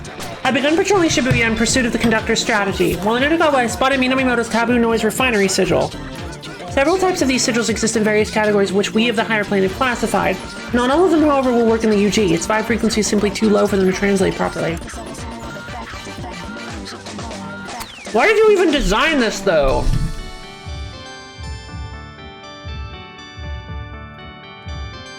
Isn't Taboo Noise like a bad thing? The sigil Minamimoto drew was one of these undecodable types. Was that a mistake on the Fallen Angel's part, or was it a transcription error by Minamimoto? Either way, with that design he stands little chance of reviving himself. However, Minamimoto's driven and his imagination is strong. Not strong enough to make a taboo sigil work even in the underground. If so, the specific result would be impossible to predict. Anything that might interfere with the composer and conductor's wagers to be avoided at any cost. I will personally neutralize Minamimoto's sigil. Angels may not interfere in the Reaper's game, but this contest will decide Shibuya's future. The higher plane cannot idly stand by. Meanwhile, the conductor has dealt a preemptive blow. The starting player count in this final game is 1. I cannot be certain. That's like asking why we made oh, I guess that's fair.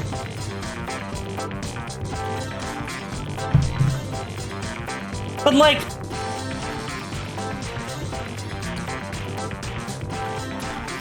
I guess we know how to give people cancer. I hadn't thought about that. It's not a thing we're supposed to do. Guess I hadn't thought about that.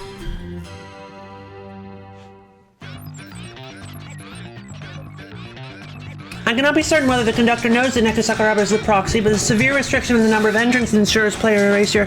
In this flagrant abuse of his privilege, he has eliminated the threat of the proxy. With the composer in a parallel world, the proxy's position is perilous. Still, as producer, I am bound by the rules. I can offer him no help.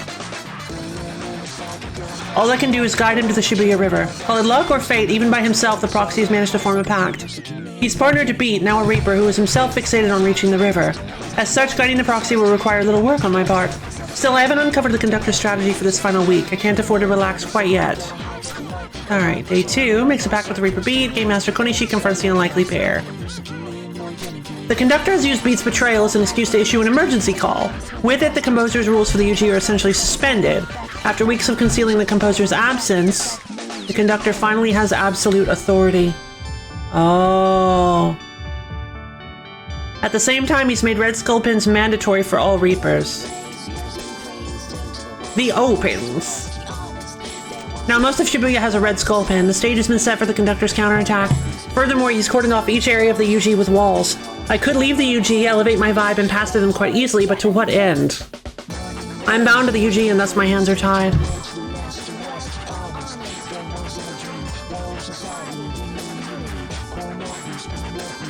I cannot reach the composer, nor do I know in which parallel world he's hiding. For now, all I can do is use my second sight to watch the game's progress. Second sight, huh? It's the first we've heard of that. Rather than head to the Shibuya River, the proxy's begun wandering the streets, apparently in pursuit of the Game Master. Konishi, this round's Game Master, seems mainly interested in saving her own skin. Interesting. She appears a loyal follower of the conductor, but the appearance of a promising candidate for composer would quickly change her tune.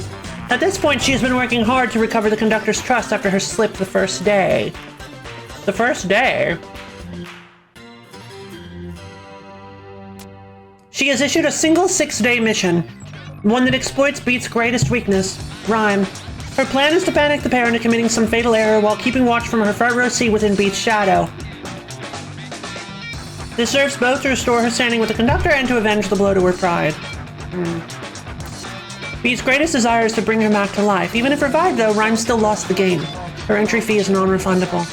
I do not know what the girl's entry fee was, but a life without it, the thing she held most dear, would be filled with grief and hardship. Oh no, I hadn't thought about that! Was it all Big Dude Week? No, I think he means the first day of her week. I think he means the first day of her week. But it's the void in one's heart caused by loss never filled. Oh, good point. I think it can be. It may take time, but something else will come along to fill that empty space, so long as one enjoys the present.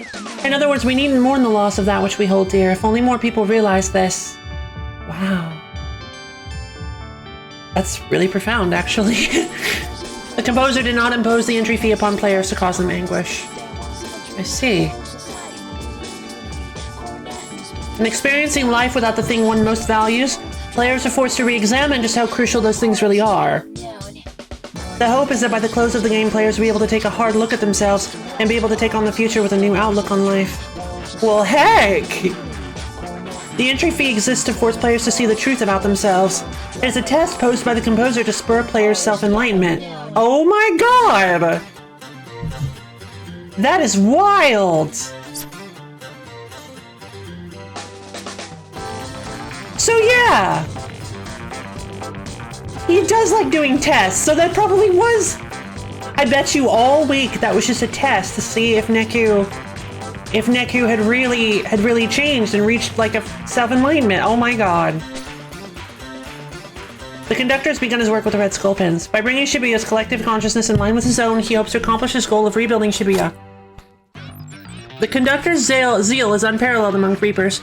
His strong presence was central to the composer's ability to govern Shibuya, an area considered exceptionally chaotic even among the higher planes denizen. Fair. Denizens, I should say. Yeah, not mourning losses.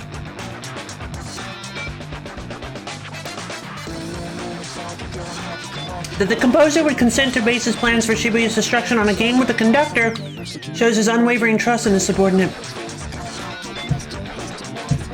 The unification of minds is the natural state of the higher plane.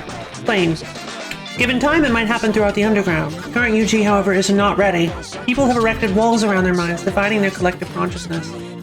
Oh. They coexist independently, like the cells that make up a single human being.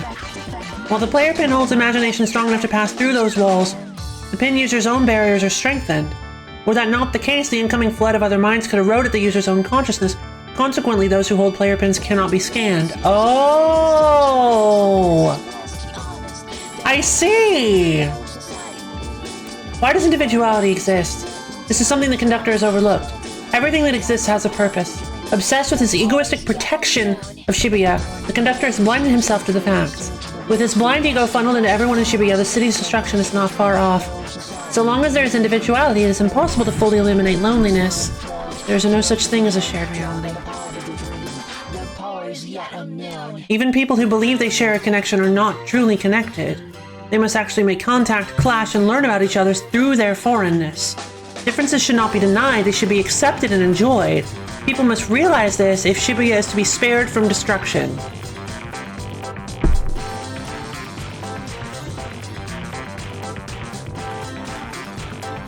Oh my god!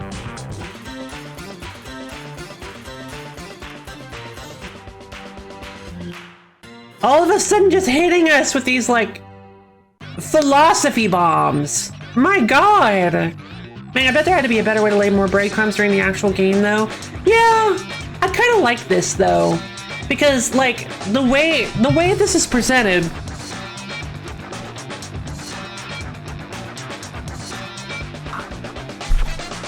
It's like,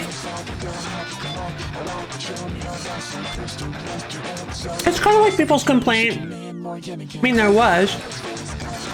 Yeah, there were a lot of breadcrumbs. That's why reading all of this is like, oh, more time with villains. Most of this is more confirmation of suspicions. Yeah, most of it is. Agreed. So here's the thing. When I started reading these documents, it started making me think about the whole midichlorian thing in Star Wars, where people were complaining. It's like, you didn't need to explain it. It's like, you didn't need to come up with an explanation for the Force or whatever. And I'm like, I don't really know. I don't really care. But it made me think of that argument, because basically what they're doing is they're doing that, where they're explaining, it kind of feels like where they're going into this in-depth explanation that you never expected to hear. I kind of never expected to hear this like really in-depth explanation of like the layers and the dimensions and all the little bits about reality, but they're going so hard in on it. They're explaining everything, and somehow that makes it even better. It's like before reading these, it's not like we felt there was a huge hole in the game. Exactly.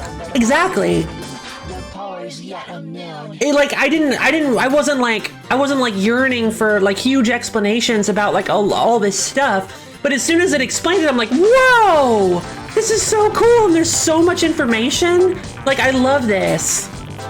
Like, sure, there was stuff that I was wanting to learn about, that I was hoping that maybe these things could tell me about through like little anecdotes and stories, but God, I did not realize it was going to be like an actual, I was going to be taking a class on multidimensionality.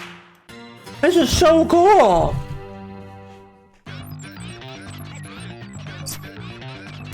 Be day 5. I've detected an energy spike here. It would seem Minamimoto has returned. I judged his revival unlikely after spotting his taboo refinery sigil on the first day, but it appears Minamimoto's imagination is much stronger than I'd anticipated. The fallen angel must have completed the array for him. A troubling thought. Who can say what impact this will have on the composer and conductor's game? Minamimoto has one goal now, to find the composer and erase him. Minamimoto has been tracking the composer's movements. He must know that the composer frequents this cafe. Chances are he'll pay a visit himself. As for the composer, I have yet to receive any word from him.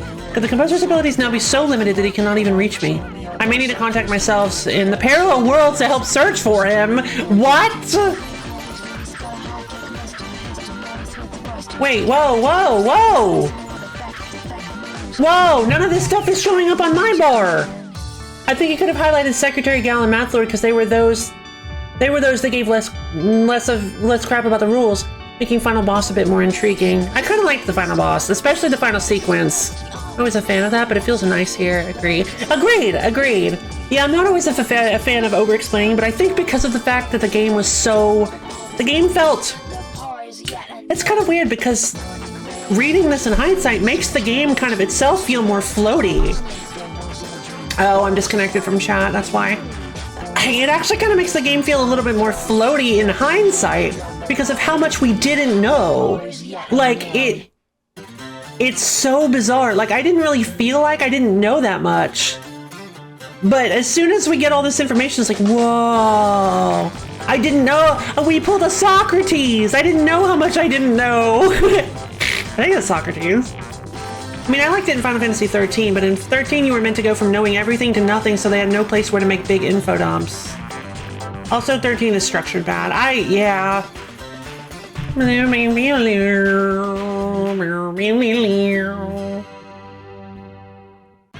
Let me expand on the concept of parallel worlds. Alright, here we go.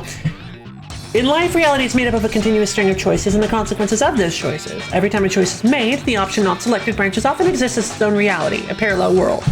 Countless numbers of such parallel worlds exist within a single plane, be it the RG or the UG, and travel among them as possible through the use of imagination. Put on Mario 64 music. The slide music, that would be great. What the? Okay, weird. Countless numbers of such parallel worlds exist within a single plane, be it the RG or the UG, and travel among them as possible through the use of imagination. Theoretically, anyone can jump to a parallel world, but penetrating the membrane between worlds requires uptuning one's vibe. This limits the pools of beings able to make the trip. Additionally, stress caused by breaking through the barrier can pull down the traveler's base vibe. If the vibe dips, the frequency may be too low to pass through the barrier. In the worst cases, it may render the traveler unable to return to his or her own original world. Oh. Conversely, angels are beings meant to jump between worlds, thus such travel is a simple matter. Angels have a higher base vibe than the frequency of the underground, allowing them to leave the UG, then tune their vibe to that of the desired parallel world. I see. Stars, yeah, unknown. I have located the composer. He is in a world where Tin Pin Slam. Oh, that's why he didn't. Oh my god, that's why he acted like he knew me. He's in a world where Tin Pin Slammer of all things remains supreme. I am off to retrieve him. Oh my god. Minamimoto has definitely targeted this shop and not with friendly intentions. It is essential that I leave here immediately. I will leave the keep into the Shibuya River for the proxy. He should know what to do from there. Oh my god.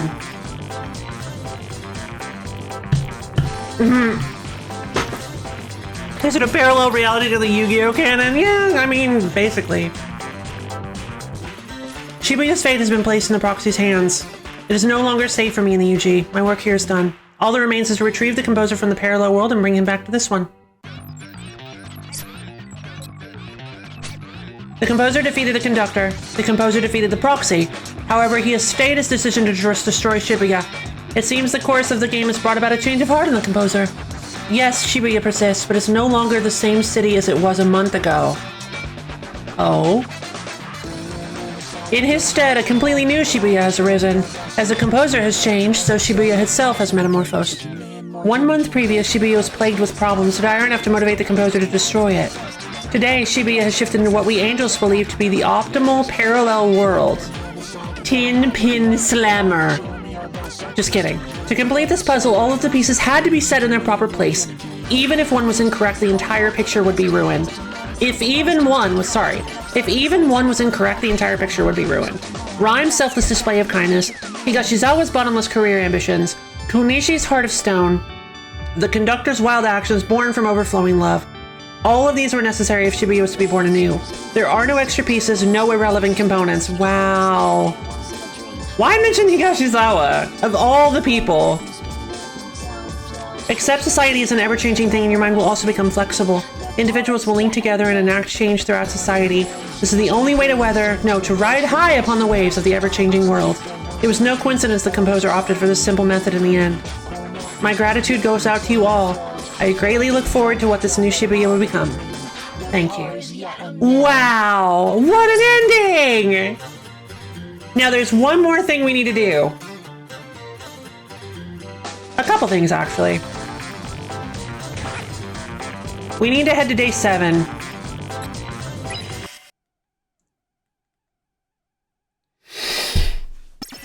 Beyblades. Okay, we're just gonna skip through all this because we're getting late in the stream and there's still a few things I want to do. So first things first, I'm the realist. We gotta go to, I think, where is it? Utagawa, I think. Oh my god, immediately. All right, I think we have to go to Utagawa to do the final fight. Now, man. I don't think so. Take this. So there are some optional Reaper fights that you can do. And I'm going to be doing those. Oh, well, I say those. I've already done 2 of them. Because I wasn't thinking about it. I wasn't thinking about the fact that it's going to unlock something by doing it. So I already did 2 of them. We only have to do 1. I think I'm missing. Let me wake you up. I think I'm missing the. I think I'm only missing the beat one.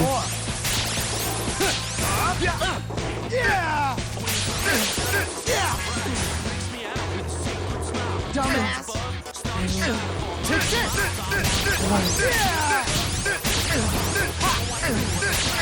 Dumbass. Going to swim.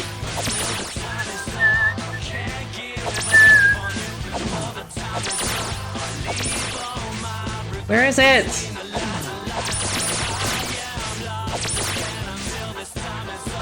Oh, this is a bad one. Get up, phone. Now that it's almost over, though, any favorite pin? Yes, absolutely. I think it's this chain thing. I found Natural Puppy! In terms of design, You hear this, yo? In terms of design, I think I have to go for, and I forgot I didn't buy this on stream. In terms of design, I think I'm gonna have to go with...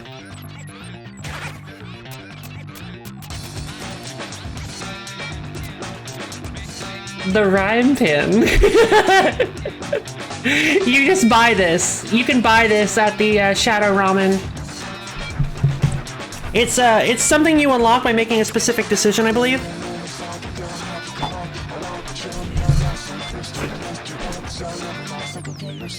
But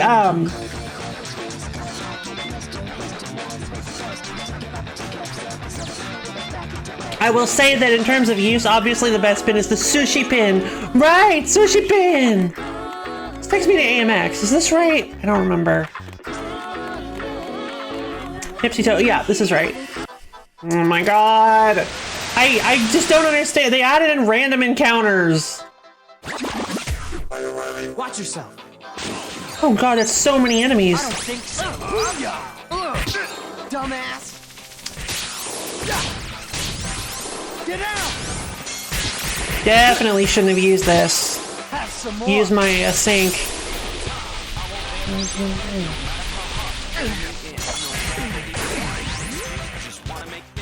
Little fruit.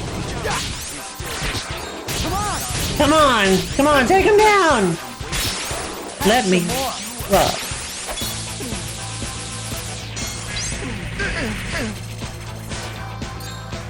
I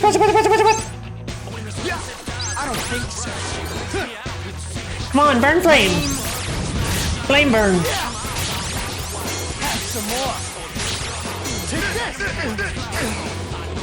Come and get Come on. To swim. I've gotten a lot better with using this pin setup than I used to be, thanks to all the fights I've had to do.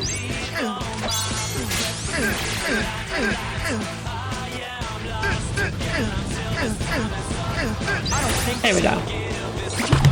The sushi pin is pretty great, honestly. That's how it's done.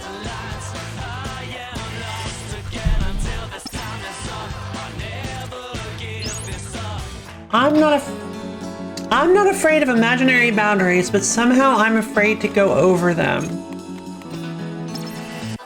Oh my god! It's kind of fitting for this game, honestly. They're not, like, they don't hit... Like, they're not programmed to hit you every single transition. Get out. Hey, Beat, help me with these guys, will ya? Oh, right, no, we can just instant win.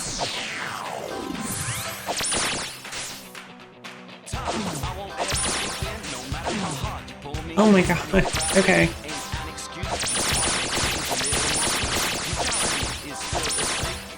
There we go. Let me wake you up! I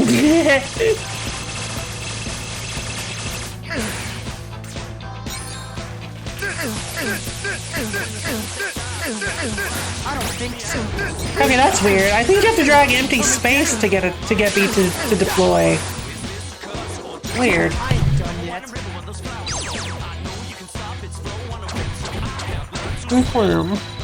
That's how it's done.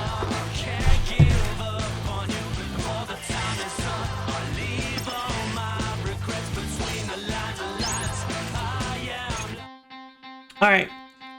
We're Shibiki heads. Who you are and who you were. How much have you been paying?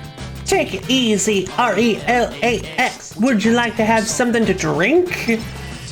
You made it just in time. In time for what? For a chance to tap into your true potential. I'm good, thanks. Oh, don't be coy. I can tell you're dying to find out what you're capable of. Well, let me lend you a hand. Easy. This fight's easy. At least it should be. It might not be, but I think it is. I think it will be. Watch yourself. Probably should have waited for my sync to get a little bit higher, but that's fine.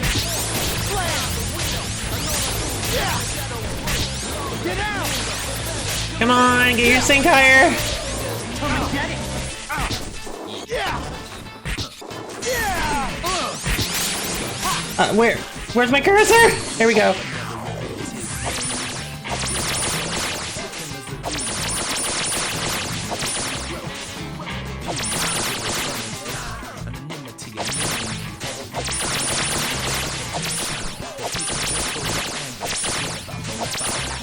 Whoops. Pick it up, Bones! Let's take out some of these bats and things. Alright, cool.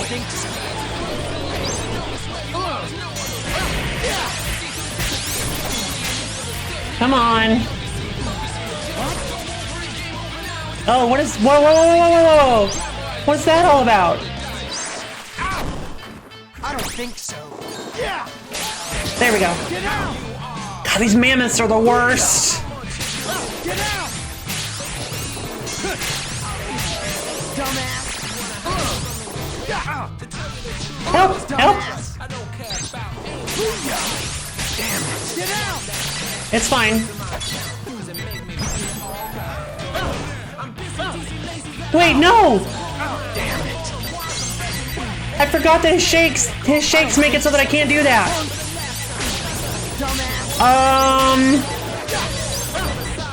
Have some more. Okay, this shouldn't be. Wow, I didn't realize this mammoth had this much health. Okay, I got a little careless. The other ones weren't this hard.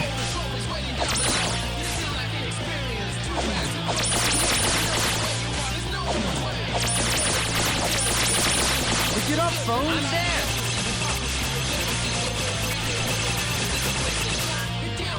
I don't think so. Come on, heal, heal, heal, heal, heal. Slam. Have some more. Punk. Heal, heal, heal, heal, heal. Slam. Booyah. How much you been paid? God, the mammoths are the worst enemy. Like, actually, they are so obnoxious. You can't, like, do hold attacks against them. Okay! That was way harder than I thought it was gonna be, but that's fine.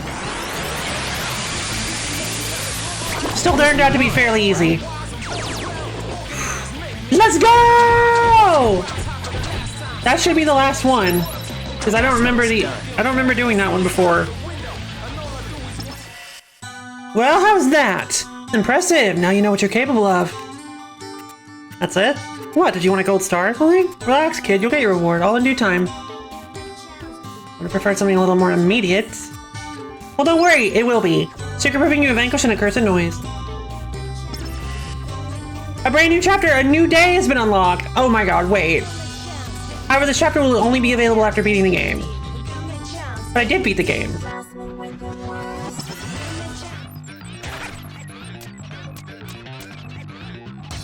Neku comes to the O2 at the Scramble Crossing in Shibuya once more and witnesses the dawn of a new day. Wait, what? Love gonna go big overtime? No, you're kidding me!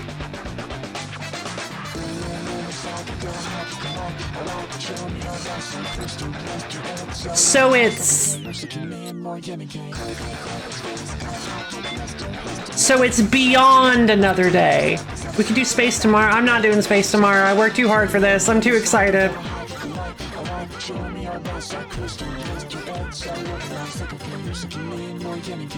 Well, looks like we'll be having one more TWEWY stream. Dang it! Alright, I guess we gotta do one more TWEWY stream. I don't want to do it next week. I am so burnt out on TWEWY right now. We're not doing it next week. Maybe in a couple weeks, maybe a few weeks, I don't know, but we're not doing it next week. A chance for phones to show up, yeah. Oh god, well, I didn't expect that. I didn't expect it to be a full-on new chapter. Alright then, well, I think we'll call it on TWEWY for today then. We got like tons of new info. It'll give you time to get the tower done. Yeah, that's what I was thinking of too.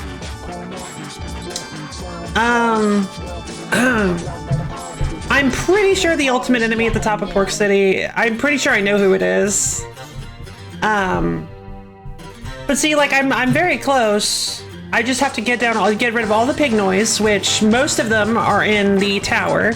There's a pig noise that shows up at the end of each tower floor that you have to get rid of, because it apparently counts as noise in the room, so you're not allowed to progress without taking down the pig noise. And then the ultimate enemy at the top of Pork City. So I could probably figure out something. There are some strong brandless pins that I could use. I don't know. I'll figure something out, I'm sure. But let's just give it a few weeks. I'll figure something out. The gamer's worst nightmare. More game to play.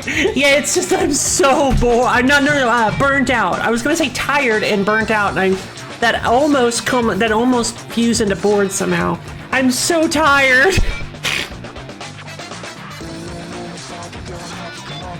I've been rushing to try. I have been so busy this week. Oh, but it's a good tired. It's a good exhausted. I feel good. I got a lot done, and I'm glad you guys were able to see this last bit with me. I didn't expect this to take this long, I'll be honest. I honestly was worried that we'd finish too quickly. Even just doing the secret reports. I didn't realize how long it would take to read them or / acquire them. Well, in that case, I think that's probably a good place to leave TWEWY for now. One last secret for us to uncover in the future.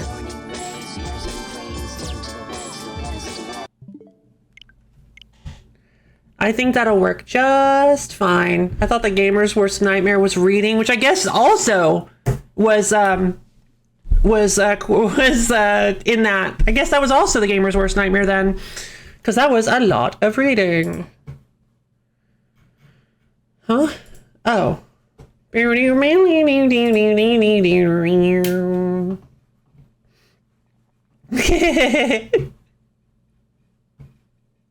Let's see. Hype! Yeah! Okay. So now it is time.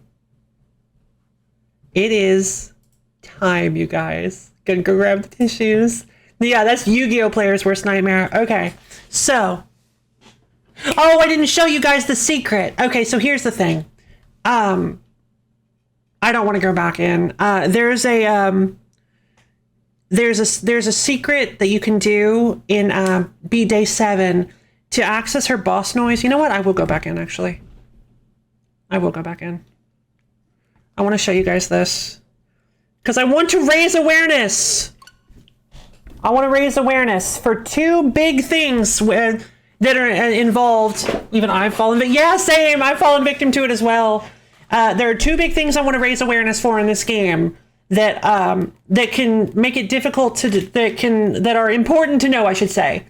One of them that can make getting the secret reports difficult, and the other one that can make it easier. It's kind of bizarre, right? But all right, we got to go to Beat Day 7. I can't demonstrate the second one. I can only show you. I guess first one. All right, we got to start over to teleport. We're just going to start over Beat Day 7. So here's the thing.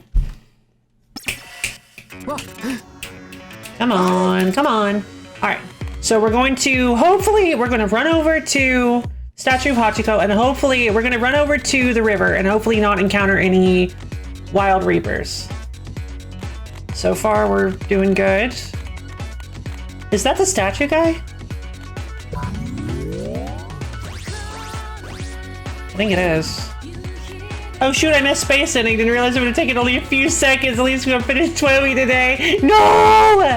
I just have to show you. All right. Trail of the Sinner. So here's the thing. The boss symbol in this chapter is actually kind of the worst. Huh? So here's the thing. The boss symbol in this chapter is that you have to fight Snake Form Kitaniji. Rubicon. I can't believe this is called Rubicon. The Armor Core must be. This must be like a thing in Japan, and Armor Core must be like a reference to it. I guess. I don't know. I don't know what Rubicon is, but here's the thing. The snake symbol, the boss symbol for this area, lies across this river. So in order to get to it, you have to beat Konishi in order to get to him. And I'm just like, really? I don't want to do that. Konishi is such a pain. Well, guess what? This might not work the first try, but that's only common knowledge, baby. It may not be visible, but you can get it right off the screen.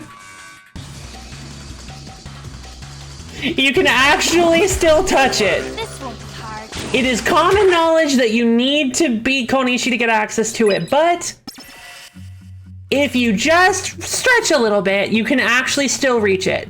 That is the knowledge that I would like to share with you today to make sure that if you ever try to do it, you can do it more easily, because I am Luffy, breaker of games, and I have discovered speed strats. Now here's the worst, now here's the bad news, and I discovered this at the same time. In order to get credit for beating the boss battle, I accidentally discovered this twice, because there's one chapter where you have to fight two boss symbols, and there are Uzuki and Karia's separate symbols, not the team fight, but the separate fights with them. You have to fight them in the same chapter. I discovered this. I ended up solidifying my discovery of this during that chapter. If you do a chain reduction on a boss fight, it does not matter if you do a regular noise, a taboo noise, another boss symbol, it doesn't count. If you do a chain reduction, you have to fight them again. It does not count it for getting the secret report. So just to save you guys some heartache, make sure to wipe out all the taboo noise in the area just in case, or if you think you're good at separating yourself from it, just be very careful not to let a taboo noise jump into your boss fight, or else you have to do the fight again. Also, don't try to fight Uzuki and Karia in a single single fight with the two chain reduction, because you won't get credit for either of them. That happened to me. So I wanted to spread awareness to make sure you guys knew about this, because it is very obnoxious and actually cost me like 4 fights that I had to do extra because of the fact that I got ambushed by taboo noise or tried to speed run it. So yeah, that's the last thing I wanted to share with you guys, because it is very simultaneously cool and obnoxious. But yeah, I managed to get him, but a taboo noise jumped in at the last possible second. I'm like, oh, well, that's might make the fight harder, but whatever. I finished it and it didn't give me credit. I'm like, you cannot tell me that I have to do the bridge. You cannot tell me that I have to cross the bridge or else it doesn't count. I'm gonna be furious. I tried it again, it worked. It just wasn't in a chain reduction and it worked. So yeah, it's just a really weird bug in the game. I don't get it. Just because it's not technically the fight or whatever. Who knows? So there we go. Awareness spread. Luffy, breaker of games, has dispensed knowledge. So, you guys ready to cry? I think it's time we finished A Space for the Unbound. Got tissues ready? Heck yeah. So, anybody who has not... Just I as a streamer, this goes against everything in my nature, but I have to let everybody know. Personally, I cannot. If you have not seen me play A Space for the Unbound, or if you have not seen the end of the game yet, I cannot personally recommend that you stay and watch this, because the ending of this game is so incredible. This game itself is so incredible. Always ready to cry? Heck yeah! That's how I get it.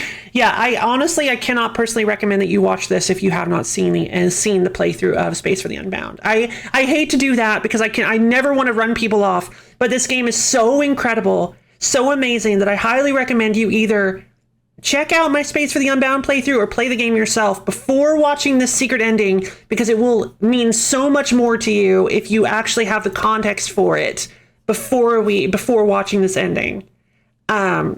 Because this is such an emotional and beautiful game. I can't in good conscience recommend you stay and watch this, unfortunately.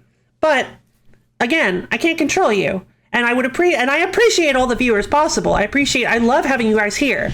So if that is not something that bothers you, then you are free to stay. So let's get started. So let me tell you guys something real quick. Let me give you a little bit of background on what I had to do. So I played through the game all the way through, and I discovered what 3 creatures. We going pet fluff? Yes. Well, no, actually we're not. And that'll be part of the explanation. So here's the thing. In A Space for the Unbound, now that we have had the disclaimer out of the way, in A Space for the Unbound, all of the side quest stuff is finished in chapter 4. There, however, is one full chapter after that is about like 2 hours long. Very long chapter. So what that would require me to do, and this was when I was playing it with full knowledge of the I did read through all the dialogue. I didn't skip through the dialogue because you can't skip through the dialogue on chapter 5. It's illegal. So unfortunately, I realized something, that if I saved petting the fluffiest animal, if I saved you guys getting to see me react to the petting the fluffiest animal, it would require me to then play all the way through chapter 5. Magical Movie! Yeah. We're going to need in order to pet the fluffiest animal, we're going to need the power of the moon! Magical Movie! In order for you guys to get that experience of me reacting to petting the fluffiest animal, I would need to then continue playing through the rest of the game on stream, full chapter 5, which I don't know if my heart is ready for that anyway. And then we get to see the epilogue and the end and the secret ending. And that would take like another 2 hours. So unfortunately, and I hate to say this, unfortunately, I did go ahead and play through the fluffiest animal cutscene off stream. Fortunately, though, I did record it. So,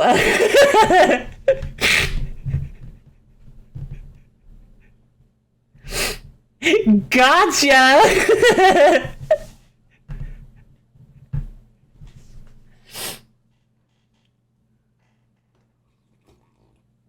So here's the thing.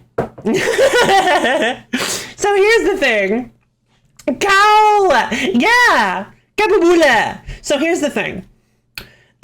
Just letting you know what I missed, what animals I missed.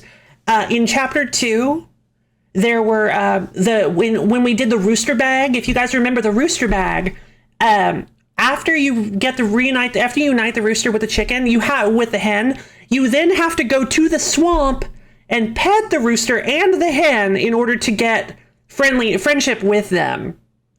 And that's a very easily missable thing, in my opinion, that I never even thought of. They run off to the swamp and you got to go pet them in order to get friendship with them. The last thing was, I feel like it's also kind of missable because it's you only get access to it at the end of chapter 3. But after you help Madame Puspa, you have to talk to the egg seller guy, who was also the guy that you had to talk with about the hen and the rooster. You have to talk to the egg seller guy, and he lets you know that his duck ran off, and you have to go corral his duck in a bit of a push mini game where you have to set up a scarecrow so that it doesn't run to the back streets and it runs back over to the egg salesman, and then you're able to pet it and become friends with it. So yeah, that was the only other animal that I missed. They wasn't like a big monumental thing, so I didn't record it. Neither of them were, but yeah. I will, however, recommend real quick, anybody who's watched me play this, I highly recommend you go back and either play it yourself anyway, or watch my playthrough again, I guess, with the information that you get from this, because I played through this and there were so many interesting things that I noticed. It was like watching a movie again. Like, there were so many things that just that popped up that I was like, oh! And especially at the beginning actually has some really interesting things if you're paying attention that blew my mind. So yeah, let's go ahead and watch my reaction to the Kababula. I hope I didn't say anything weird, because I forgot to double check this to make sure it got edited correctly. Or I forgot to edit this. Hello. Hi, hello. Hi. Hello. Testing 1, 2, 3. Am I on? Is this on? Is this thing on? Yes, you're on. Okay, so this is the story of a girl. Here goes. Thank you for your aid. Come closer. I will allow you to pet me. Hi, Pazlo. Bye. Hi, future Melody. Do this, yes. I got all the animals. Okay, I got all the animals. Perfect. I've heard lots about you, young man.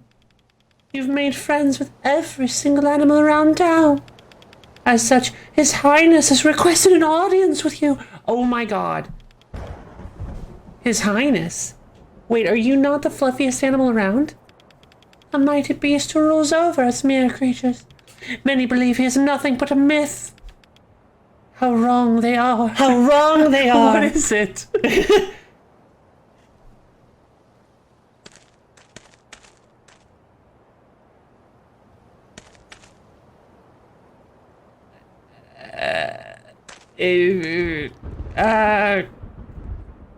Is it a pillow? I have created a pathway for you. Please, come. Oh. A Barong puppet mask? What's it doing here? Poor thing, left here all alone. What? I can space dive the Barong? Wait. Here he comes. I hope you guys are. What is this?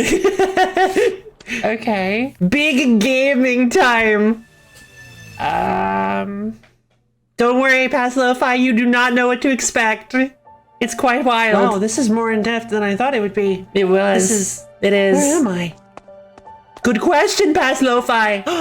No! Yeah, that's right. It's alive? It's alive. It won't bite me, right? Of course not. Are you the fluffiest thing alive? Wrong. More like bright. So, you're Atma. Yes. Sorry, I didn't know. Don't be. Please. Pet me once more. Oh, I guess this. 1, 2, 3, hop. Yes. I can feel kindness in your touch. Every animal in town talks about you. Apparently, you've pet and given names to all the strays. I have. I did. They're glad of it, you know. It makes them feel that they have a place in the world. Good. I never knew a name meant so much to them. Means so much to a lot of people. Names have power, almost like magic. It is our identity, the first step. Names are actually very important to me too. Ourselves. Names are important.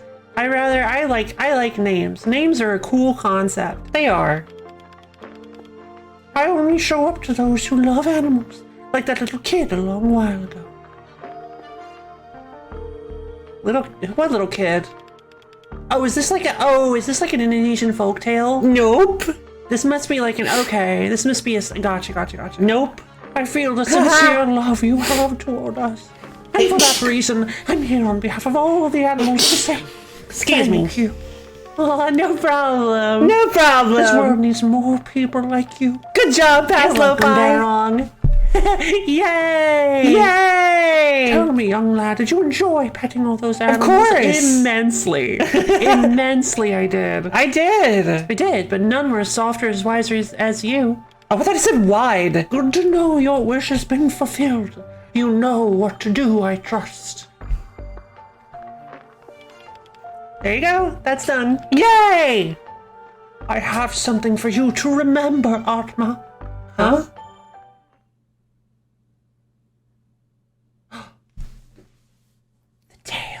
The tale. I actually haven't read the tale. I didn't read it. Bong. Bong. Molly, you really love cats, huh? Well, they're cute. And once you gain their trust, they become loyal friends. You have other friends besides these cats, right? Well, obviously. A dog, a duck, even a white bull. A white bull? Mm-hmm. Beside those, how about the king of beasts? See? Oh, he was talking about Nirmala. He was. A lion? No, silly, a mythical one. The barrel! Here, let me draw him.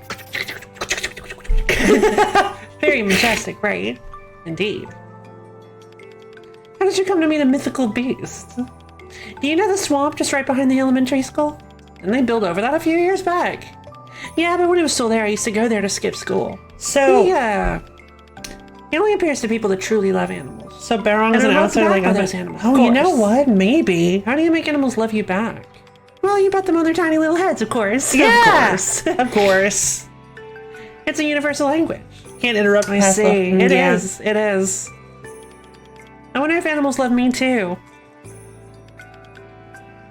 It's entirely possible. This is Pavlov speaking. This is Pavlov speaking. I can hear you, future caballo. Whoa! How did she do that? What? It's amazing.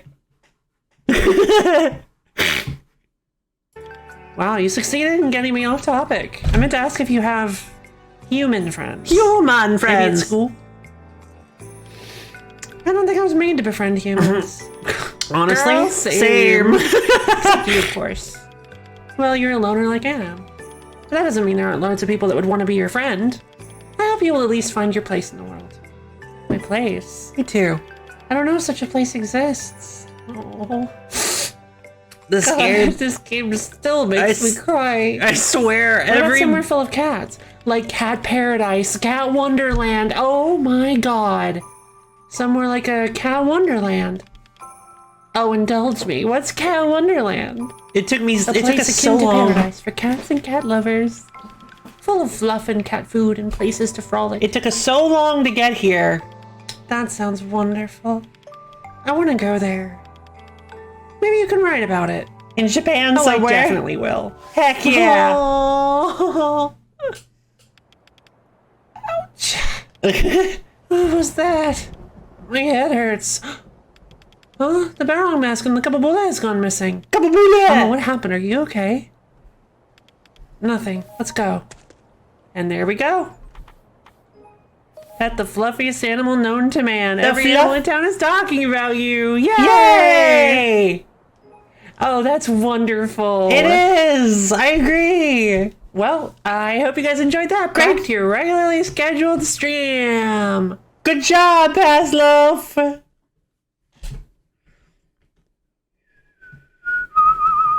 Good job, Pavlov. Bye-bye, Pavlov. Yay! That was fun. All right. I'll miss you. Don't worry, you have future lo-fi. Or present lo-fi. Hello again, present lo-fi. Hello! Actually, would have been really funny if I just disappeared for that. Oh, there she is! Yeah! I'm just a little bit older now. It's me, past lo-fi. Just a tiny bit older. All right, let us launch a space for the Unbound. Now, I forgot to test this, but this should... I do know that, generally speaking, this will work. Wait, did I have to get rid of the... Oh, I did.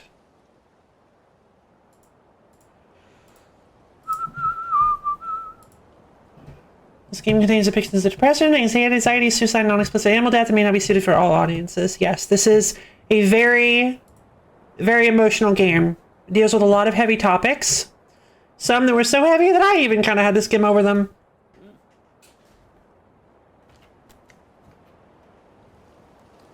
All right, a space for the Unbound. So yeah,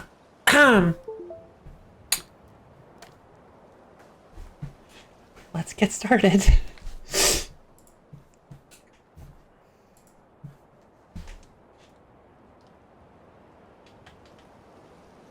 Game.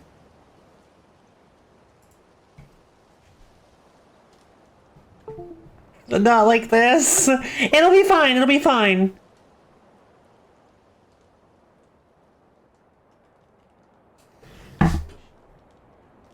Game.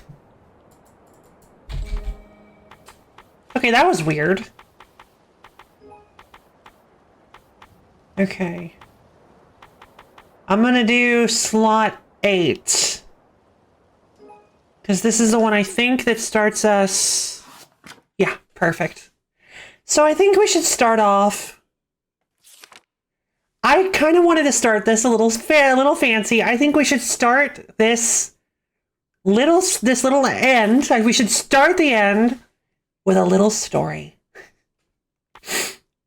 In the deepest, darkest corner of the galaxy, there lived a star princess who called a planet of her own creation home. Now, this star princess had magical celestial powers. She could grant any wish. In a flash, she could summon the most delicious food, the most wondrous delights, all but one thing.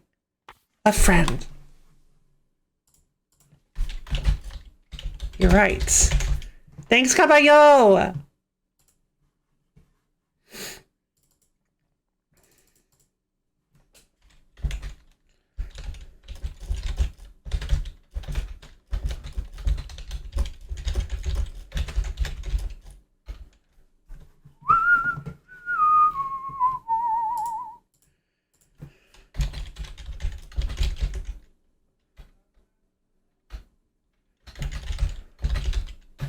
All right, true end. Perfect. The Star Princess was dreadfully lonely. She thought to herself, if I only had a friend to share this with. It was then that she decided to embark on a journey to make new friends. Only she grew sad at the thought of abandoning her beloved home planet. And so, the Star Princess split into two entities, stellar twins. The North Star Princess glowed a brilliant blue, and her twin, the South Star Princess, a rich, warm yellow. The North stayed to tend their home planet, and the South set off on her grand journey. Atop a fiery comet in the emptiness of space, the South smiled brightly, alight at the thought of the new friends ahead of her. The North, in deepest quietude, felt her joy too, for their hearts were as one.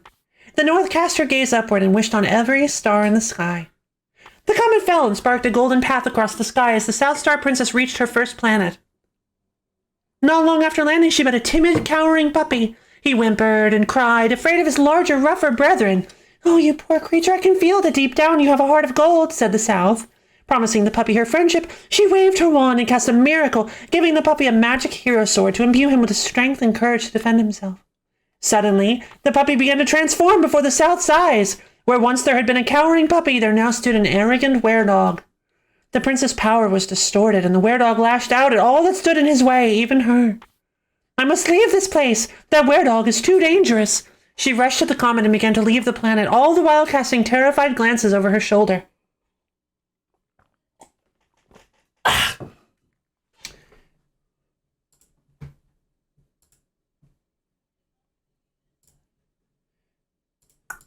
As she rose into the heavens, the South tried her best to swallow her fear. Far from her in body and thought, the North sat with the feeling alone.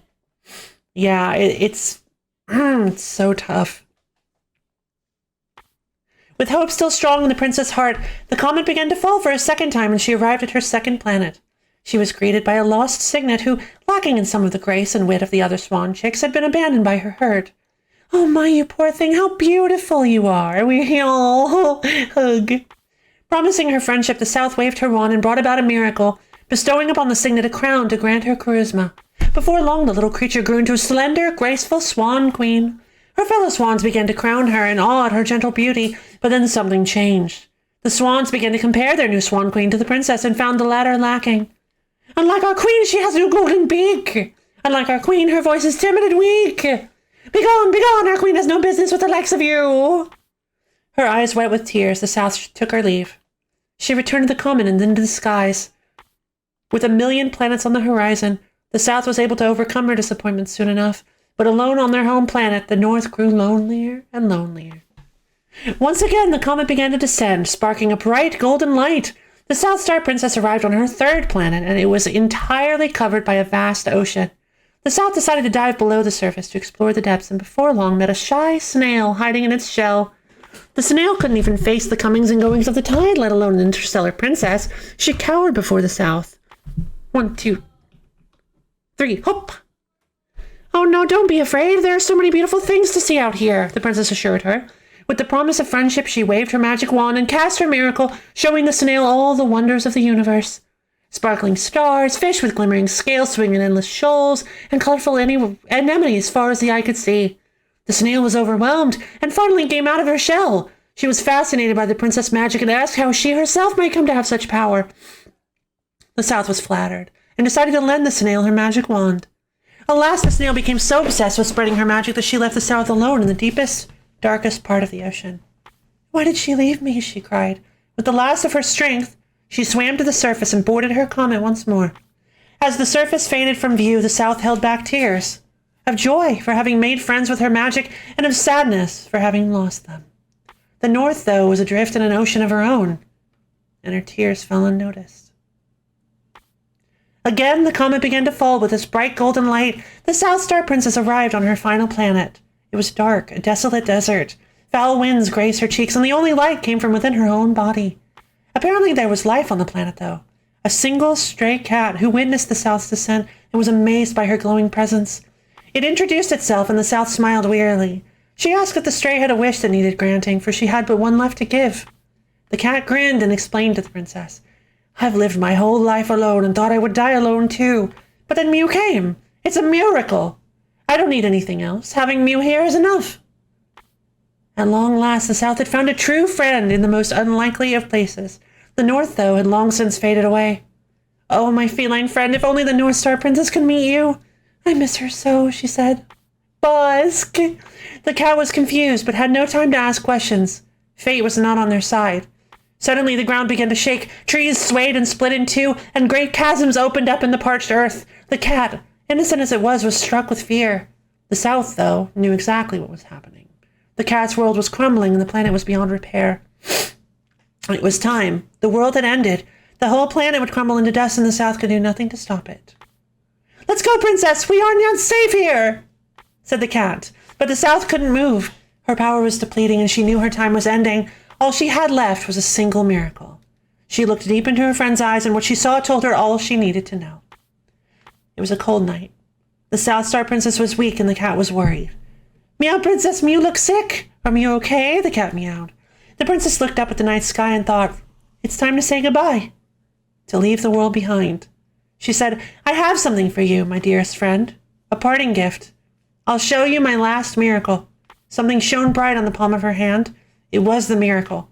The cat was too stunned to speak and simply began to cry. "Oh, Meow Princess, please don't. I can't let Mew go," the cat meowed. "Excuse me." The South gave a weary smile. "Everyone wanted my miracles, but you're the only one who stayed by my side. Thank you for being my friend." The night was warm and bright. The glowing South Star Princess turned into stardust and was scattered to the skies above. But her light stayed within a pretty yellow flower. Left behind and alone, the cat curled its body around it.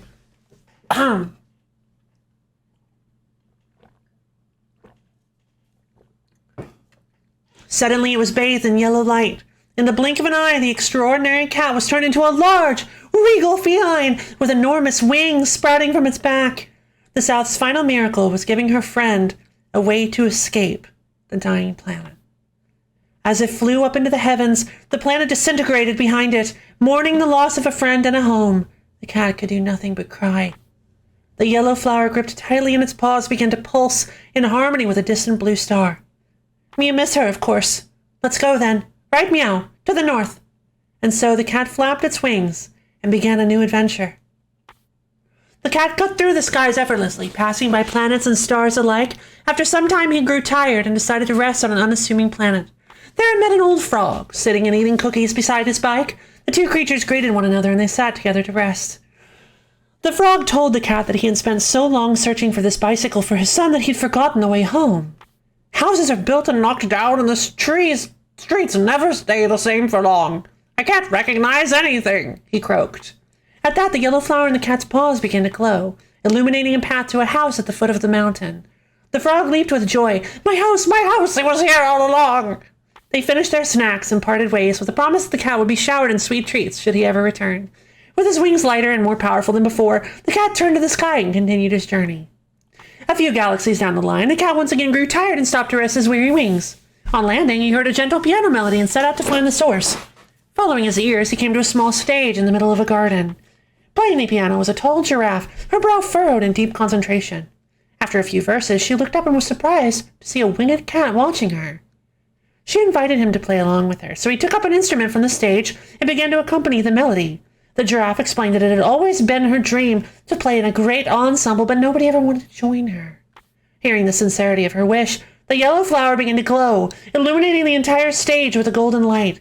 So bright was this light that it caught the attention of the entire town. Before long, other creatures began to arrive, keen to play music with the giraffe. The sounds of a dizzying array of instruments rang out around the garden. Violins, drums, tambourines, and more. The lady giraffe was over the moon. Her dream had come true. But all songs must end, including this one. The cat had rested and was ready to take flight once more. Bidding the giraffe and her new companions farewell, the cat's wings beat faster and faster until it soared into the skies, one big step closer to the big blue star. The cat's adventures were not always filled with tunes and treats. Further on its journey, it was hit by a passing asteroid and had to make an emergency landing at the closest planet. Luckily, it seemed to be a safe and calm place. The cat lay down to rest and recover. One of its wings was badly wounded, putting the entire journey in jeopardy. A tiger fighter passed by and offered to tend to the cat's wounds. "Don't worry, kitten, I've had much worse and I'm still kicking." The cat noticed that the tiger was covered in scars and asked how he had come to have them. The tiger explained that he was a martial artist and had been injured in the pursuit of wisdom and skill. The cat was amazed. "How did you find the strength to keep going?" he asked. The tiger answered, "I never miss a meal." Apparently, the secret to endurance was regular rest, food, and good company. The two felines split a meal, and before long, the cat began to feel his strength returning, exactly as the tiger had said. Before long, he began to long to return to the skies, and so he bid his tiger companion farewell and took his leave. The cat soared through space in awe at the sheer size of the universe. All seemed well until the yellow flower was gone. In utter panic, he stopped to search for it and noticed a faint golden light fading on the surface of the planet he had just passed by. Though it was dark on the planet's surface, the cat couldn't find any trace of the glowing flower. A nearby turtle called out and told him that while he was watching the night sky, something like a shooting star had fallen to the center of a nearby lake. They set off for the lake together, and the turtle explained that he was a star collector, at least he had been, until his vision got worse and made it impossible to count and record them. As they drew closer to the lake, the flower began to glow brighter and brighter before at last the cat was reunited with it. At that moment, the turtle cried out in surprise. The flower apparently still had the power to grant miracles, because suddenly his sight was completely restored. Oh, weeping tears of joy, the turtle thanked the cat for his kindness and promised him a tour of his star collection, should he ever return. With the yellow flower tightly in his grip once more, the cat departed for the heavens. It had been a very long time indeed since the cat had set off on his journey through space, but he was still hopeful that one day he would reach the big blue star. Even when he was waylaid by a space storm, he simply landed somewhere and waited for it all to blow over. Little did he know that he had actually stumbled across the home of Barong, the king of all beasts. Barong was astounded by the cat's tenacity, and asked why he was so sure he wanted to visit the blue star in the north if he had never even been there before. The cat explained the miracle that the South Star Princess had given him, and that he wanted to repay that kindness by visiting her sister and keeping her company. "There is indeed a lonely soul in the north, little cat. How thoughtful of you." At that moment the clouds parted. The storm had passed. The golden glow from the flower in the cat's paw was met with a new light, rich and blue from the heavens. The end was in sight. The cat turned to thank Barong, but the mysterious creature was already gone. More determined than ever, the cat flew off toward the blue light.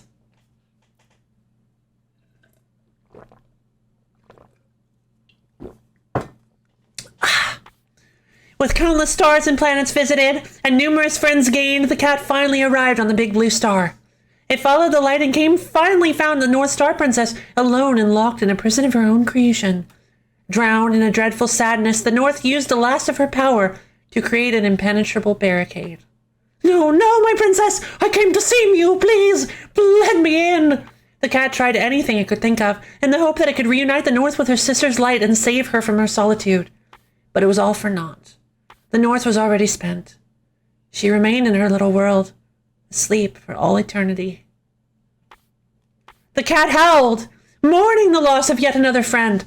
At the heartbreaking sound, the flower began to glow brighter than ever. It became blinding, so bright that it split the very sky. Through the fissure, the cat was able to reach the North. The combination of his presence and the light of the flower caused her to wake from her slumber. "And who are you?" she asked the cat. "I'm a friend of the South Star Princess, and you too." Excuse me. With that, he presented her with the yellow flower, aglow with her sister's light. The petals instantly fanned out in bloom, revealing all of the memories the South had made on her travels. To the North's surprise, there were plenty of happy experiences mixed in with all the difficult ones. The South felt hope every time a new planet came into view, and her heart soared with promise every time she came upon new creatures. The North began to realize that her sister had never really abandoned her in the first place. She began to cry, but these were tears of relief, not sadness. Embracing all the memories, good and bad, the North held the flower close to her chest. The light grew brighter and brighter until at last their hearts met and they returned to one light. The Star Princess was whole again with a friend by her side. The Star Princess gleams with new lights. With this light, she created another spaceship, a comet, bigger than before, for the cat and her to explore the space together. It's said that if you cast your gaze upward on a dark, moonless night, you might see her and her winged friend soaring across the boundless expanse of space.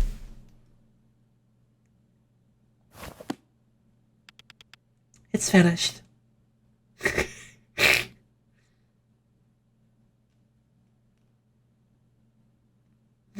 Oh, Raya. Phew. Ugh, so much stuff to pack. It looks like it's going to rain soon. I can pack later. I should go out now while it's still dry. It's such a beautiful story. How about this on the internet? This cute face reminds me of an old friend. Yeah. Fixing this magic wand took all night, but I made it. It's not quite perfect, but what is? I can keep working on it in our new home. The only game I'm good at. I heard they released a sequel, Ultra Future Fighter 6. I've spent a lot of my recovery time reading books. Most people start learning way younger, but at least I can play a tune now. Oh, God, it's so beautiful. You can now play as Luigi. I can finish packing later. I need some fresh air.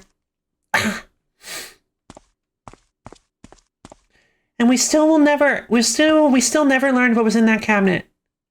I don't know what it was supposed to be, but it was a cabinet with a big, thick, like, cable lock on it. I can't believe I packed the entire room. What got thrown away? What got packed? It's all a blur. Neatly bundled important papers that Mom keeps inside a clear folder, including the divorce paper from years ago. We've been through a lot, haven't we? Heck yeah, baby! Metaphorical cabinet. Yeah, maybe. Are you going out, dear?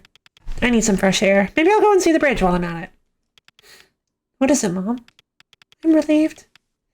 You seem to be making a lot of progress, physically and mentally. Seeing like that was just... You know, if anything happened to you,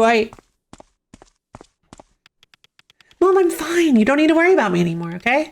I'm just going on a walk for some inspiration. No. You're going to write again? I'm so happy to hear that. Oh, but will you write about the bad things too? I'm not ashamed of my story, Mom. I'm going, Mom. Oh. I'm so happy for her. Like, this is just such a... Dear Mala, wait.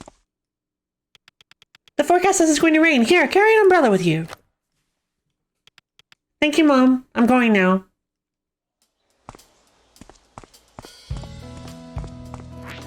I hope whoever lives here next makes better memories than I did. Raya, I heard you were discharged from the hospital. I'm happy to see you healthy enough to walk around. Be careful. Yeah, it's so... I'm thinking that maybe since I completed more of the story, there might be some more people around, but I'm not sure. I will hope that we can find Sensei. We never got to see Sensei. Raya, I'm glad to see you walking about. Miss Niken, do you have a friend that lives near here, or... Let's hope for Sensei. I'm kind of hoping that Sensei... Yeah, Sensei might actually be in the true end. I actually came to see you. It's been a while since we last spoke. You're right, I haven't seen you since I graduated. I apologize. Oh, no, don't. Life can be so hectic sometimes, and it seems like it has not been easy for you. It has not been easy for either of us. I hope we both find the strength to overcome it. Well said, Raya.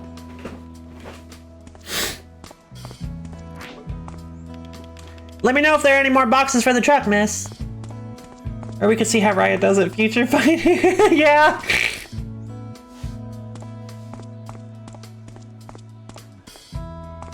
I just realized Miss Niken didn't have Pram. We never learned what the deal was with Pram. Okay, so in chapter 3, Miss Niken is on a date with a guy named Pram. I think she's on a date. They seem like they're dating or maybe even married. But then in chapter 4, when all of the continuities come crashing down around and everything is all twisted, she's shouting for Pram. She's like lost in her own mind, shouting for Pram, asking where Pram is, like trying to find him. And we never figure out what the deal is with that. So I don't know if he never existed or if there was a tragedy. Maybe, maybe that's what she meant by things were difficult for both of us. Oh no. Oh no. That's incredible. They never come out and say it, but she must have lost either her boyfriend or her husband, whatever Pram was to her.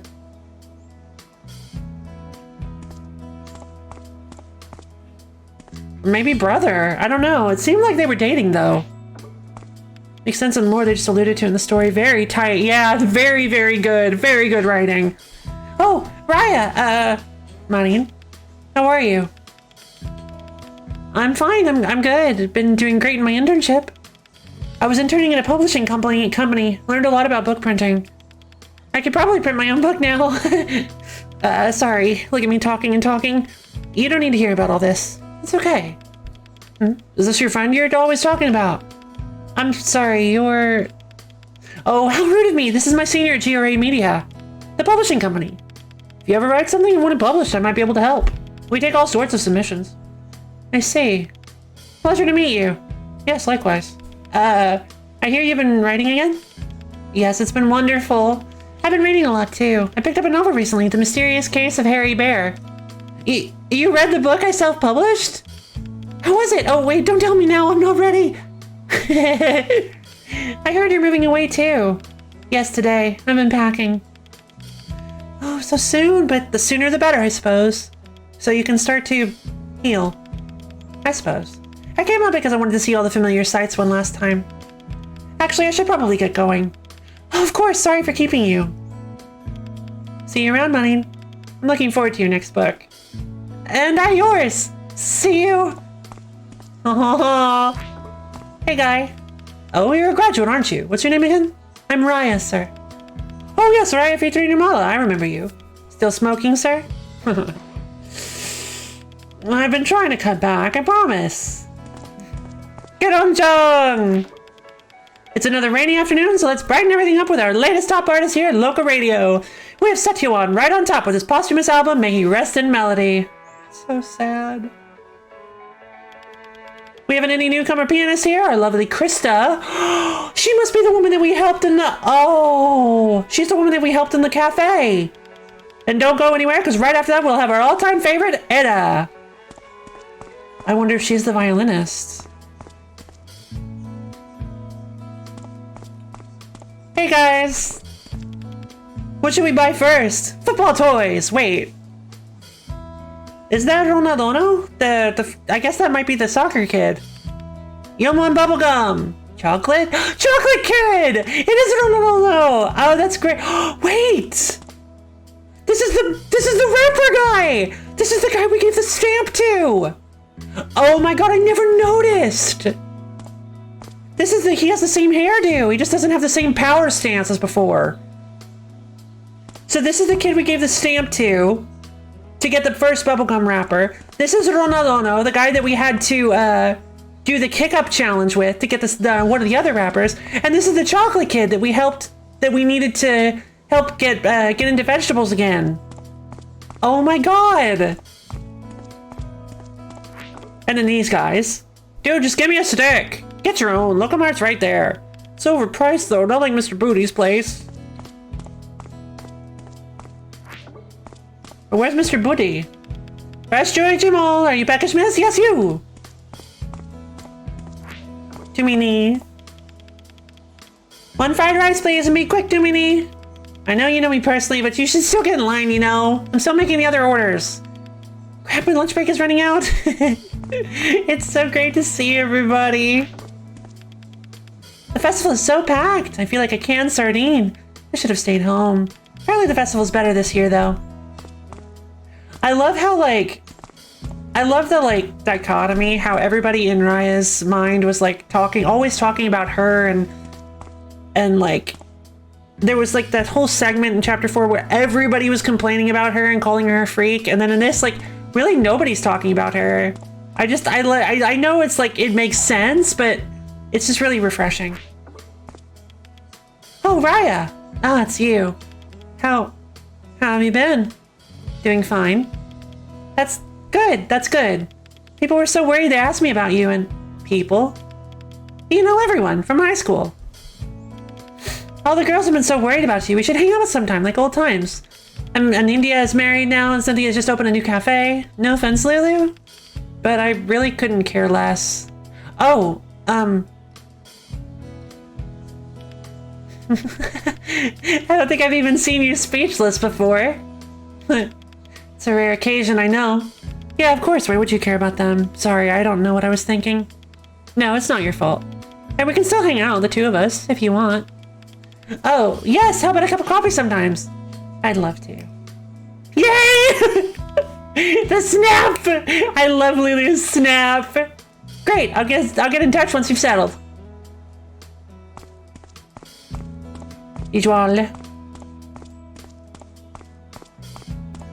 All right, here we go. Hey, it's Doomsayer. You been in touch with your kid? Cool shirts for the millennium. Get one for your kid. Your parents. Your mailman. Just get one. Yeah, they're just happy she's out walking and they wish her well. Of course, in her world where all but Atma was at her whim, it wouldn't be possible for someone to not exist in relationship to her, at least the most important NPCs. Yeah. Exactly. And I just love that everybody, that everybody is a lot more humane. Like, there's a lot more humanity in the real world. Like, in her space, everything was so floaty and wrong. Everything felt so off. And then and now it's just like everybody was very one note, and some of these characters still are, but like they feel a lot more, for some reason they just feel a lot more real, all in combined together. Just get one.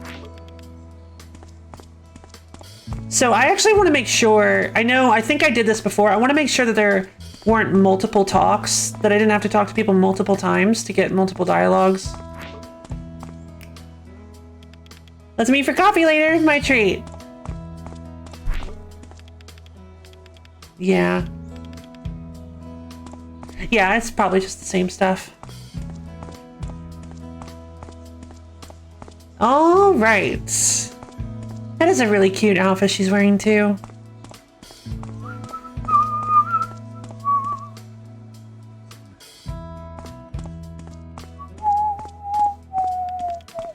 The cinema's reopening, now new 2K technology and a 3D projector.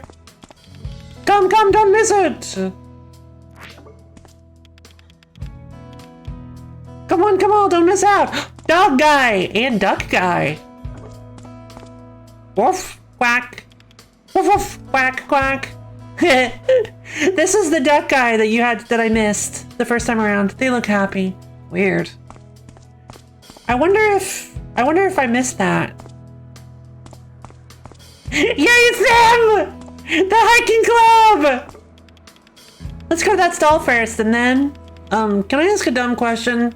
Is this a date? Yeah, of course. Yes! She is so forward, and he is so oblivious. I love it. Boss, this muscle of yours would be a real hit in the dojo. Trust me. Shut up, don't wanna. How many times should I tell you this? Is it because Sensei kicked your butt? Ugh.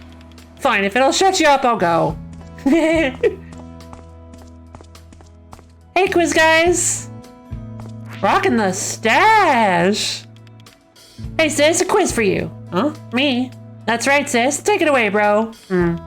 What goes up on a hill on 3 legs and comes down on 4? Sorry, I don't know. Ha! We won! We won! We won. Alright, you can leave, sis. I forgot about that, too. Madame Buspa. Good afternoon, miss. Oh, I know you. You do? Yes, you're Lucy's friend. Are you looking for flowers? Sure. Could I get these and those, please? Coming right up. Here you go. Here we go. Your flowers.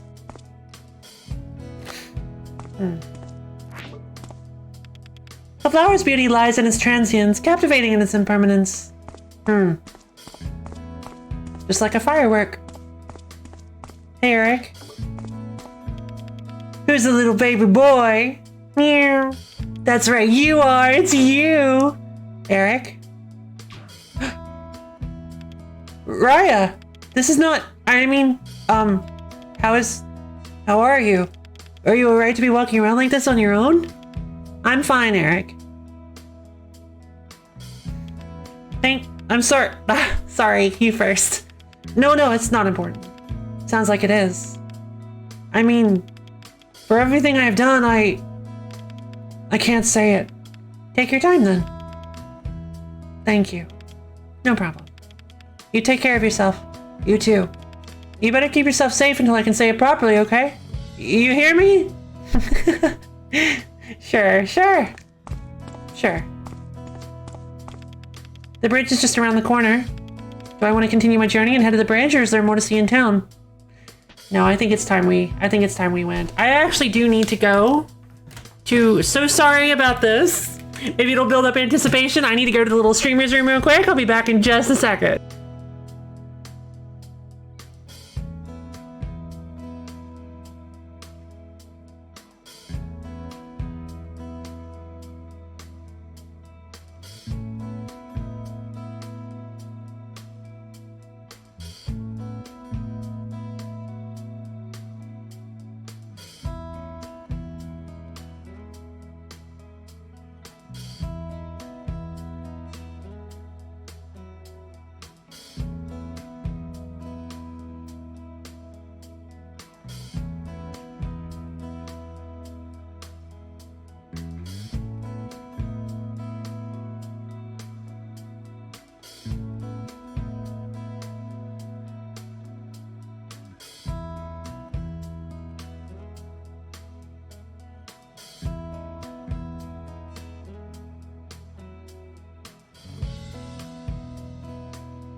Hello again! Oh my god, I'm so honestly kind of nervous. I'm so excited to finally see this true ending.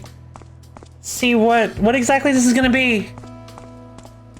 But first, we get some beautiful music. I'm ready, yay! So am I. Oh my, it's going to rain. Mama, are you seeing this? The sky looks so beautiful right now.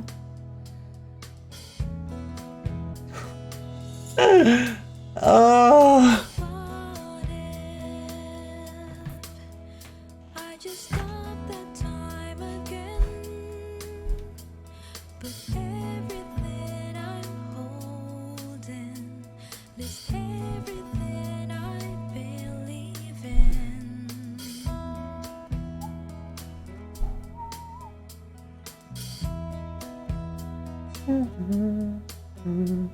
But today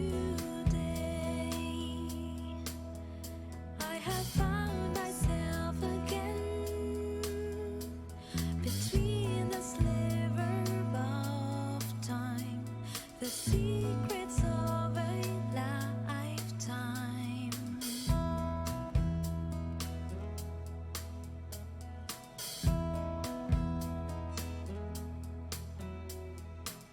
Once you've seen them with Ready? your own eyes, Oh, can't let go. rain. It's not too late to realize life's a paradise.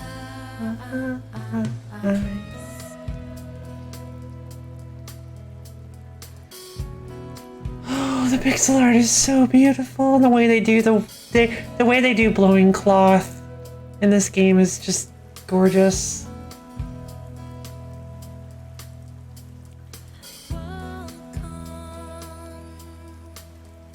You have found your path again. Let go of the past, 'cause time flies so fast, but it will last. Within the dream.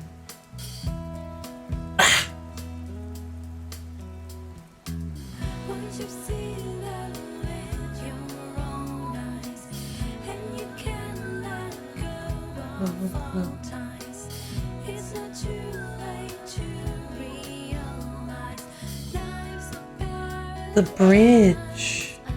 Oh, prototype bridge. In the storm you'll find your Okay. sunrise. Once you can let go of all ties, it's not too late to realize life's a paradise.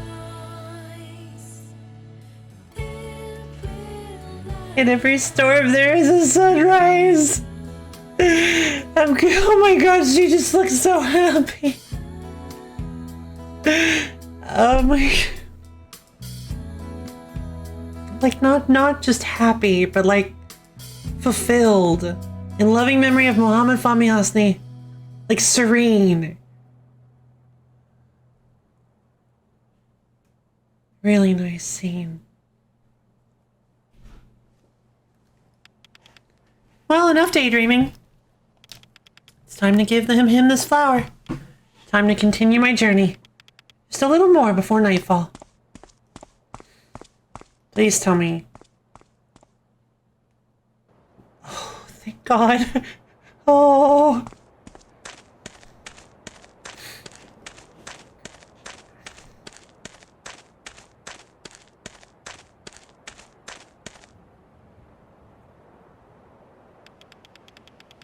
Oh, the authorities finally cleared up the abandoned train car. That's too bad. Oh. Things change, life moves on. God. Here it is. The pier finally rotted away. The unused pier.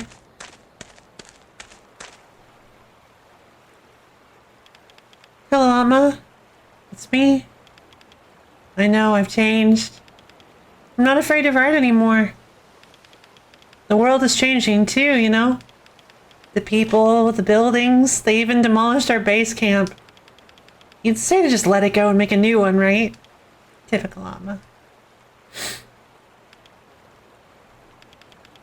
The whole town has changed so much, and yet my memories of you stay the same. Always cheering me up with that smile of yours whenever I'm down.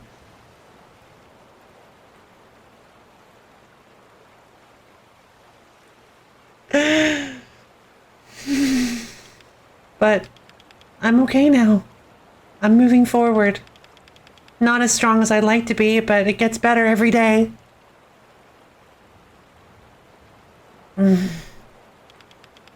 Thank you for everything.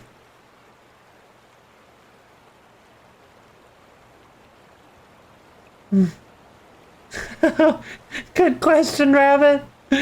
Oh my God. Just makes me feel so happy. Farewell. Oh. I'm okay. Wait, what are the... Oh my God, that was so worth it. It's called I'm okay now. I'm moving forward.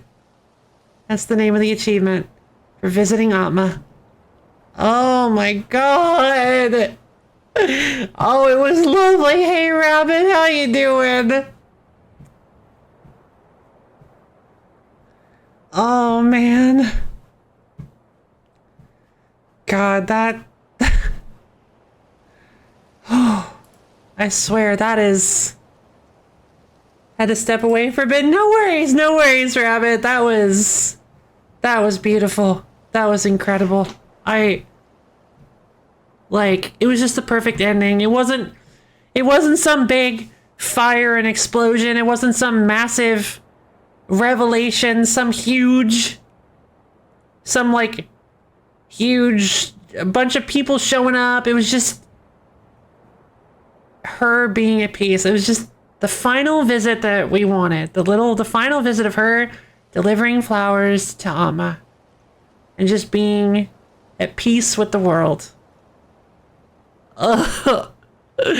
Ugh. The smaller moments are usually the most impactful. Yeah, this is one of the best games I've ever played in my life. Like, I'm gonna be honest. When I played the game again, I played through chapter 5 again. I cried again. I bawled like a little baby. Like, I cried so much. It's just, it hits, well told. Agreed. It still hits so hard even the second time. Even knowing what was coming, it hits so hard. It's just such a beautiful story.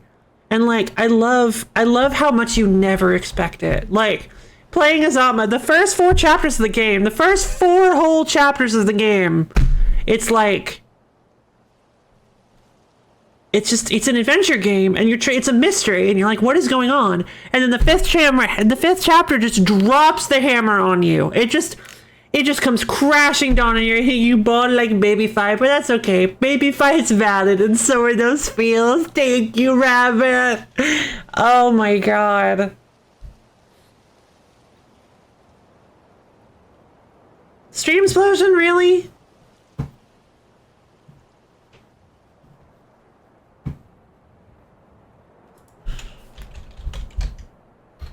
Stream explosion. Okay, seems like we're good. Just go ahead and refresh, everybody. That actually does remind me. With you saying that, it means so absolutely much to me, Rabbit. A little bit. What is not valid is stream explosion. Yeah, no, they're mean. Stream explosion can go bye-bye. Yeah. You actually reminded me of something. One of the weirder moments I've ever had, like opening up to people. There's somebody I considered a friend at the time. I told them that we were talking about movies and spoilers, I suppose, for thematic spoilers, I guess, for a movie that's been out for a long time now. But we were talking about the first Wreck-It Ralph movie. And I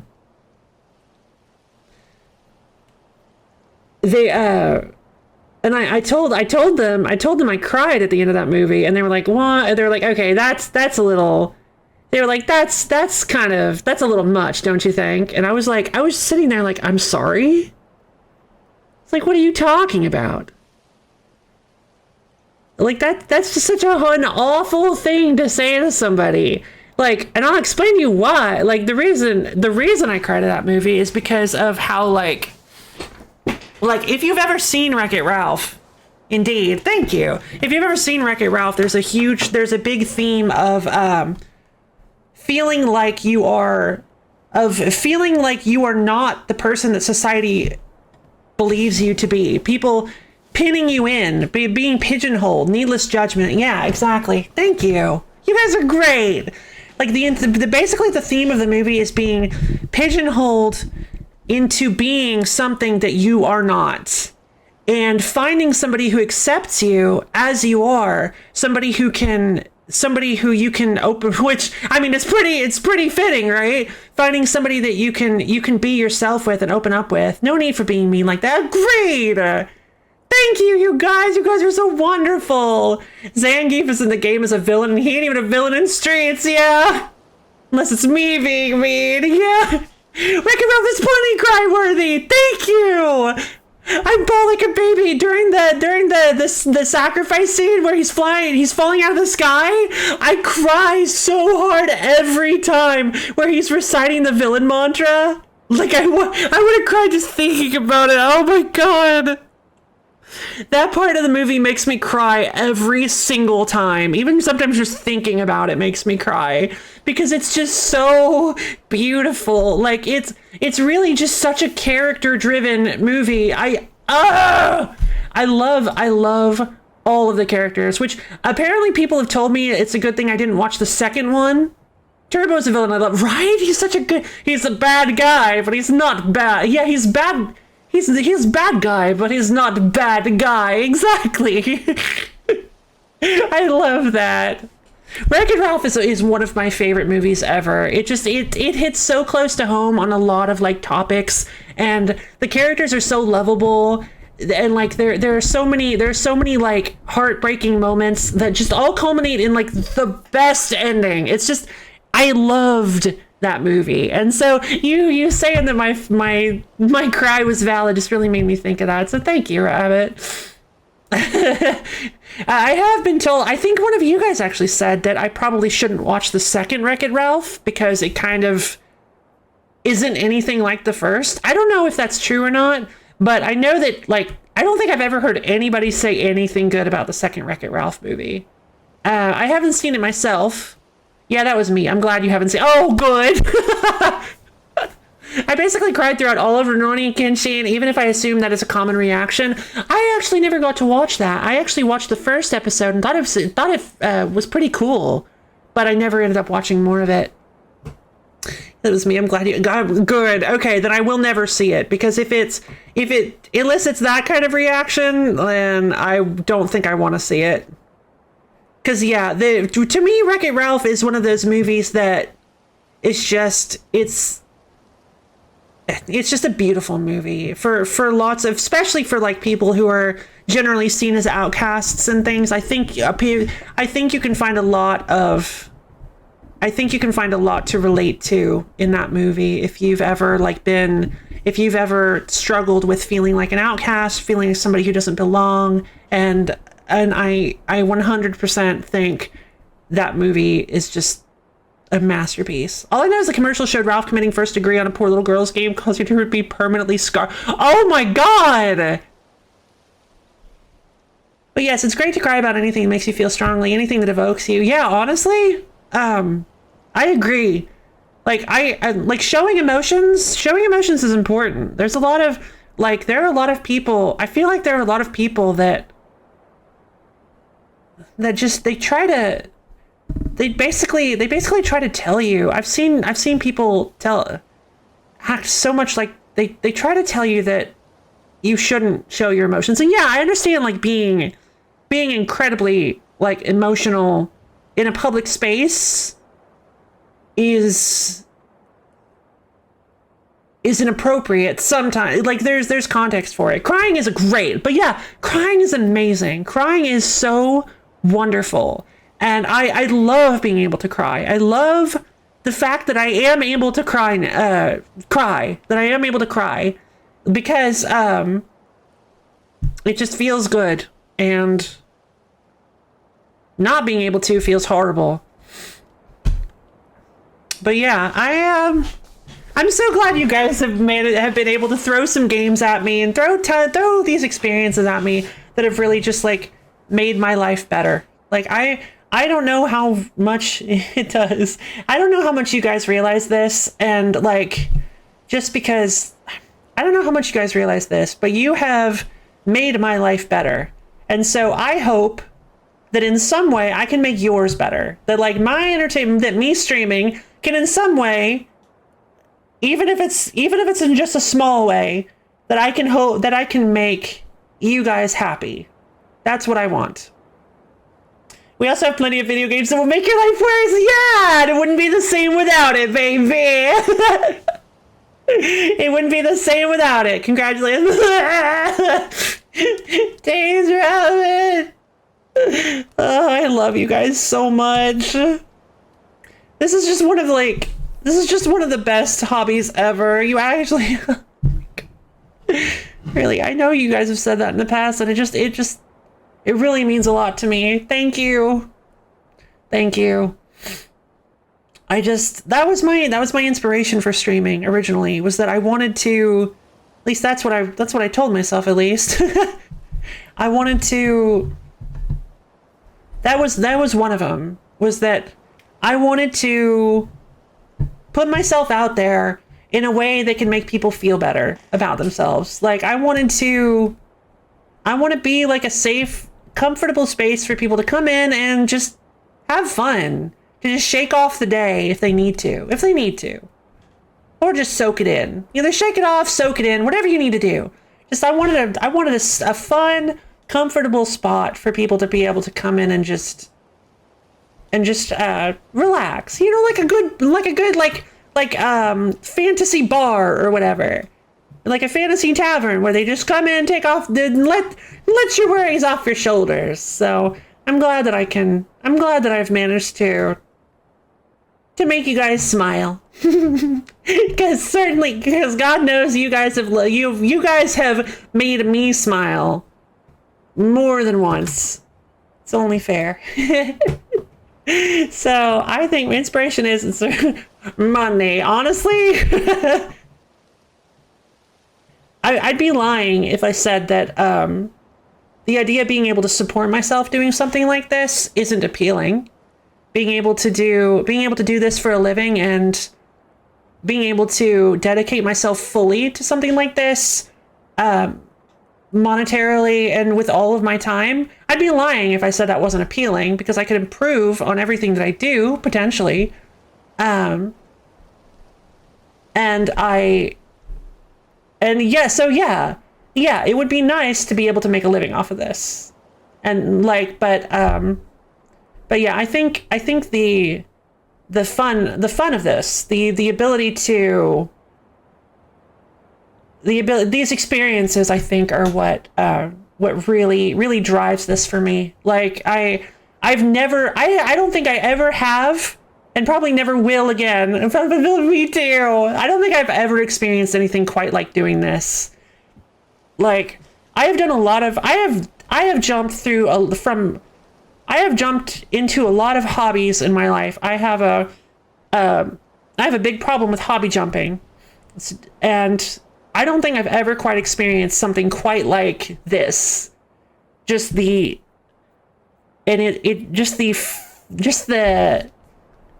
sheer scope of experience that this has allowed me to like feel.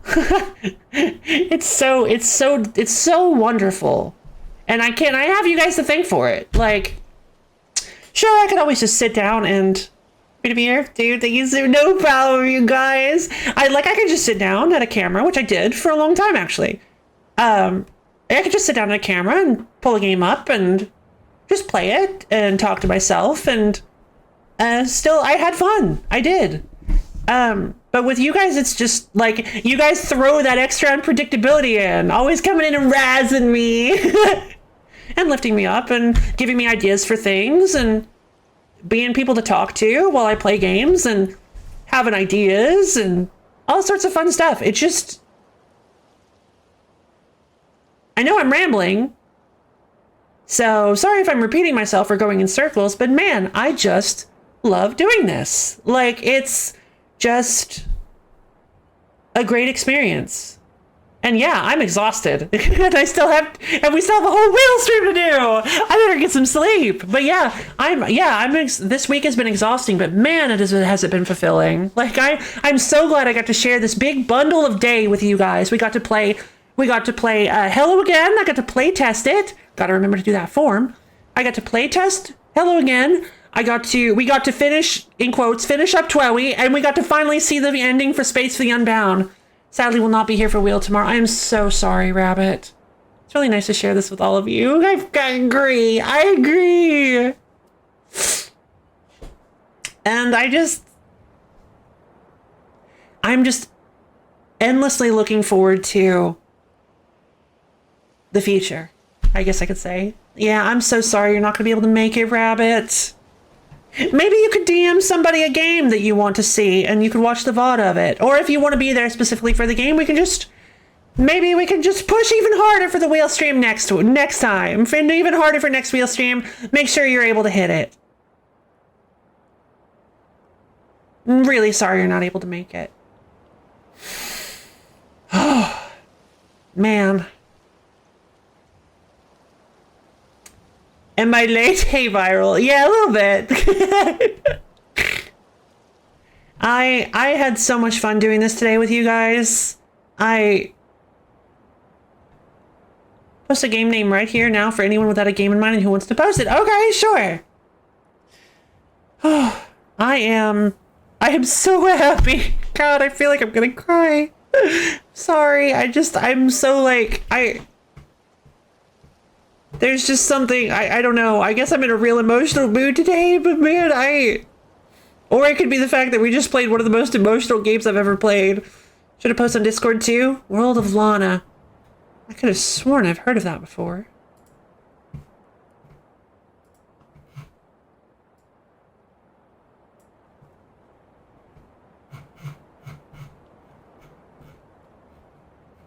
Oh, that's right! You did put it on the wheel! That's right! You put it on the wheel, but it didn't get picked. Okay. Fair enough. Catharsis. Yeah, honestly. Oh, God. I've been stressing about making sure that this has been perfect all week, and now it just feels like I've just finally exhaled. Oh, my Lord. I know it's silly, but like I've never really done anything like this before with like a huge, just one stream with a bunch of like wrap up stuff in it and like a bunch of different like segments. I've done I think the closest thing I ever did was Exhale 2 because tomorrow's gonna be explosive. True. Tomorrow's gonna be bonkers. Yeah, because I'm still not done. We still have the busiest day of all to look forward to, and I am very excited. Very nerve-sighted, I like to call it. Nervous, excited. Whew. You landed the format, honestly? Oh, good. I see. Even with this, oh, I'm so glad. Thank you. I was really worried. And when we first started doing TWEWY, I'm like, oh God, we're not gonna have enough time. This is gonna go like 8 hours. But then, I took it slow. I managed to calm down a little bit. Because I notice that I have a tendency to panic. I always have. You got everything done you wanted to aside from the TWEWY surprise. Yeah. Just about. I mean, we got all true. We almost finished the TWEWY surprise, but then I realized, yeah, I was so upset. Last night, it was last night that I was sitting there. I pull up the game, and I'm going to go into Pork City. I'm like, let's just finish up another day. So I got done with this thing like at, I don't know, 7, I think it was. 7 at night. Yeah, 7 in the evening. And I go to my little guide I was using to find the pigs because I'm not about to walk around all town, especially when random encounters are happening. Like the other one's fine, but during Beat's days, I could not just walk around with Beat with random encounters. I use a little pig, pulling up the little pig guide. It's like, oh yeah, another day has 14 pigs. And I'm like, oh, I made a mistake. I'm like, I didn't realize this is how this was gonna go. And I sat there for like half an hour trying to climb up Pork Tower, and then I just get utterly stomped by that pig, and I'm like, you know what? I think we'll have to settle for not doing this. But I'm glad we got to see most of the secret reports. I am so happy we got to see the end of First Base for the Unbound, and I'm extremely, extremely happy that I got to stream my playtest of Hello Again. That was such a cool game, and I'm really glad I got to stream my first impressions and my all of my critiques for the game. There weren't very many critiques. It's a very good game. It's well made. So yeah. I am tired, and we had a good day. I think we had a good stream. I think this was a wonderful stream. So, in proper Lofi fashion, I think we should go ahead and call it here so that I can get some of my stuff done. Yeah, sleepy time. Yeah, it was really nice. I think the Dev really liked your playthrough. I think so too. Dwight stayed for so long. I was so happy. I didn't expect Dwight to stay for as long as they did. I'm really glad they seem to enjoy my style of streaming, which I was very happy about. Very happy about. So, blah, blah, blah, blah, blah. What was I gonna say? I'm gonna hop to bed, turn off the sun, Loaf, so you can sleep too. I would love to turn off the sun. See you later, caballo. Have a nice night. But yeah, I am. I've got some things I need to take care of tonight, so I think I've given myself enough time, and then I can get some sleep so that I'll be ready for Real Stream tomorrow. So, thank you everybody for coming. I had a wonderful time. Tomorrow, obviously, we are doing the one, the only, the Wheel Stream! Biggest thing on my channel. You guys should come check it out. Anybody who hasn't, you should totally come and take a look at the Wheel Stream. It's always so fun. It's like it's the biggest thing I do because it is just an extremely fun time where everybody gets to submit games for me to play, and then we spin for them randomly on a big wheel of deciding things, and then yeah, we do that for like 11 hours. So that's fun. And I hope you guys can make it. So thank you everybody. I just posted a link to my Discord server in case you can't use the one in my about page. I just posted it in chat. It is a delightful place where you can get access to my schedule as well as times when I go live and hang out with me and other Lo fans. So I would love for more people to stop by. You should come and check it out because it's a great place. We have a lot of fun there. So thank you everybody for coming. I hope you had fun because I know I did. I had tons of fun. What a stream! So exhausted in a good way. I love each and every one of you, and I hope you all have a mazerific, awesome-tacular, wonderful-taining rest of your days, and I'll see all of you guys tomorrow. Bye.